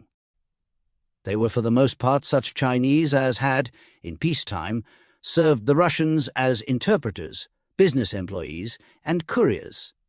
They knew that they were held in suspicion by the Japanese, but had not fled, as many of their countrymen had done, because they owned some little bit of land or had their families settled in the district. The Japanese gave them to understand that if they wished to escape arrest as suspects and to avoid other unpleasant consequences, they had better do what the Japanese required, that was, enter their service as spies. Others who were out of work or had lost all their worldly goods in the disorder and confusion caused by the war were also ready to serve in that capacity. They had to be ready to do anything merely to live, and the payment they received for the highly dangerous duties they undertook was miserable enough. Not more than about £5 a month for professional spies, just enough and no more to cover the purchase of mere necessities, for the cost of living had become very high. The organization of the military espionage was very systematic. Along the Army Front Bureau were established under the command of officers whose business it was to regulate the service in their sections, to sift the information as it came in, and to pass it on to the general staff. Corresponding to these offices were others on the Russian side, managed by Chinese, who had to arrange for sending spies to the towns behind the lines and to the concentration points of the Russian army. The spy worked with 2 or 3 persons who had to carry the information he had collected to the Chinese bureau, from which it was conveyed by men who had to pass through the Russian outposts in order to reach the Japanese front. As the depth of the Russian front never exceeded from 50 to 60 versts, a spy, assisted by 3 runners, could answer an inquiry put by the Japanese within 3 or 4 days and maintain an almost uninterrupted flow of reports. The Chinese carriers of information were peddlers or poor coolies from the lowest class of the town population, and were absolutely indistinguishable from the beggars that swarmed in Manchuria. For conveying a message they were paid 5 or 6 rubles, and were hardly conscious of the hazards they ran. They were glad to be able to earn their daily bread by such simple means. Another kind of Japanese espionage organization consisted in the formation of completely independent groups of 3 or 4 spies, operating from a particular base, and entrusted with the solution of some very accurately defined problem, such as, for example, the reconnoitering of one specified section of the army, the observation of movements of troops, etc.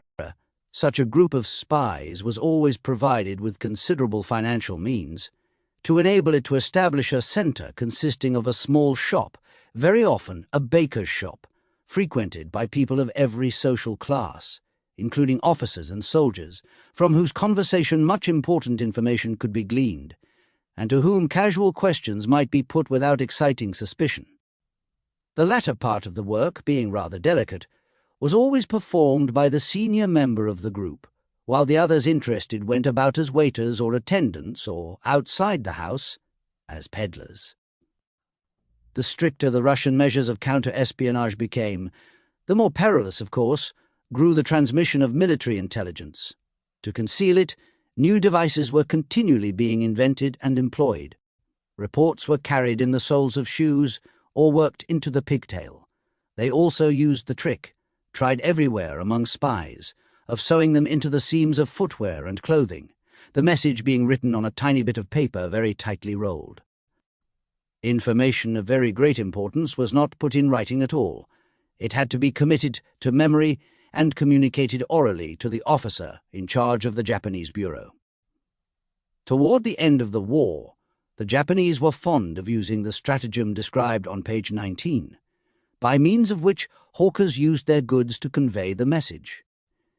A spy, in the garb of a Chinese coolie or peddler, who carried no written communication, who avoided lonely or little-used tracks, whose identity was submerged in the vast multitude of Chinese, ever on the move from place to place, was practically certain of escaping detection.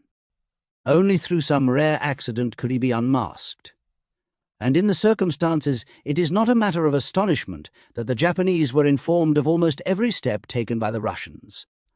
That the cavalry corps of General Mishchenko was going to make a surprise attack on Inku and the Japanese railway connections was known at Japanese headquarters 2 weeks beforehand, and actually sooner than the plan was made known to the participants in the raid. As the spies' reports had furnished the smallest details of the scheme, the most thorough countermeasures were taken, with the result that the Russian enterprise was an absolute failure. Before the Japanese set about their attack on the Narsha position, they had in their possession plans of the Russian fortifications. Upon these were marked the exact location of the batteries and of the mines, along with the positions of the electric connections for exploding them, a masterpiece of espionage. It was, therefore, an easy task for them to reduce the Russian artillery to silence in spite of all concealment, and to render the mines harmless. Chapter 8. German Spies. 3 of many who were captured in Britain. On November 22, 1914, a simple announcement appeared in the German papers to the effect that Naval Lieutenant Karl Hans Lodi had died for his country in England on the 6th of the same month. Many years have passed since then, years filled with manifold vicissitudes, especially for Germany, and the name of this man, the first German spy to be shot in the Tower of London, is today almost forgotten. At the time, however, the case made some little sensation, although, owing to the censorship of all news touching military affairs, the published details of the circumstances that led to his death were naturally very meagre. It may therefore appear not inappropriate to set down here some more detailed information on the matter, especially as the British sources, now allowed to flow more freely, may be used without reserve.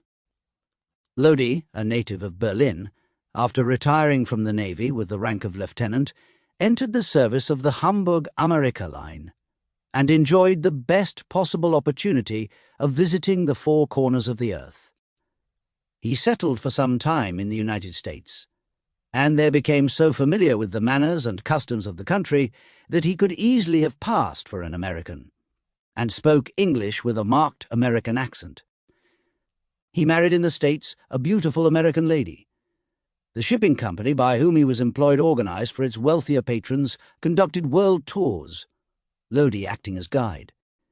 In the very summer of 1914, he was showing the beauties of England and Scotland to the members of American societies participating in an international medical congress, and every one of them regarded their very competent guide as a fellow countryman. At the outbreak of war, the intelligence service organized by the Germans in Britain collapsed at one blow. That is, just when Germany needed it most, the supply of news failed completely. As a consequence, so far as British war measures were concerned, the German naval and military staffs were simply groping in the dark. As late as the 21st of August, the Supreme Army Command had no idea of the dispatch or movements of the British Expeditionary Force. This is proved conclusively by an army order of that date. Lodi, who happened to be in Berlin when the war began, placed himself at once at the disposal of the naval staff, and, as he was found to be medically unfit for active service, he was assigned to the Secret Intelligence Branch. He received instructions to go to England, and from there to report the movements of the British fleet, and all losses suffered by it, up to the date of the first encounter with the German fleet, whenever that should be. After that, he was to be at liberty to go and reside in the United States. The obvious thing for him to do was to appear in the guise of a neutral American, and so he was furnished with an original American passport that, by various manipulations, the German authorities had managed to get into their possession. It bore the name Charles A. Inglis. It was the end of August when Lode embarked upon his fateful journey. He travelled by way of Norway and reached Edinburgh, which means that he was in very close proximity to the naval base and the most important seat of British maritime operations. Edinburgh is situated on the Firth of Forth, and there the greater part of the British fleet was concentrated. He had not been long in Edinburgh when he met an American with whom he had been acquainted in earlier days, but who, fortunately, did not know that he was a German and that he had changed his name to Inglis. This incident, though quite awkward enough, led therefore to no further immediate complications. Lode sent his information by letter or telegram to one of two different addresses, either to a certain person named Burchard in Stockholm, by whom it was forwarded to Berlin, or directly to a person named Stammer, residing in Berlin. The first shadow of suspicion was cast upon him by an apparently harmless telegram conveying the following information: "Must cancel. Johnson last 4 days very ill. Shall start shortly." This was an indication to Berlin that the British fleet was to leave the Firth of Forth in 4 days. But since the 4th of August, and Lode was totally unaware of this, all British correspondence for Norway and Sweden had been most carefully scrutinized. Several letters addressed to him, and others posted by him, had been confiscated because of their suspicious contents, and never reached their destination. On the 7th of September, Lode noticed for the first time that he was being observed. He risked a bold stroke.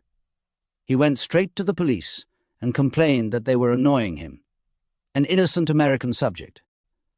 His confident demeanour did not fail to produce the desired impression, or so it seemed, and a very polite apology was forthcoming, for the police were not yet quite sure. Lode disappeared from Edinburgh, and for a time it looked as though all trace of him had been lost. They came upon his tracks again in London, where he was busy reconnoitring the defensive measures being taken against the Zeppelin attacks. From that moment his fate was sealed. Detectives from Scotland Yard were set to watch him and never lost sight of him. From London he went back to Scotland. Toward the end of September he betook himself to Liverpool to study defence works on the Mersey, and then to Ireland, where he was arrested. He was brought before a court-martial that was held with all the ceremonious pomp and formality associated with such proceedings in Britain. The court was composed of the President, Major General Lord Charlesmore, and 8 officers in full uniform. The accused stood in the dock between 2 khaki-clad soldiers with fixed bayonets.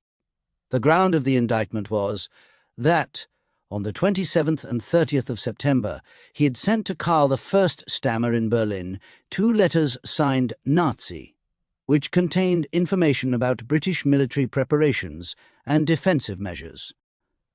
Very incriminating, too, were the entries he had imprudently made in his notebook. They included not merely a copy of the Johnson telegram and of 4 letters to Burchard, but also particulars of British losses in the North Sea, and a list of the German ships that had been sunk. His reports were characterized as the best that had fallen into the hands of the British authorities, and their accurate observation and clear expression were specially emphasized by the court. The conduct of the trial did all honour to British justice and may be described as a model of fairness. Lode himself, in his farewell letter, gratefully admitted that he had received a just hearing. Although his case was hopeless from the start, Mr. George Eliot, one of the most distinguished men at the English bar, had been assigned to him as counsel. He praised Lode in eloquent words, as a hero doomed to die for his country, and as an officer and a gentleman. "I defend him," said Mr. Elliot in his brilliant speech, "not as a miserable coward or as a faint-hearted fellow, but as a man faithfully devoted to his native land, its history, and its traditions. His grandfather was a great soldier who successfully defended a fortress attacked by Napoleon, and as a soldier he claims to stand before this court.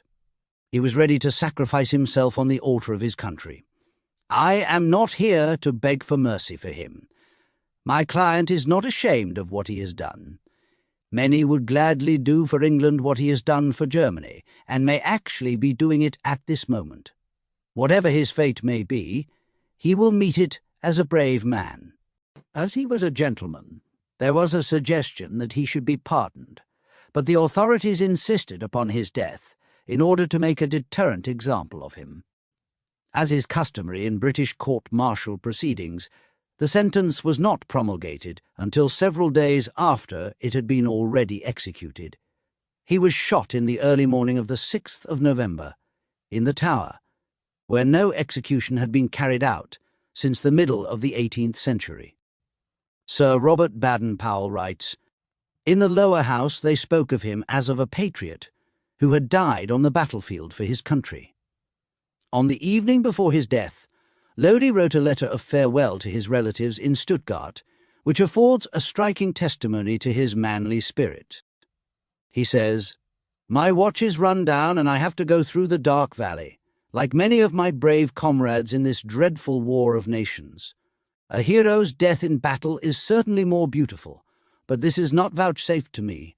I am to die here in the land of the enemy, alone and unknown. The consciousness that I am dying in the service of my country makes death easy for me to bear. I have had just judges. They have condemned me for conspiring to betray their plans. I am to be shot tomorrow here in the Tower. Goodbye." Many similar cases might be cited of men who came from a distance to offer their services to the German government in its time of need. Men who might have arranged to find safety beyond the seas. They were not impelled by desire of riches, nor by a taste for mere adventure, but by devotion to the country that had been theirs. Whatever may be thought of their natural gifts for the career of spy, or of their skill in carrying out their appointed task, they were brave men, who knew that the odds were against their achievement of success, and nevertheless took their lives in their hands. Many of them met the fate that so often awaits the spy, an obscure and unhonoured death. Two such men deserve particular mention. Kupferle. Anton Kupferle was born in the neighbourhood of Rastatt, in Baden. He was not more than 9 years old when he emigrated to America, along with his parents. While he was still quite a young man, he opened a drapery business in Brooklyn under the style of Kupferle and Company. At the beginning of the World War, he happened to be visiting his old home, and he entered the army as a non-commissioned officer. He took part in the first battles on the Western Front, and in a hand-to-hand encounter was very severely wounded in the face by a bayonet thrust. Then we find him once more in America, where he became associated with the German Secret Intelligence Service, being entrusted with an important mission arising out of that incident which caused the Germans so much annoyance and involved so many of their agents in personal disaster, the complete breakdown of the spy system in Britain on the eve of the declaration of war. It was of supreme importance to the German military leaders to obtain, somehow or other, news of British shipping, and particularly of the movements of troops.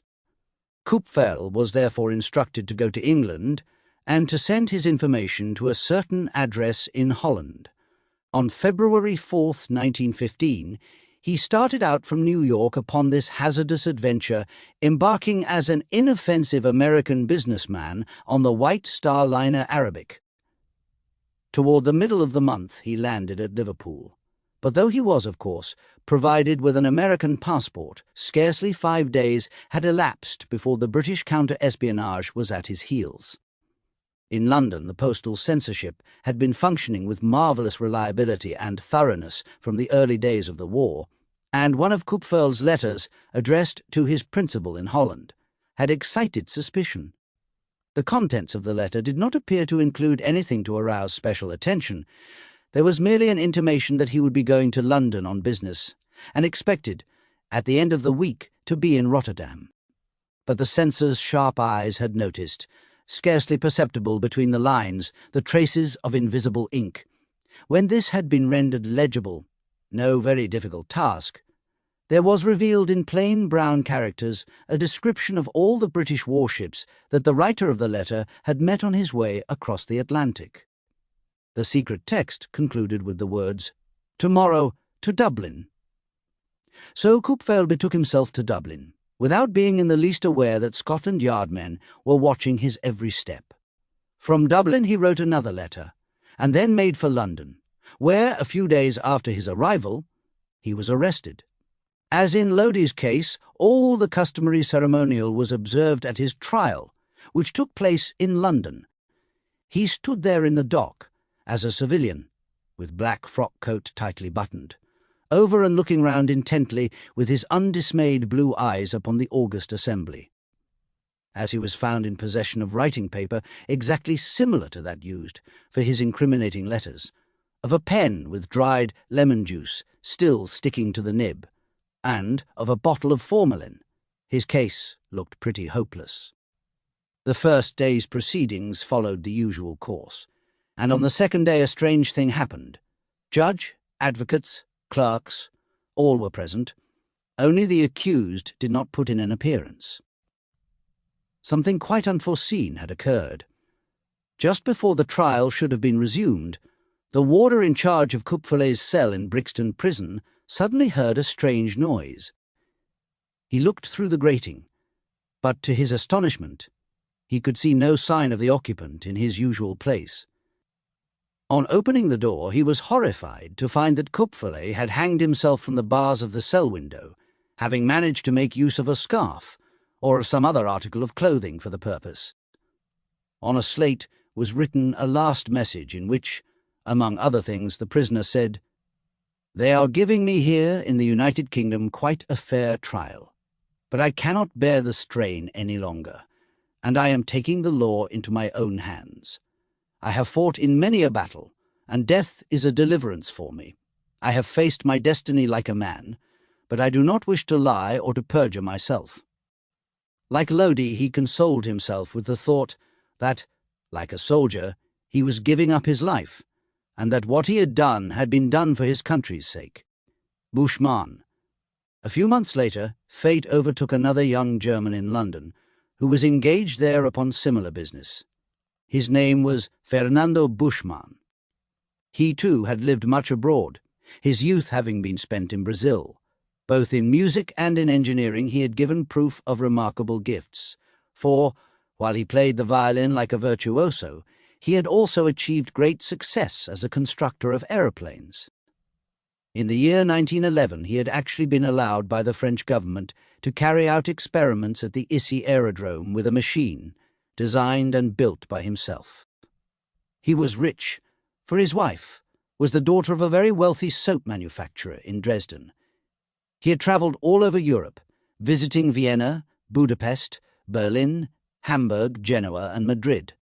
To help Germany, which he regarded as his own country, he entered upon the dangerous path that was to lead him, like so many others, to destruction. Carrying a false passport, he landed in England as a traveller in cheese, bananas, and potatoes, representing the Dutch firm Dirks and Company, of The Hague. It was anything but a suitable disguise for him, for, as it happened, he might easily have passed for a fashionable man about town or a gentleman, but no one would ever have taken him for a bagman.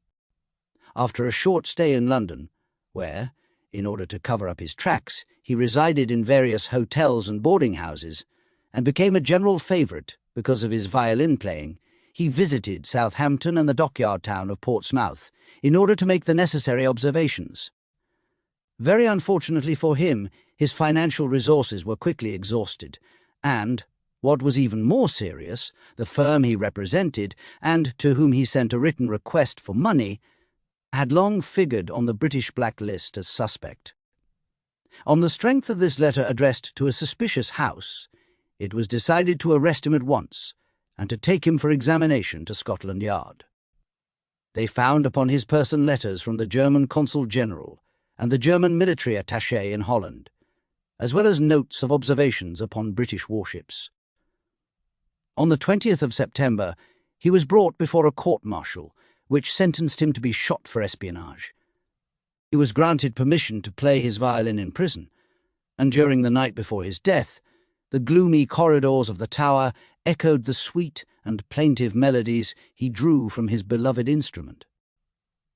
On the morning of his execution, he bade farewell to this last comforter, and went fearlessly to his death, refusing the bandage with which they would have covered his eyes. Not even a notice in the papers marked his end. Trebitsch Lincoln. Ignatius Timothy Trebitsch Lincoln, the international adventurer and spy, may justly lay claim to the doubtful glory of being acknowledged as the greatest political charlatan and humbug of his time, for he managed to take a hand in an extraordinary number of notorious scandals and disturbances in public life. His versatility in the province of political crime, and the chameleon-like gift he displayed in changing his coat, bordered on the marvellous.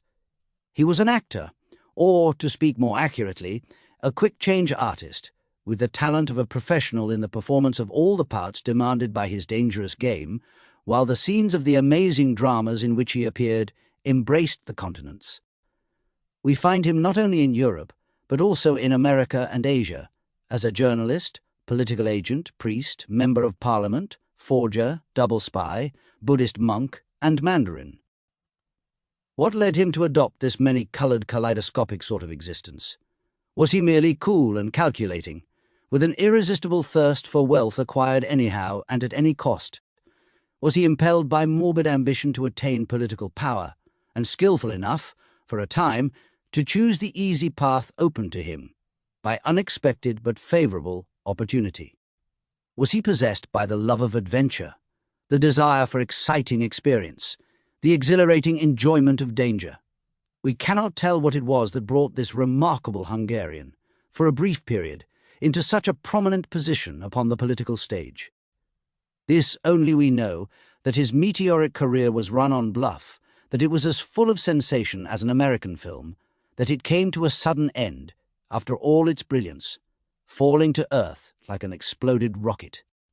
Lincoln, or, to give him his real name, Trebitsch, was born in the Hungarian town of Pax, situated on the Danube.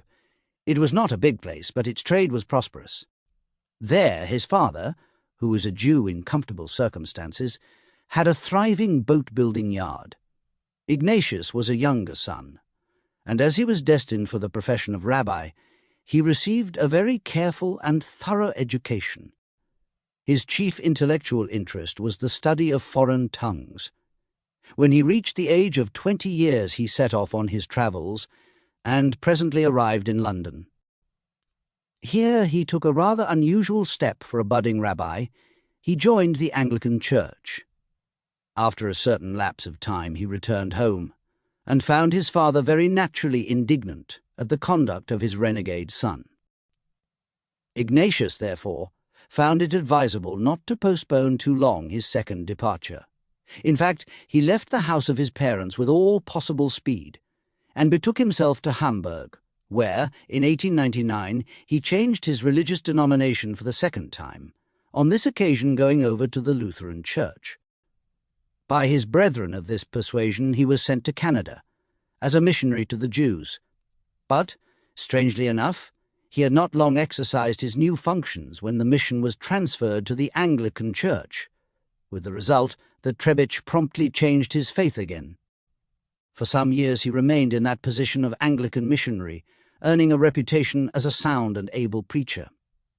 Then we find him on furlough in Germany. At his own request he was appointed by the authorities of the Church in England to the living of Appledore in Kent. However, the worthy villagers in this parish appear not to have taken very kindly to this ex-Hungarian Jew as a pastor, and the latter, after remaining with them for some 14 months, decided that his best policy was to leave his flock to their own devices. He went to London, where he discovered a talent for journalism, and contributed for a year or two to several newspapers. The year 1906 brought with it a decided turn in the affairs of this man. He went in for politics. He made the acquaintance of Mr. Seaborn Rowntree, the well-known Quaker who was also a distinguished member of the Liberal Party. The young Hungarian was undoubtedly capable and gifted, and Mr. Rowntree was so much attracted to him that he made him his private secretary. It must be admitted that Trebitsch had a strange way of showing his gratitude, for he rewarded the trust of his patron and friend by relieving him of the handsome sum of £700. He forged his signature to a bill. His crime was not discovered till years after, but it was paid for. His efforts to win political laurels were crowned with success, for in 1910 he made his entry into the House of Commons as member for Darlington. The House did not take him very seriously, however. He was a stranger, and his foreign pronunciation often excited noisy mirth. He was sent at various times by his party on tours of investigation, for the purpose of studying economic conditions on the continent of Europe, and was thus brought into touch with eminent politicians and diplomatists. But these continual journeys began to excite a certain degree of suspicion. When he lost his seat in Parliament at the last election before the war, he found himself in a financial situation that was anything but favourable. Then came the war. His civil status, as an alien and really a subject of one of the hostile belligerent powers, made his position decidedly more difficult. However, there were influential people to supply him with credentials, and he applied to the War Office for employment as censor of Hungarian and Romanian correspondence. And he actually received such an appointment. He was not maintained in it very long, for his colleagues naturally looked askance at him, considering him as an enemy within the gates and suspecting him of double-dealing, although, possibly, he had not yet been guilty of any conduct that would have justified their attitude. In any case, he was obliged to give up his post in the censorship. Once more, then, he found himself in difficulties. In the club which he frequented, people began to turn the cold shoulder to him, and it seemed evident that his expulsion was merely a matter of time. It was then, so far as we can judge, that the thought entered his head of avenging the insults he had suffered at the hands of Englishmen, by betraying them, and he did not delay long in taking the steps necessary to achieve this purpose. Trebitsch became a German spy. He immediately got into communication with the British intelligence service, and, again with the aid of influential persons who could not believe the late MP capable of any evil design, he succeeded in obtaining an interview with responsible officials of the Secret Service, to whom he intimated his desire to assist in the work of counter-espionage. But Trebitsch did not present himself empty-handed. He was in the unexpected position of being able to submit to the British Naval Staff a plan, a really ingenious plan already fully worked out, which, in his opinion, would prove of the utmost value and importance to Britain. This fantastic scheme was, in a few words, as follows. Britain was to send out into the North Sea a small squadron, and he would then inform the German Admiralty of the fact. The Germans would send out a more powerful fleet and annihilate the British ships, but that would have enabled him to gain the confidence of the Germans. After this manoeuvre had been repeated 2 or 3 times, the great affair was to follow. The British would have a mighty fleet of dreadnoughts in waiting, and thus the whole German navy would be wiped out. That was Trebitsch Lincoln's plan, far-fetched and stupid at one and the same time. But somehow the British did not show any great appreciation of the naval strategy evolved by this zealous ex-MP, for they saw through the sly proposals of the crafty Hungarian. They understood what he was after. Had such a project been realized, he would have acquired very reliable information concerning the station and distribution of the British naval forces, and would then have passed it on to the Germans. After 10 days of futile expectation, he was told very dryly that his suggestions could not be accepted, as the authorities had no intention of letting him know anything of the whereabouts of British ships. Trebitsch was never at a loss, however, and he had another proposal to lay before them. He offered to go to Rotterdam. He would pretend to place himself at the disposal of the German espionage service, and so be in the best possible position to serve the interests of Britain by procuring information at first hand. The British authorities affected to approve of this scheme.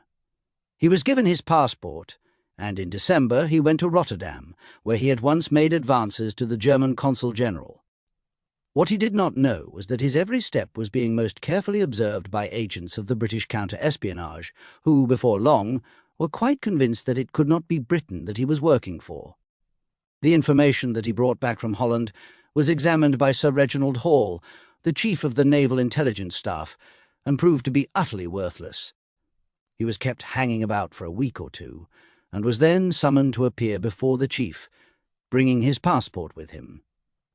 Sir Reginald Hall had no doubt whatever of the fact that he had been playing the dangerous part of double spy, and gave him clearly to understand that the sooner he turned his back upon England, the better it would be for him. He realized that the game was up so far as his stay in England was concerned, and, very much relieved at not finding himself under arrest, Trebitsch did not wait to be told twice. The very next day, he sailed for New York on board the steamer Philadelphia. He arrived at New York on the 8th of February. The first thing he did on landing was to present himself to the German Secret Service, but they refused to have any dealings with him. Apparently they too distrusted him. So Trebitsch resumed his journalistic activities and contributed articles to the pro-German American press.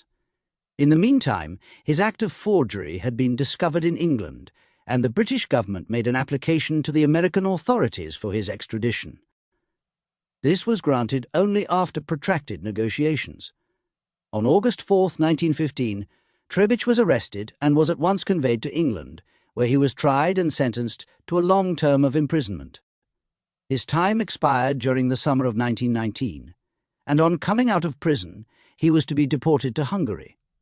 But it happened that Bela Kun's reign of terror was just then raging in Budapest, so Trebitsch Lincoln's expulsion was delayed for some weeks.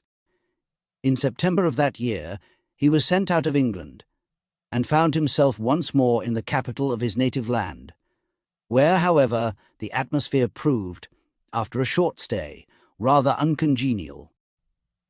He therefore quitted Hungary and went to Germany, where there were then brighter prospects of fishing in troubled waters. He made some attempt to approach the ex-Kaiser Wilhelm in the palace of Amerongen in Holland, but had no success in that venture.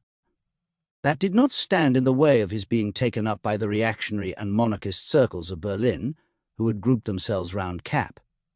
He managed to win the confidence of men like Colonel Bauer and Captain Pabst, and, his journalistic ability once more standing him in good stead, he became the director of the press campaign that was being carried on in preparation for Kapp's abortive insurrection, in the execution of which he also played a considerable part. After the failure of this rising, a warrant was issued for his arrest, but he fled with the other bravos to Munich, where their new headquarters were established. Here Trebitsch succeeded in doing what Major Stephanie had failed to do. That was, to induce Pohner, the chief of police, and Kahr, the Bavarian prime minister, to join the new project of the conspirators, who were planning to bring about the simultaneous action of Bavaria against Saxony and of Mecklenburg against Berlin.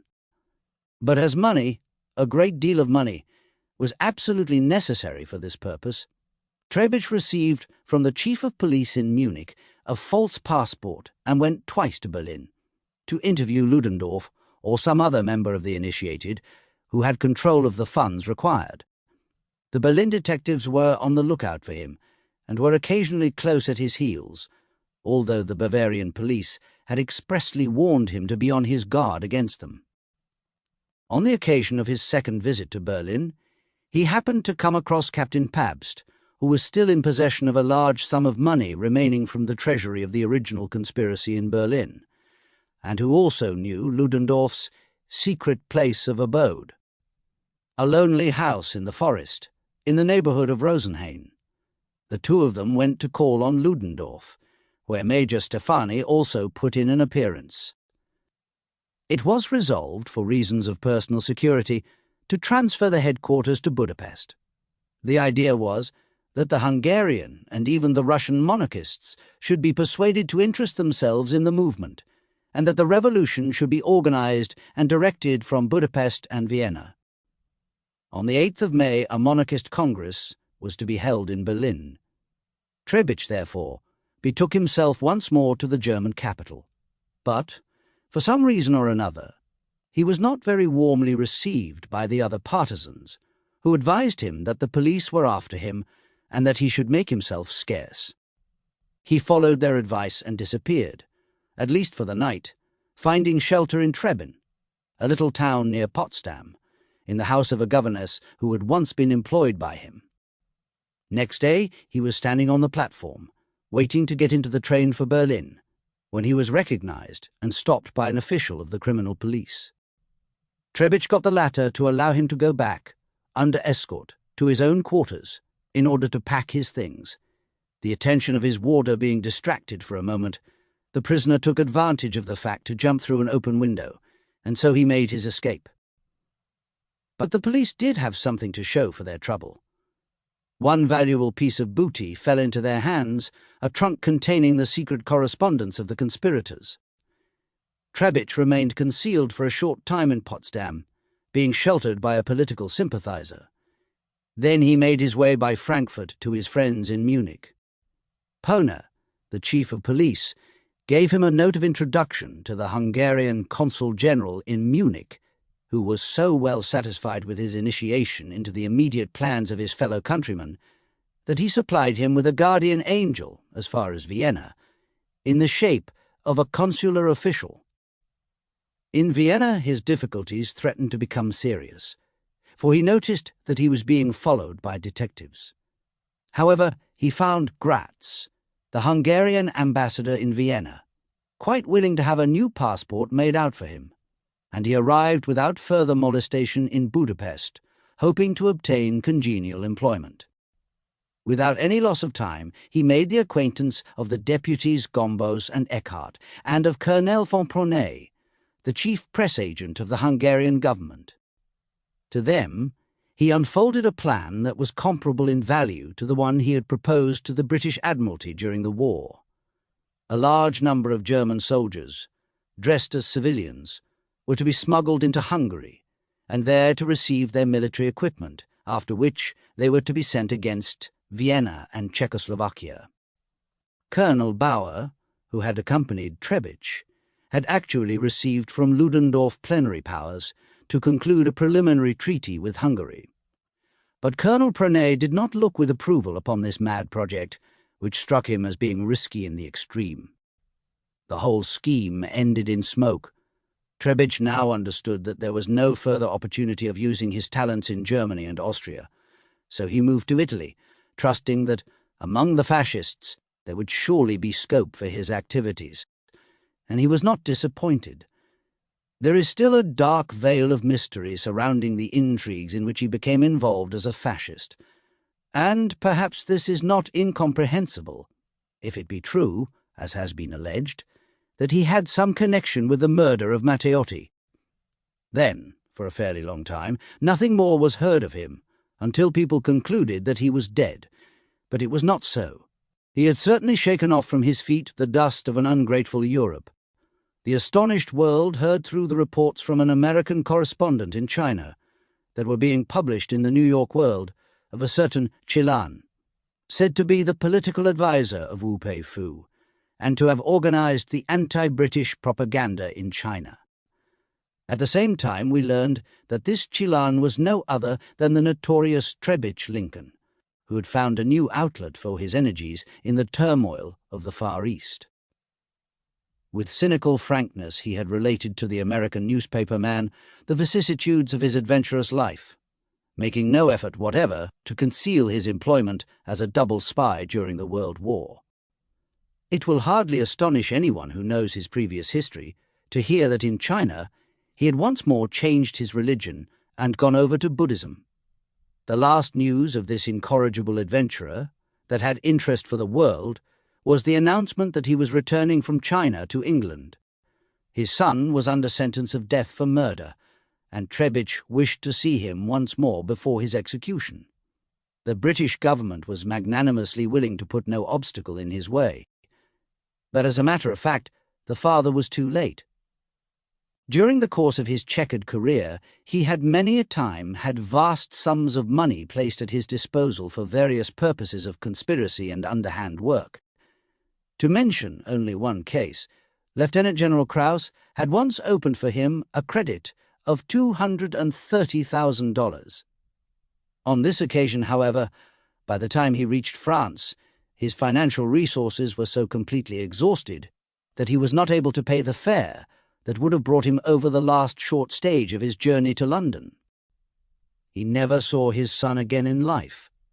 Since that last melancholy appearance, Trebitsch Lincoln has faded completely from public notice. Chapter 9. Women Spies. Opinions as to their usefulness. All the world knows that, during the Great War, women, as well as men, paid their tribute of sacrifice.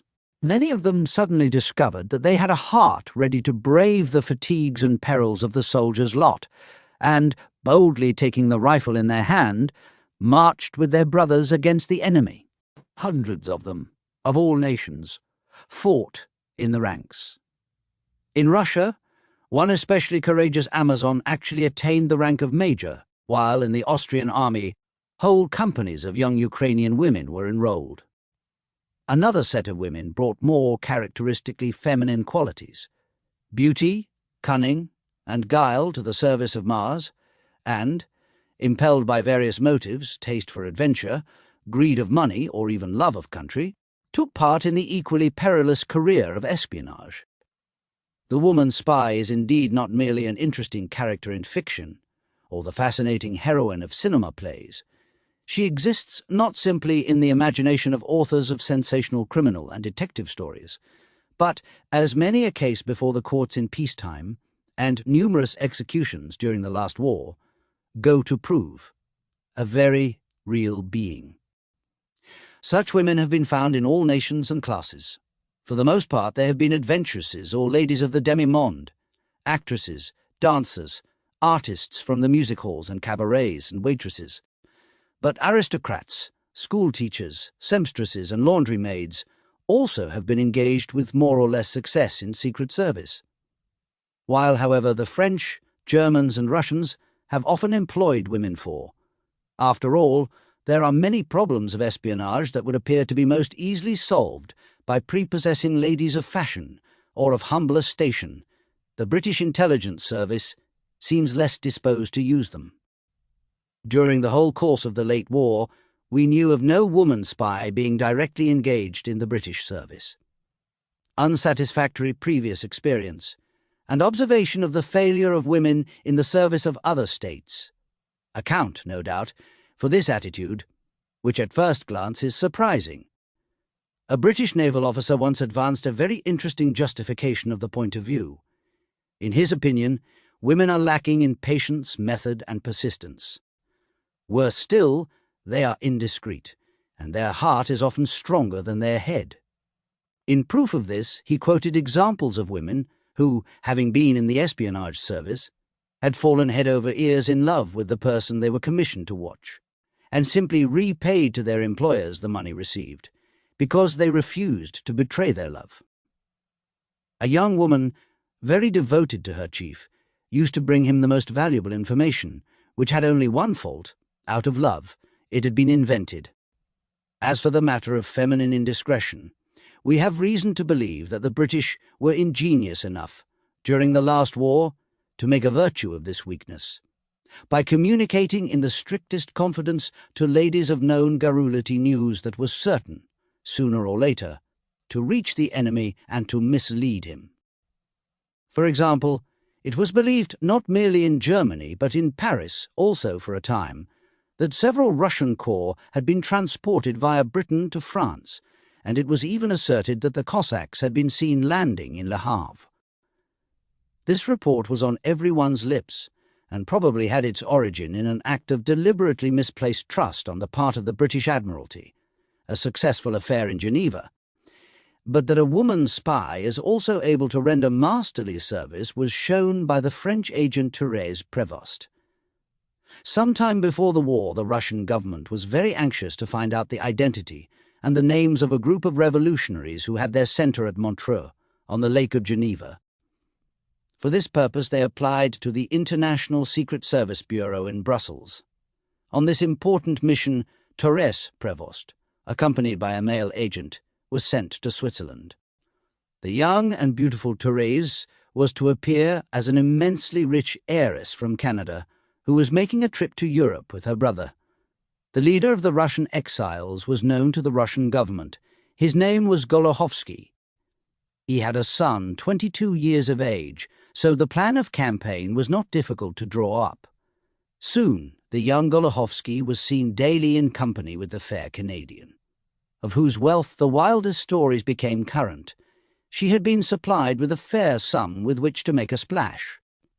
One day the official betrothal of the pair was announced.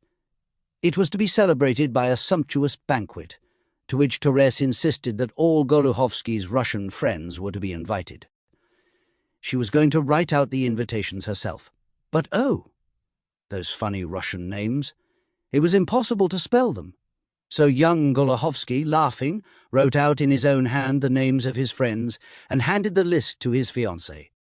The day came, and everything was prepared on the most lavish scale. After the ices, Thérèse announced, with her sweetest smile, that she had a surprise for her guests. She would like to have a permanent souvenir of this, the happiest day in her life, and to that end she had sent for a photographer to take a picture of the company. This proposal did not seem to be quite agreeable to the Russians. Photographs were dangerous and might easily fall into the hands of the Russian secret police, the notorious Okhrana. But Thérèse overcame all objections by assuring them that she would request the photographer to hand over all the copies to the elder Golohovsky. And so a splendid photograph was taken of the whole group of revolutionaries standing upon the marble steps at the front door of the hotel, with the laughing pair in the centre. As quickly as possible, Thérèse secured the prince, and the same night she and her brother left Montreux forever. In a couple of days the list of names in young Golohovsky's handwriting, as well as the photograph, were in the hands of the bureau at Brussels. Thérèse received a handsome reward in cash, and the authorities in St. Petersburg knew all that was necessary about the conspirators by the Lake of Geneva. Constantinople in 1905. There is a story, drawn from comparatively recent history in Turkey, which exhibits women spies at work on a large scale. This particular enterprise promised for a time to be brilliantly successful, and, if it had not been interrupted, might have modified considerably political developments in the Near East. In the year 1905, Constantinople was swarming with French and Russian female spies and Circassian demi-mondaines, whose business it was to bribe the higher Turkish court and state officials and military officers, in order to make them amenable to French and Russian influence, and especially to alienate them from Germany. The method pursued by these agents was very simple and almost always crowned with success. By every means of feminine seductive art, the charmer sought to attach her victim and to involve him in the greatest possible expense, so that he was soon inevitably living far beyond his means. The costliest presents were offered and accepted, and presently the devoted admirer would find that his resources were completely exhausted. He was faced with the alternative of resigning his post and consequently of quitting the gay life of the city dreadful thought, or of paying his debts. And here the lady played her trump card. She could settle all his accounts, if only he would supply the political or military secrets that, in virtue of his position, were known to him. Among these secret agents, the leading part was played by Mademoiselle Balgniot, the mistress of Abdullah, then the influential adviser to the Grand Vizier. It was no wonder that the latter, the chief personage in the Turkish government, the nominal Sultan Abdul Hamid, had, of course, absolutely no say, had been, for some time past, placing all possible obstacles in the way of German diplomacy. Mademoiselle Balgniot worked in close association with an English dancer, who was giving nightly performances in the Turkish cabaret Folies Arabs. It was the latter who acted as intermediary between Mile Balgniot and the French Secret Service. Dr. Graves, the German secret agent, succeeded in discovering these underground intrigues at the Sublime Porte. The result was that the German government, knowing where the trouble lay, was able to apply the lever at the required point. And so the revolution of the Young Turks took place, bringing into power the pro-German Enver Bey, sentiment and espionage. There are certainly on record many cases where women have suffered in the attempt to combine sentiment with espionage. It is beyond doubt that Olga Bruder paid for her love with her life. She was employed by the International Secret Service Bureau of Brussels, a semi-private institution, which, before the war, used to supply, on very expensive terms, secret information about military affairs, such as newly erected fortifications, guns, ammunition, and so on. Olga Bruder had been commissioned to procure the plans of a Russian fortress on the eastern frontier of Germany, and she managed to get them. But at the same time it was learned that she had formed a very intimate friendship with the local chief of the Russian espionage, and her employers feared that she was going to play false. Further, she was discovered, contrary to the regulations, to have become acquainted with 4 other secret agents working against Russia, whom she might possibly betray. She had become a highly dangerous person, and one day the newspapers announced that, in a hotel in Memel, a certain Miss Olga Bruder had committed suicide. She had really been poisoned, for the interests of the state demanded her removal. A similar fate befell, during the World War, the young and beautiful Pole, Marcia D., a widow and an actress, who had lived for many years in Paris. She spoke French, German, English, Russian, and Polish, and was very well known in artistic and theatrical circles. The French Secret Service suspected her of being an enemy spy. Her frequent excursions to Geneva had first aroused suspicion. She was the mistress of a Romanian who lived there, a theatrical agent, whose brother had been convicted by the Swiss authorities of spying for the Central Powers. The French had put all manner of difficulties in the way of her crossing the frontier, but she continually managed to do so, and no material proof of her guilt had been found.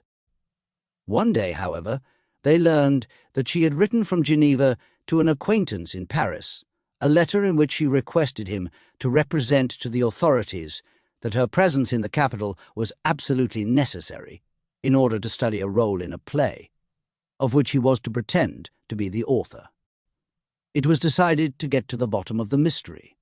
The French consul in Lausanne himself took an active part.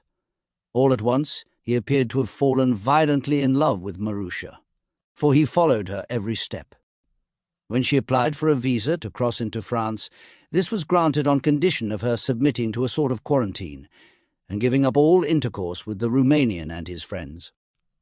After prolonged hesitation, she pretended to agree, and it looked as though she were on the point of making some sort of confession, when suddenly news of her death was published. She had been found lying dead on her bed, fully dressed and covered with flowers.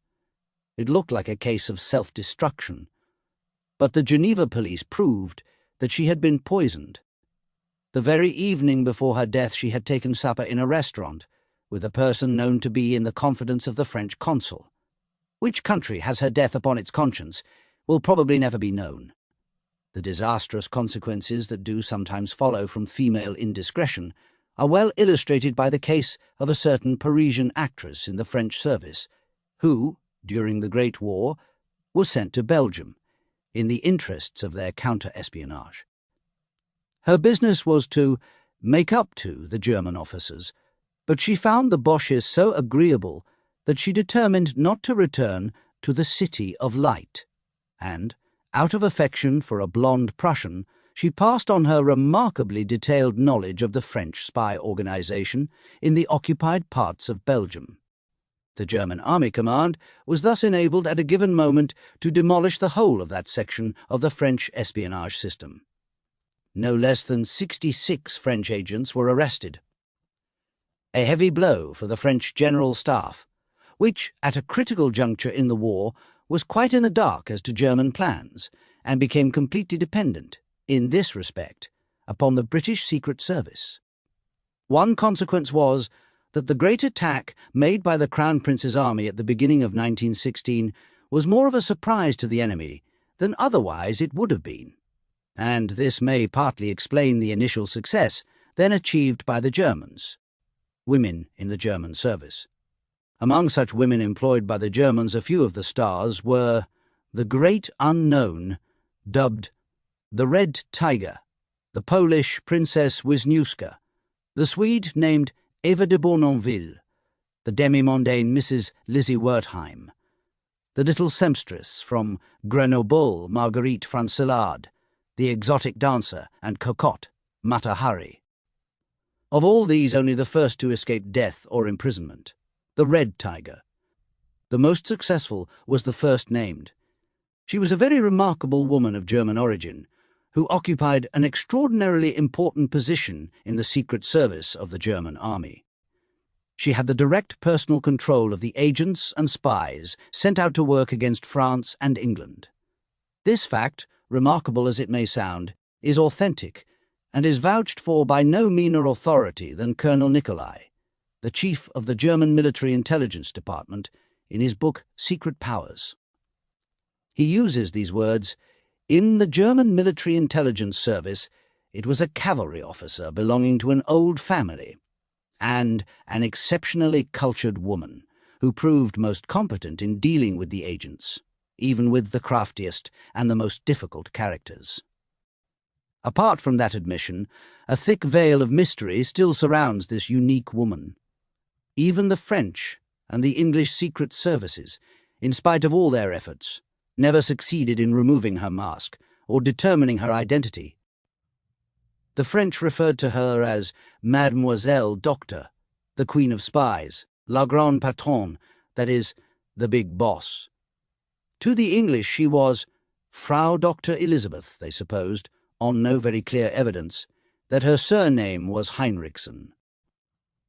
What was best known about her was the innumerable nicknames that the agents invented for her, such as the Black Cat, Red Tiger, etc., one of the many agents, whom this magnificent figure of a woman with nerves of steel sent, without compunction, to his death.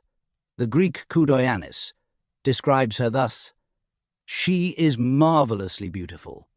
She possesses rare intelligence and has an incredible fund of energy at her command. She exerts upon all who come in contact with her an irresistible charm, and not even officers of high rank, who are subject to her orders, venture to oppose her. Espionage is in her blood. She is not inspired by self-interest, but by passion for the work." Her headquarters were in Antwerp, the centre of the German espionage system, where she lived in a luxurious hotel. She often undertook hazardous motor runs, driving herself into Holland, which was the point of departure for the German agents who were sent to England. In the streets of Amsterdam and Rotterdam she was quite a well-known figure. But she was never seen alone. Two Herculean fellows were always in her company, known by all whom it concerned to be well armed, so that there was never much chance of her being captured, though, doubtless, that must have been ardently desired by the opposition. One of her most successful assistants was a man who worked for a long time in France under her instructions, and was afterward sent from Paris on a special mission to London, where he was able to collect and send over very valuable information about the transport of troops. According to his account of his first interview with her, she seems to have understood her job thoroughly. She had studied his appearance for some time, and then said, "You are a person of education, and you speak several languages. That is of great value, but it is not enough by a long way. You've got to be adroit, ingenious, obedient, courageous, and bold. I wonder if you possess all these qualities. I know something of physiognomy, and I believe you do. Before long you will come to be passionately fond of your work. If you really like adventure, you will find life interesting. Another suggestion: be temperate and sober, and don't sleep long in the mornings. Go to haunts of pleasure if you must, but don't become involved in any love affair, for every country has its counter-spies, men and women. Be circumspect when you are trying to get anyone into your toils.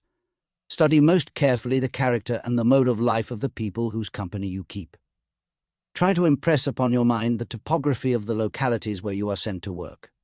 Make as few notes as possible, and then always in cipher, and afterward destroy everything as far as possible. Now then, just repeat all I've been saying to you." When this was over, she gave the agent more precise instructions as to the information he was to send, concerning, for example, the spirit of the population, the prospects of a revolution breaking out, the possibilities of engineering one, the defensive measures being taken in Paris, movements of troops, shipping in Boulogne, Calais, Le Havre, Saint-Nazaire, and munition factories. Correspondence with the spies working in France was sent via Geneva. It was conducted in a secret script, with a cipher that was changed every fortnight. When a piece of work was well done, she was generous in the amount of cash paid, spies receiving as much as 6,000 to 12,000 francs a month. Her arm reached well over the frontier, and she never lost sight of an agent. She often had one watched by another. It was thus she learned that one of her men had formed a liaison with a French dancer of the Champs-Élysées. She forbade him at once, on any account, to continue the affair, unless he could induce the lady to enter the German service.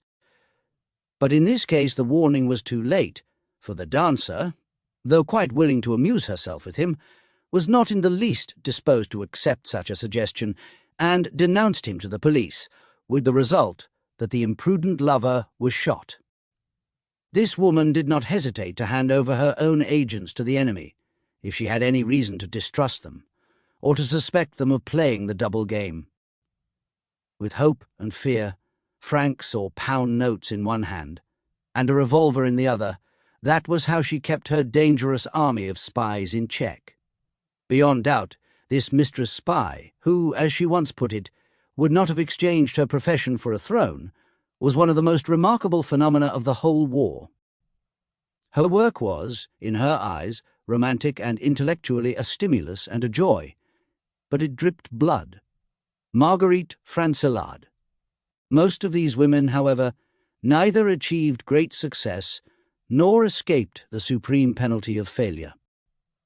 In January 1917, there stood at the stake in Vincennes, facing a squad of soldiers with loaded rifles, Marguerite Francelade of Grenoble. Even in the hour of death, her courage did not fail her, but, to tell the truth, she had helped more than she had harmed the land she had betrayed, and the country she had served as a spy had gained very little good by her. She was certainly a very good needlewoman, but a very awkward and artless spy.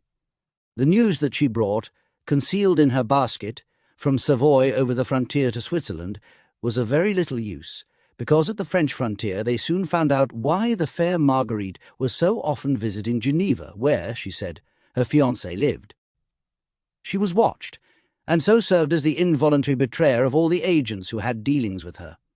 The French could not have desired a better assistant, for Marguerite was more useful than a first-class detective.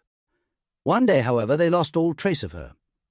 What brought the police again upon her track was a postcard rashly sent by her from Paris, where she had gone to a friend in Grenoble. She was living in a modest hotel in the Latin Quarter. There she was visited by neutrals, Romanians, Greeks, Spaniards, Swedes, and Danes, who were supplying her with information to be forwarded to Geneva. Her hotel was consequently a regular police trap, for the agents were easily arrested, one after another. As Marguerite was fond of good wine, she was not averse to accepting an invitation now and then to a little dinner, quite unaware of the fact that the gay gentlemen who entertained her were members of the police force. Advantage was taken of her absence to take stock of whatever happened to be in her rooms. Documents were photographed or copied, and then carefully replaced as they had been found. After all her international friends had been laid by the heels, her usefulness was at an end, and she, too, was arrested. She was sent to the street Lazare prison and occupied the famous cell number 12, in which Madame Steinheil and Madame Caillot had lived for a time, and the inside of which the famous spy Mata Hari was afterward to know. She was condemned to be shot. Mata Hari, the Eye of the Morning, was the poetic Javanese pseudonym adopted by a famous variety artist, who, according to her papers, was a divorced woman named Mac Leod, née Margaretha Gertruda Zell. She was born in 1876 in Leeuwarden, in Holland, and became one of the subtlest and cleverest secret agents thrown up by the late war, this international courtesan, the mistress of ministers, officers, and artists of all nations. This woman, whose insatiable thirst for luxury and money brought many a man of substance to beggary, was at the same time a dancer, who, with the play of her supple naked body in Indian temple dances, roused to thunderous applause the music hall public in London, Paris, Berlin, and Rome. This adventuress, who was as much at home in Sydney, New York, and Cairo as in her elegant mansion, number 11, Rue Windsor, Neuilly, Paris, paid for by a millionaire marquis, this demi-mondaine, with the airs of a great lady, who in Germany raved over her disappointed love for the crown prince, and, in France, indicated the Russian Captain Marov as the one man whom, in all her life, she had truly loved. This bewitching sorceress of love and art also entered the dangerous province of espionage, for which, by her beauty, her great intellectual gifts, and her daring, she certainly seemed remarkably well qualified. Was it the titillating stimulus of danger that she sought? Or was it the lust for gold that this career promised so quickly to satisfy, that made her enter upon the path that led her in the end to Vincennes? In the trial that took place in the year 1917 behind closed doors in Paris, the story of her life that was unfolded was like some sensational film drama. Some interesting details have been made public by Major Count Massard. On the day of the declaration of war, Mata Hari was in Berlin, where she was appearing in the Wintergarten as an Indian dancing girl. By the German Secret Service, who registered her as age 21, she was commissioned to go to Paris, which did not entail any great difficulty for her, seeing that she was a Dutch subject, and therefore neutral. She received the handsome sum of 30,000 marks, and went via Belgium, Holland, and England to Paris, on the pretext that she was going to break up her house in Neuilly. From Paris she went, after a time, to the French front, staying in Vittel for many months, disguised as a nurse. It was here that she devoted herself to the severely wounded and blinded Russian officer Marov, whom she appears to have tended with really touching care, asserting that she loved him passionately. All through this period, she was in uninterrupted correspondence with the chief of the German intelligence service in Amsterdam. Her letters were forwarded by the Dutch embassy in Paris, who were under the delusion that she was corresponding with her daughter in Holland. It was a simple matter for the beautiful hospital nurse to gain the confidence of the French officers, and especially of the flying officers, from whom, no doubt in moments of amorous delight, she obtained valuable military information. She was able to give the German Army Command most useful details as to the disposition of French spies on the German front, and betrayed the preparations that were being made for a French counter-offensive in 1916. The British Secret Service was the first to warn the French authorities against her, and at last they too had their suspicions aroused. When she became aware that she was being observed, she quitted the front and returned to Paris. But even here she did not feel safe. What was she to do? She did what most spies are wont to do in such circumstances. She offered her services to the other side. She went to the Second Bureau of the French General Staff and made a statement purporting to give the points on the Moroccan coast where German submarines were sheltering. The statement was, of course, an invention. At the same time, she proposed that she should be sent to the occupied zone in Belgium to convey instructions to the French agents posted there. The French Secret Service pretended to accept the offer, and handed her a list of all the names of their people employed at the time in Belgium. But this list was really a trap, for, of the names included in the list, only one was genuine, and this exception was that of an agent who, they had good reason to believe, was a double spy. 3 weeks later this man was shot by the Germans in Brussels. Only Mata Hari could have given him away, by communicating that list, somehow or other, to the enemy. She had not yet left Paris, But as she belonged to the neutrals, and there was no absolutely clear proof that suspicion was well-founded, they did not care to proceed at once to arrest her. She was allowed to leave France. Here the account of her movements is somewhat obscure. It is certain that she managed to find her way to Germany, for a personal friend of the Crown Prince ran across her in the street in Cologne and had a long talk with her. She gave him to understand that she intended to go back, sooner or later, to France and would not be dissuaded, alleging that she had professional engagements to keep. On leaving him, she used these curious and telltale words, "Remember me as a woman who has done and suffered much for Germany." It is also certain that the British authorities were aware of her movements. They managed to secure her person, probably arresting her on board ship, and conveyed her to London, where she was subjected to a very thorough cross-examination by Sir Basil Thompson, the Chief of Scotland Yard. With consummate skill she strove to avoid all the traps he laid for her, and the interview ended most unexpectedly on her admission that she was indeed a spy, but for France, not for Germany. She was sent off to Spain, with what commission is not stated. Her arrival there was, of course, known to both sides, and from the moment she set foot on shore in the port of Dijon, a French secret agent attached himself to her, following her wherever she went and taking care never to let her out of his sight. He was, from the start, so successful in his job that on the very day of her landing he had a photograph taken and sent to his employers, which showed himself and the all-unsuspecting dancer on the one plate. In Madrid she took up her abode in a well-appointed suite of rooms in a fashionable hotel, and was soon on very intimate terms with a particularly fascinating German attaché there. Her relations with him developed quickly into a regular liaison. There was no opportunity of bringing her charms to bear directly upon the king, who would certainly have known much of what mattered most at the moment concerning Entente policy, so they endeavoured to bring about an association between her and the French military attaché, who lived in the same hotel. But of him she could make nothing.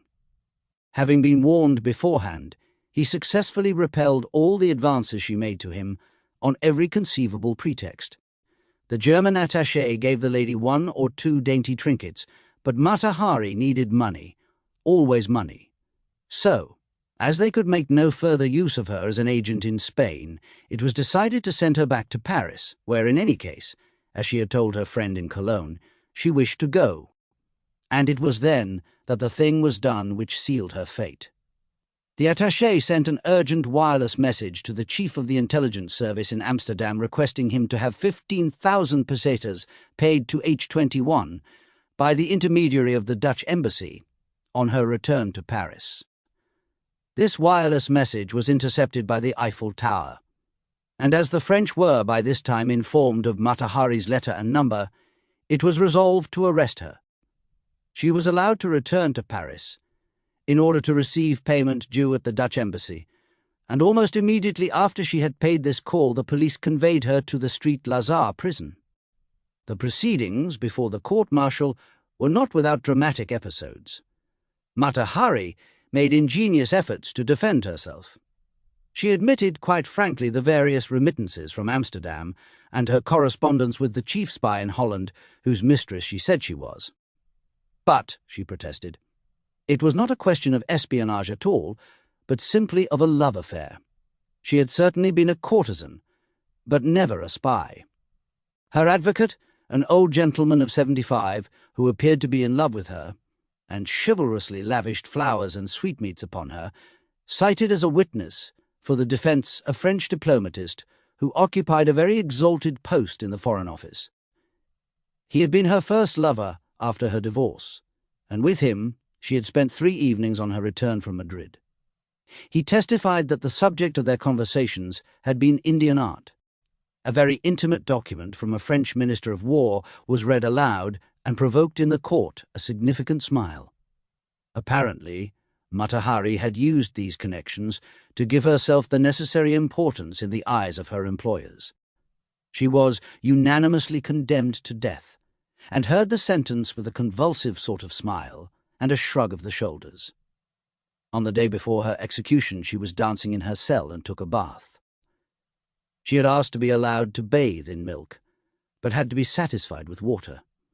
The execution took place at 6 o'clock on the morning of October 15th, 1917.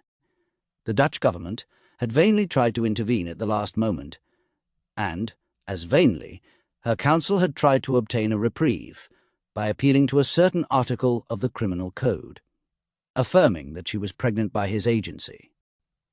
Mata Hari would not have anything to do with this line of strategy, and refused to undergo the medical examination. She wrote a few letters of farewell, and then entered the motor car that conveyed her, accompanied by a military escort, to Vincennes. As proud as a princess, she walked past the file of soldiers, who were standing at the present. She bade farewell to her advocate, who embraced her, and to the Sister of Mercy, who had watched over her and tended her in her cell, and then received the last words of consolation from the priest. A gendarme led her to the stake to pinion her, but she objected. She likewise refused to be blindfolded. The officer in charge of the firing party raised his sword. The drums rolled. The clergyman stepped aside. Mata Hari smiled and threw kisses to the lawyer and the priest. Then, short and sharp, came the order, "Fire!" A sergeant major gave her the coup de grace by firing his revolver into her ear.